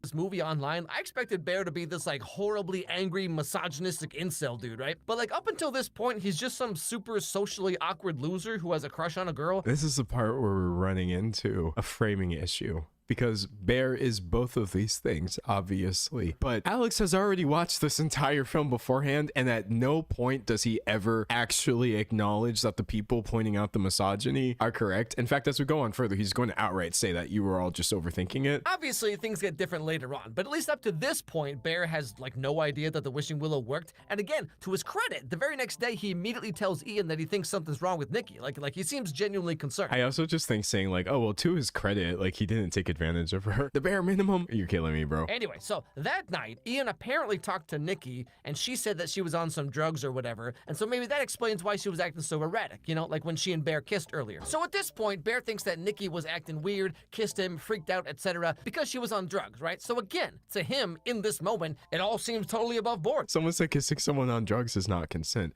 Yeah. Yeah, it's not above board. And at least you can make the argument that in the moment that he kissed her, he didn't know, he didn't think she was on drugs, and he didn't know that the spell had worked. However, and this is where I will say that I do think there's evidence of him being a little incel-ish, a little incel-adjacent, even before he does anything that bad. When he's kissing her, she has like one moment of like clarity. Like there's little moments throughout the movie. And this is what's crazy too, is like I actually didn't even like the movie that much. I thought it was like okay. But this whole thing is like has me defending it and being like, you don't even get the subtlety of the writing. It was so subtle and so specific. But like it is very intentional that there's these little moments where Nikki kind of comes to and like expresses her like actual feelings in the moment, and she is kissing, like the demon Nikki thing is kissing Bear, and she comes to and she's like, oh my god, and then like freaks out and then runs across the room, and then immediately like the demon person takes back over. And she's like, oh my god, I'm so sorry. I don't know why I did that. I just had like a panic attack. And what is very interesting is like, number one, Bear doesn't seem that concerned about the panic attack. He has an explanation, and he's not really concerned about what that explanation implies about Nikki's mental state. He's not like, you had a panic attack about what? Like, what's going on? And do they always come on that suddenly? Like, a lot of people, if they care about other people, if they found out that the person they were just making out with just had a very sudden and strong panic attack while kissing them, they would maybe be a little bit more concerned. They would think about it a little bit more. They would ask some more questions. Bear doesn't do that. He doesn't really care. He has an explanation, and he's good with it. Also, in that scene, and this is where I would say that like the writing can be kind of subtle sometimes. I have some issues with the dialogue overall, but there are like very good moments where I'm like, oh, I can tell that they worded that in a particular way on purpose. Bear says to Nikki after she freaks out, he says, you made me feel like I did something wrong. He doesn't say, oh my god, I thought I did something wrong. He is already kind of accusatory toward her, of like, you made me feel. And that feels pointed. You know? It feels like an intentional word choice to point out that Bear cares more about how other people think of him than he actually cares about other people's feelings. And later when Nikki says, Demon Nikki or whatever you want to call it, when she says, oh, I'm sorry about the other night, I was on drugs. She says something very specific about like, but you didn't know that, so like, I don't think you took advantage of me at all. And then he gets defensive again. He's like, well, I didn't take advantage of you. I had no idea. How could I have even known that? And she's like, well, yes, that's what I'm saying. Like, you didn't do that. And then he's like, okay, well, sure. So then what are we talking about? Like, I don't remember the exact dialogue, but there's like a point of conflict between the two of them when she says, I don't think you took advantage of me, because he is offended by the idea that she could think that. And he needs to put that out there right away, that like, you would have no grounds to think of me that way if you did. And that, again, feels very incel-y. And so even before he's actually like sexually assaulted her, like knowingly assaulted her, like he does later in the diner or after the diner, even then you are getting little glimpses into how he thinks about women. And so we can say that he wasn't the villain yet, but there are red flags that are coming up that are fair to talk about if you're going to do an analysis of the film. There are things in Bear's behavior, even before he's done anything that wrong, that still indicates a problem. No, that one take alone, in my opinion, completely justifies the way people are reacting to this. That's a wild self-report, my guy. Given the circumstances, Bear's being pretty normal about this, okay? Given what he does and does not know by this point in the movie, like he could have slept with her, or he could have taken some kind of advantage of her. He did. As soon as he realized that she, in fact, was being affected by the wish, he then immediately has sex with her. Immediately. But he was rather gentlemanly at the time. I mean, you know, for a guy who has this many Cosby sweaters. And it's like, jokes about rapists like Bill Cosby for a movie in which we see a character repeatedly get raped. It's kind of uncomfortable to watch, honestly. They start dating, hanging out, kissing, doing the devil's tango. And Bear's finally living the life he always wanted. Hot dog. Turns out Nikki was in love with him the whole time. The only way for you to justify anything that Bear is doing is by framing all of the assault and rape as sex, which is what Alex does in this video again and again, what people were calling him out for, and I would have to agree with everyone calling him out for this. Okay, see, Bear, I don't know why you're making this face. You wanted the Crystal Mommy Latina experience, and you got the Crystal Mommy Latina experience. But here's where Bear starts to maybe kind of realize what's really going on here. Y'all just be on this platform racist as hell. It's fine, it's fine. As he acknowledges here, this is the part, undeniably, after the dinner scene, where Bear cannot say he doesn't know that Nikki's acting this way because of his actions. This is where it gets really, really, really, really weird. For some reason, Alex just cuts out the scene that happens after the dinner, which is literally, in my opinion, the most pivotal moment, because that is the first time in my read of the movie where we, the audience, realize that Bear realizes that what he's doing is not consensual. But Alex is like, let's just not really get into that. At the halfway point of the movie, he does finally start to realize that the wish actually worked. But like, even then, like literally every rom-com is about trying to find a way to get the other person to like you, or you manufacture a meet cute or whatever, right? Like, I've seen some internet comment threads where it's like, he only saw her as an object and wanted to remove her autonomy. That's why he made that wish. It's what happens in the film. I'm not saying Bear is a blameless, innocent victim, okay? But I think some of you are a little too quick to attach motivation and subtext to this character that is not based on the movie. Like, it really seems like some of you want him to be a horrible, incel, intentionally malicious guy, regardless of what actually happens in the movie. Even the guy— He raped a woman! And also, like, allowed her to be tortured, essentially. Like, you get indications when Nikki kind of comes to. You get indications that Nikki is, like, very much suffering on the other end of this. And he knows that. guy who played Bear himself said this about the character: I never thought of Bear as a villain, but what really drew me to this story was the gray morals of it all. The director himself, Curry Barker, quite literally said verbatim, I did not intend to make a movie where this is ambiguous. He actually corrected the actor on this. He took it back. Obsession star Michael Johnson. Yeah, I'm not shocked that the actor feels like it's more morally ambiguous, because I almost feel, and this is not to like justify the actor's statements, because I think like after the fact you should probably say something different, but I think to get into character you maybe do have to start like justifying your character's actions just to like get yourself in the headspace. I mean, this is what a lot of actors do, where they're like, I have to like put myself into a position where at least I feel while I'm performing that I am on this person's side. So I can understand how the actor could feel like his character is more complicated, but I would be shocked if the writer-director, Curry Barker, if he didn't know going in that like, oh no, this is an unambiguously bad guy, because it's like, that's just how the movie is written. It is so blatant sometimes with the fact that Bear sucks.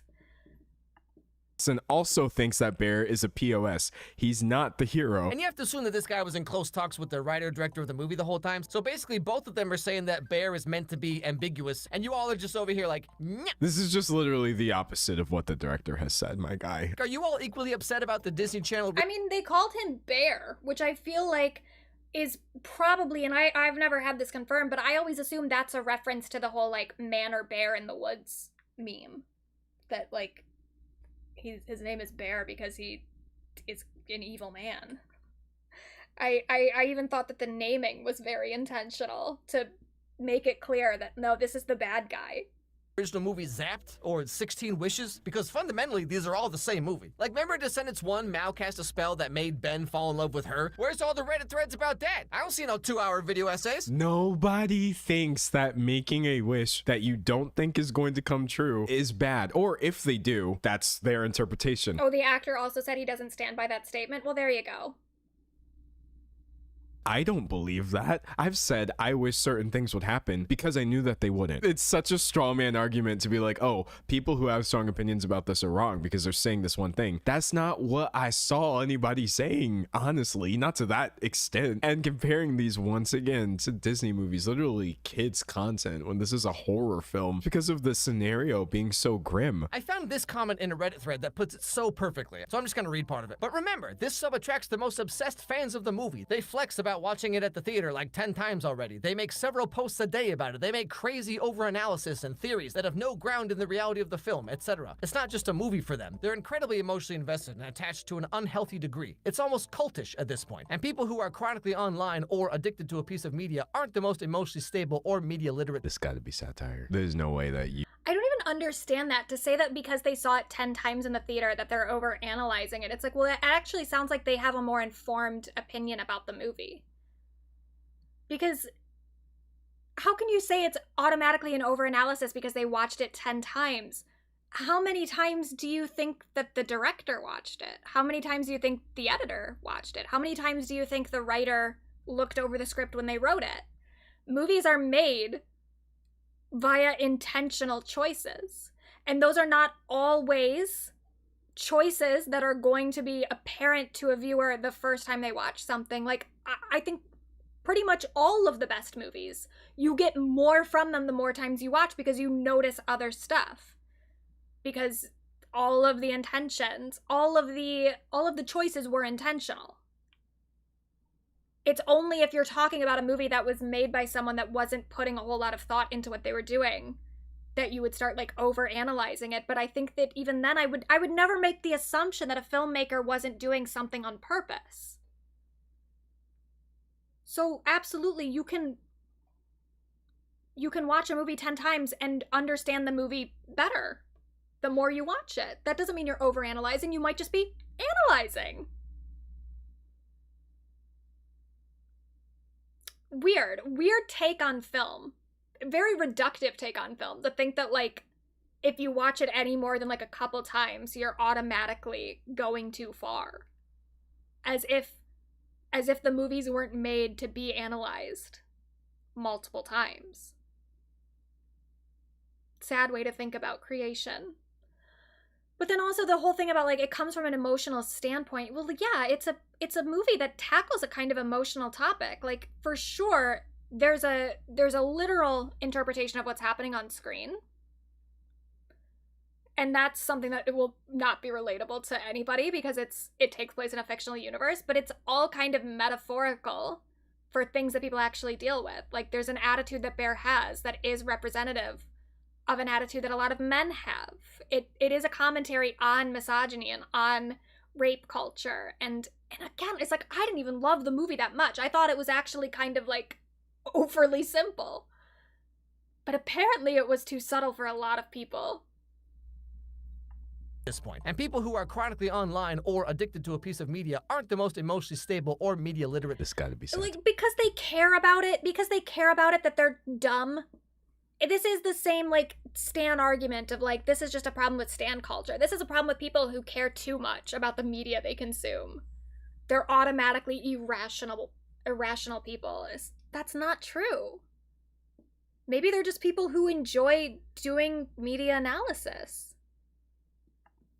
There's no way that you just told us that we are not media literate. So a lot of it comes from an emotional standpoint, hence the refusal to engage with the material in good faith and just making it say what they want the movie to say in an over-the-top, sanctimonious, dogmatic way. It's like a ritual for them, a catharsis. It's not... And when what those fans are saying is what the director himself agrees with, what then?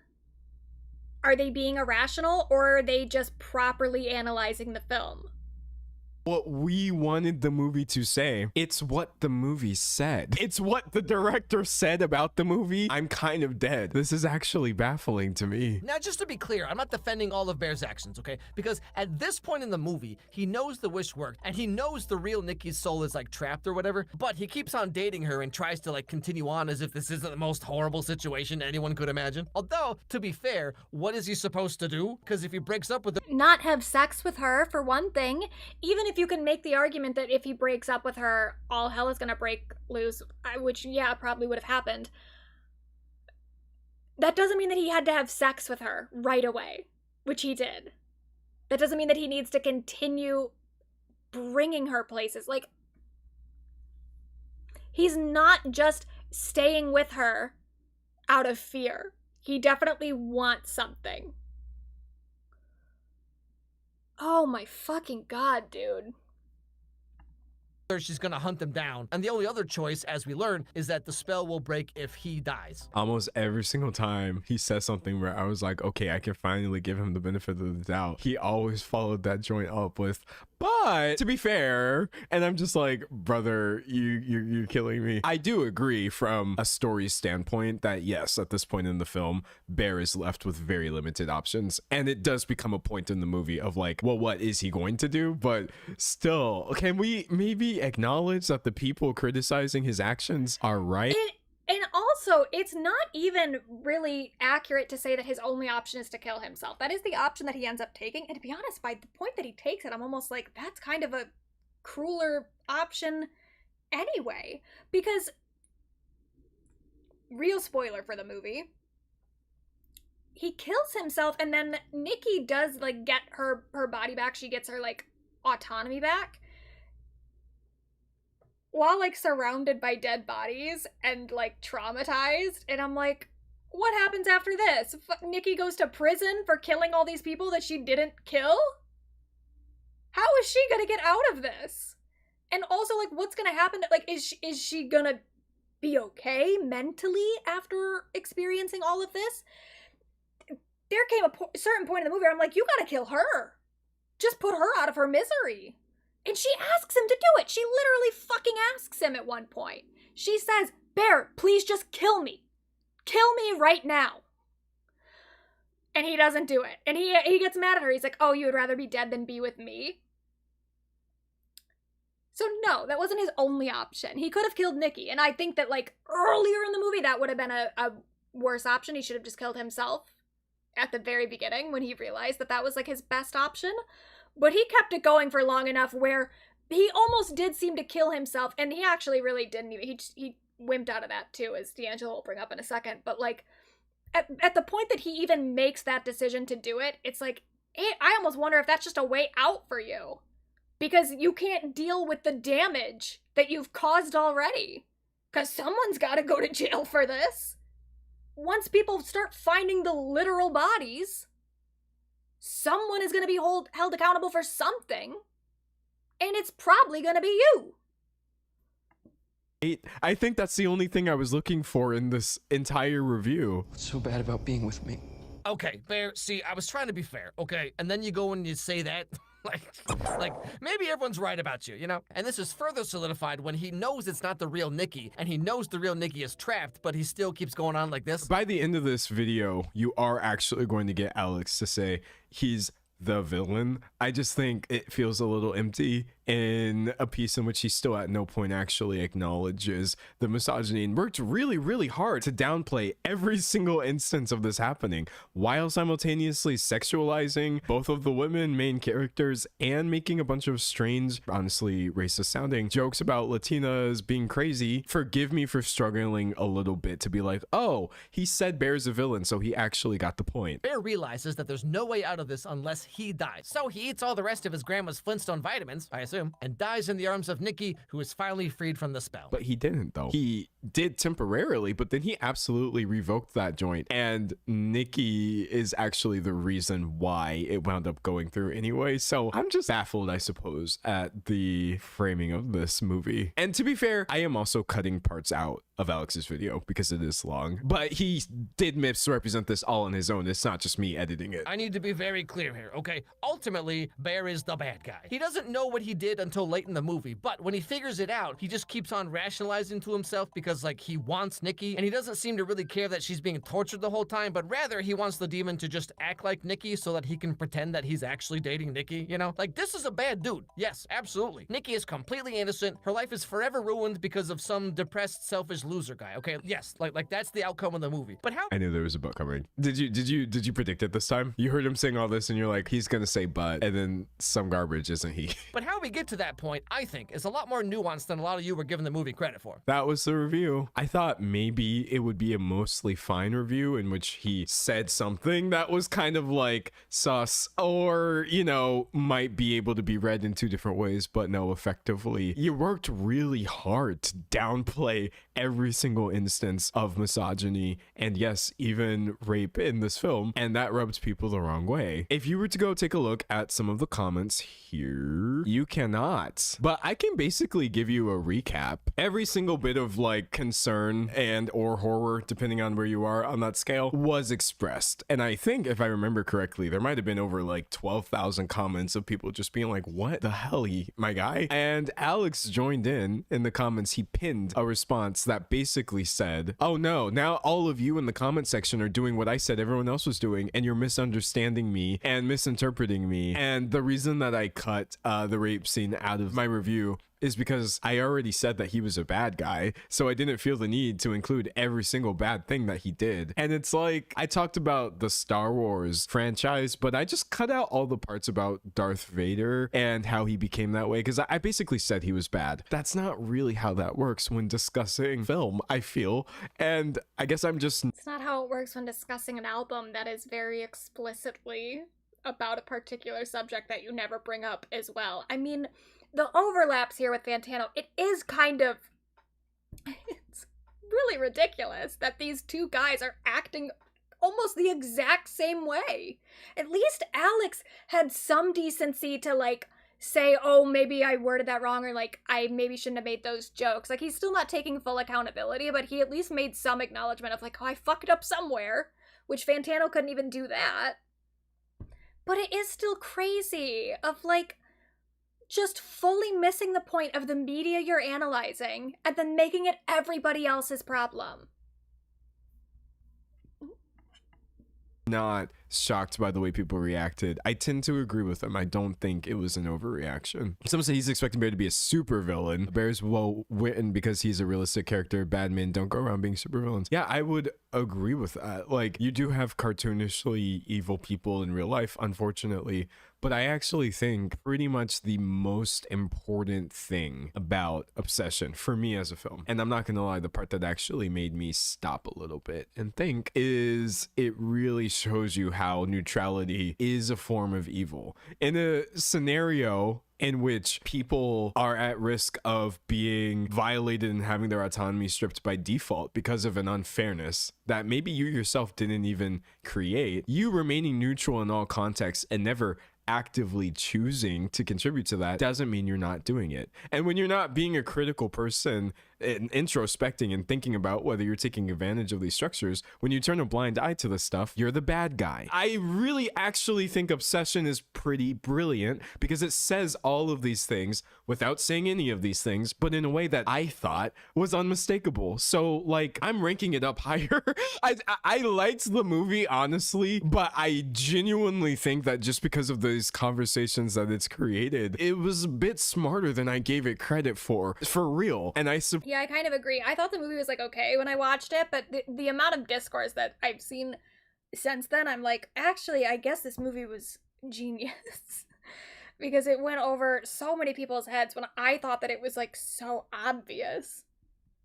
I suppose just missing all of that points to whether this is intentional, malicious, or just a complete lack of self-reflection, it's not a good thing to sit here and make excuses for. It's really, really not. Sadly, I can't really show you all of those reactions, but I can show you this though. Bro, people have been on this dude about this.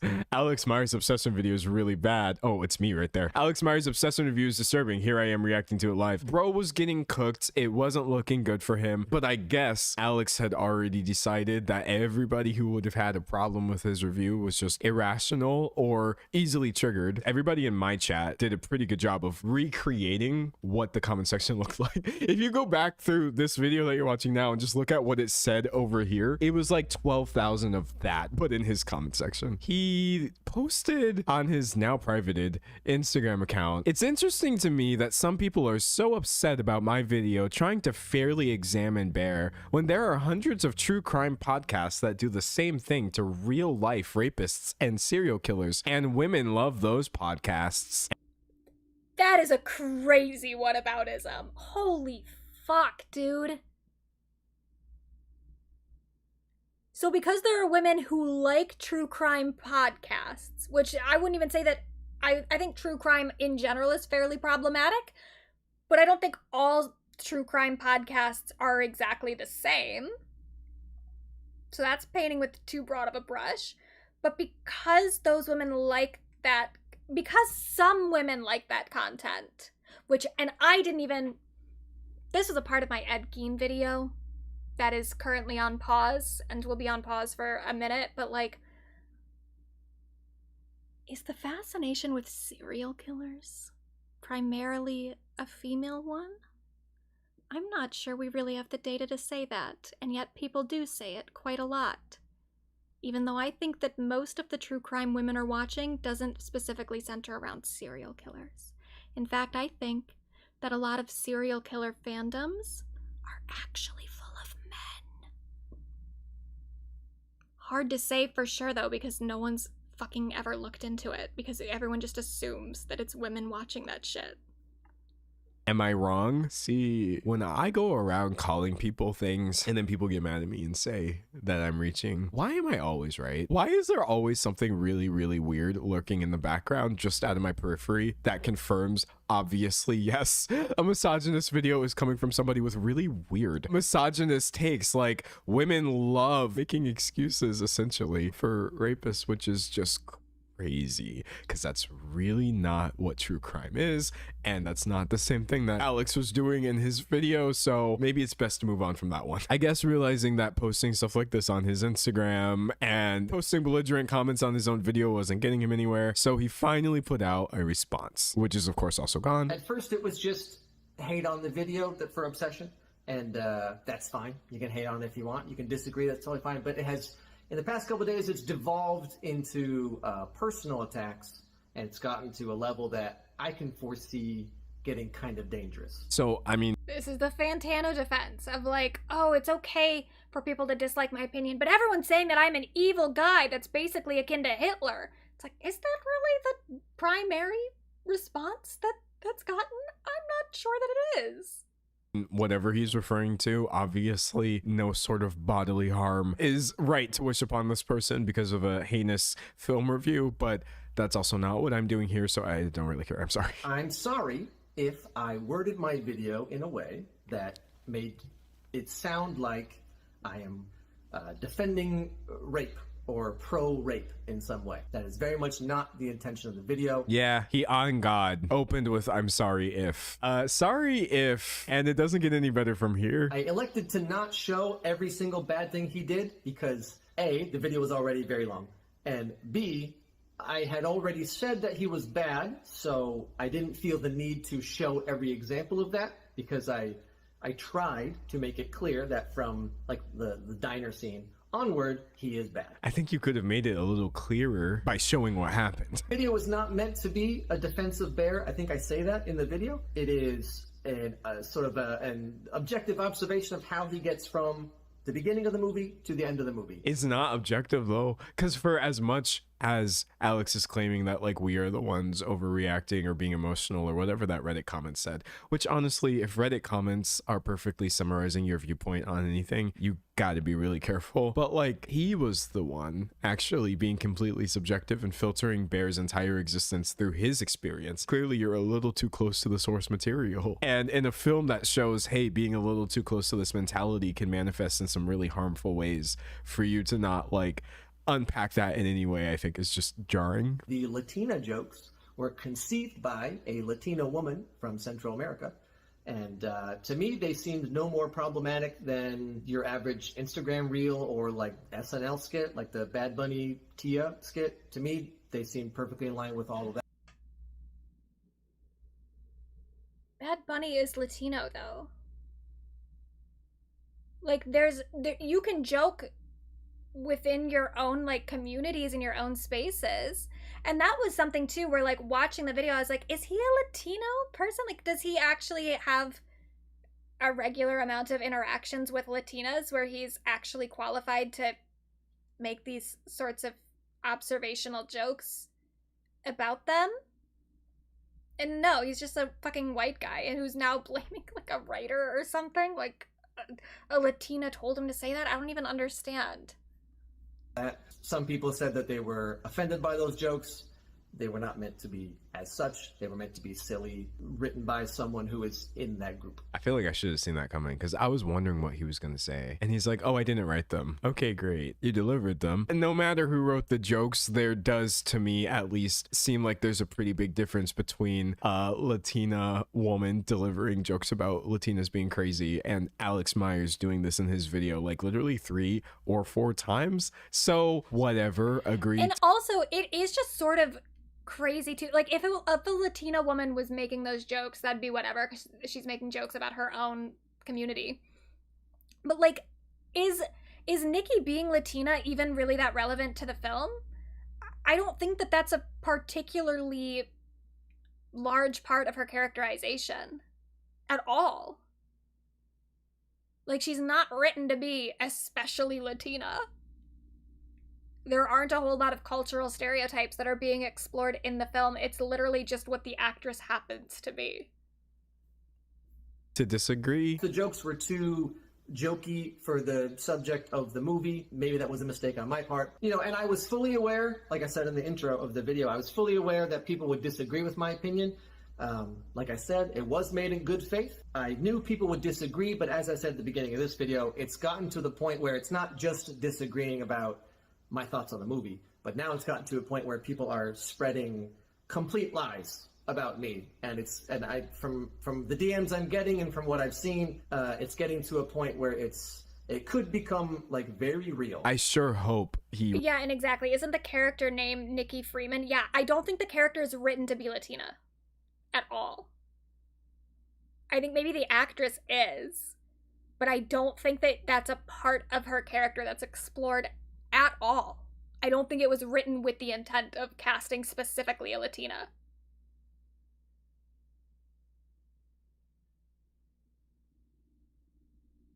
Just a weird thing to fixate on.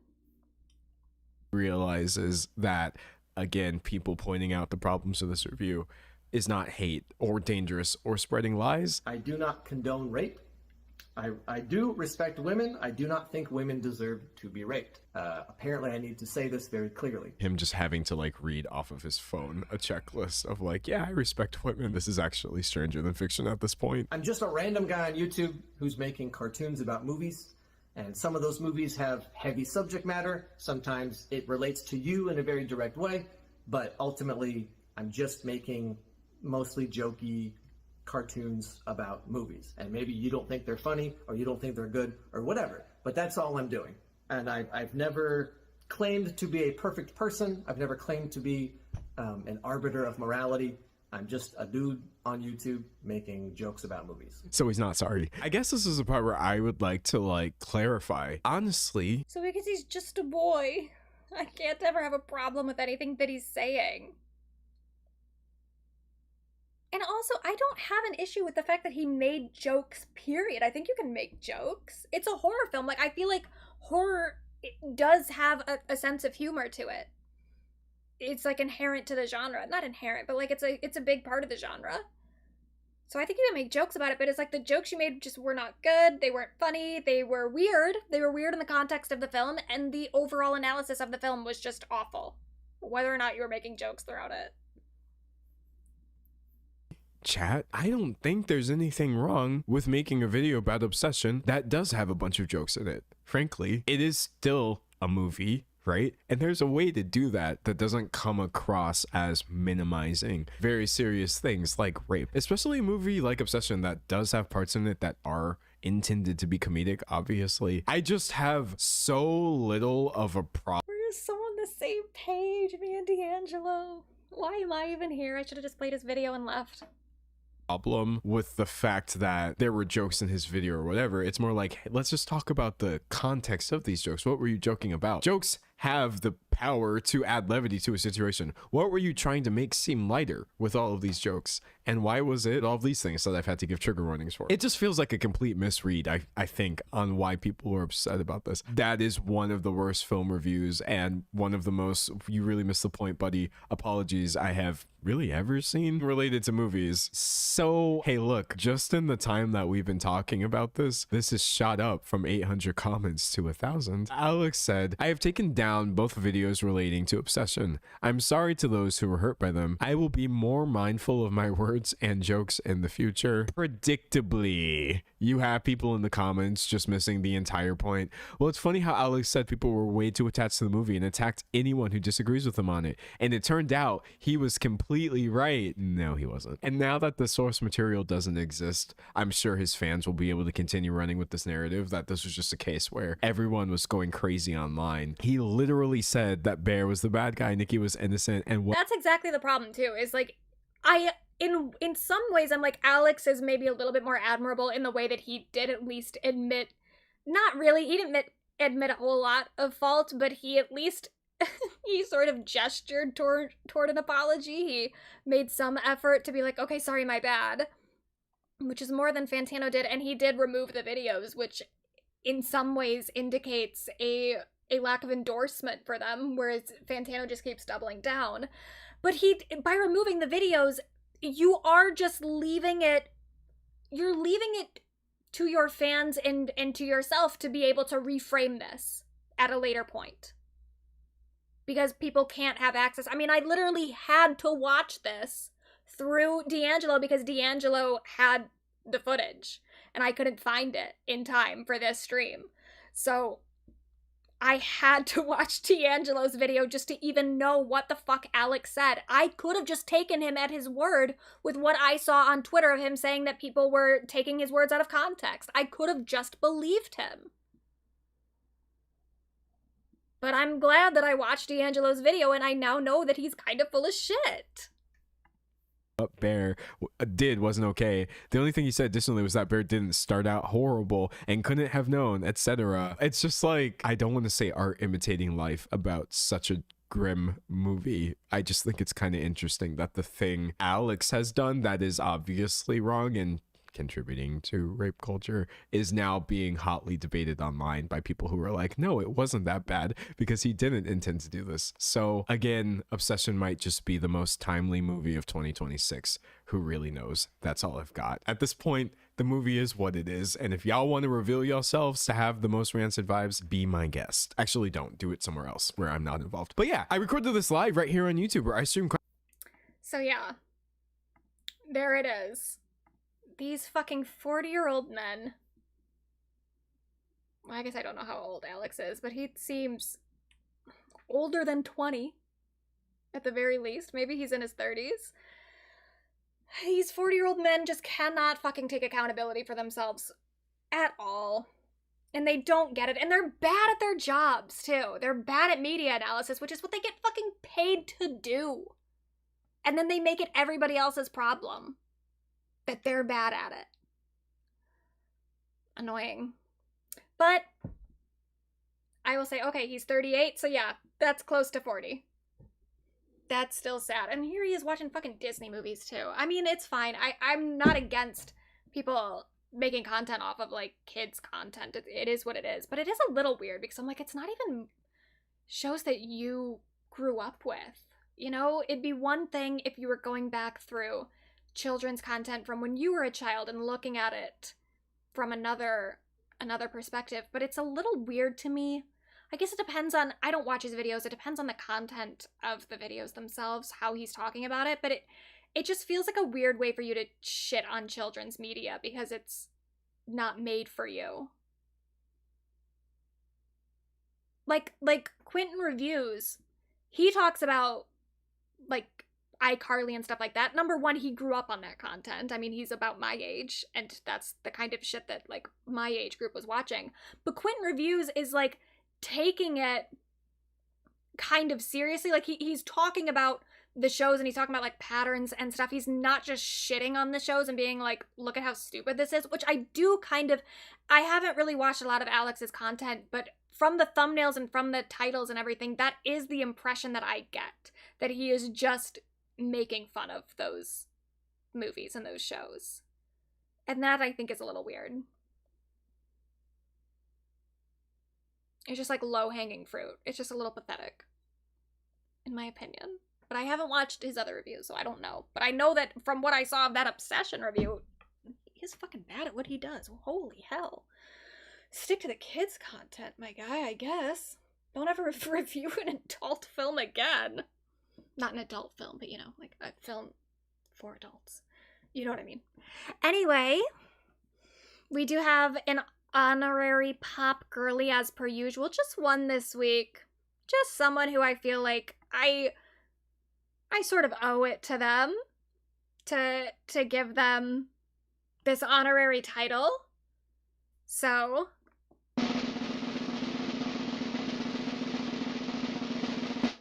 it's D'Angelo.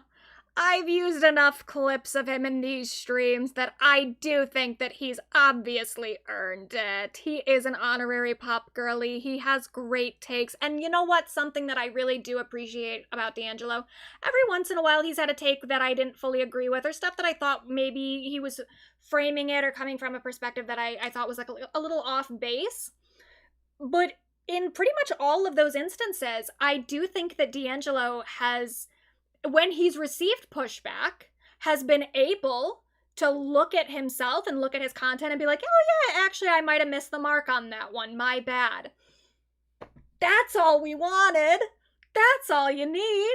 It's just an ability to reflect and take the things people are saying to you seriously, especially when it comes from a perspective of like your representation of marginalized communities that you're maybe not a part of. Like, I think that D'Angelo has been very receptive to commentary about misogyny, and he is not a woman. I do believe he identifies as non-binary. And I think any sort of queer identity is going to, I think everyone is affected by misogyny and affected by patriarchy, including hetero men, but especially women and queer people, we get it a little bit worse. We get it a little bit more direct. And so, for sure, as a queer man, as a non-cisgender person, or not a queer man, I'm sorry, as a queer person, as a non-binary person, as a non-cis person, D'Angelo has some experience with misogyny, but not as much as a woman maybe has in a direct capacity, and yet he is extremely receptive to when women have things to say, and as a woman, I do appreciate that. So thank you, D'Angelo. Thanks for all the commentary. Thanks for letting me, not letting me, you don't know that I'm doing this, but I'm assuming that I will not be getting claimed for showing such a large portion of his video. And thank you for putting parts of Alex's video in your content so that I could know how full of shit he was in his responses. Shout out to D'Angelo. We love you. We appreciate you. And I will see you guys next week. Goodbye.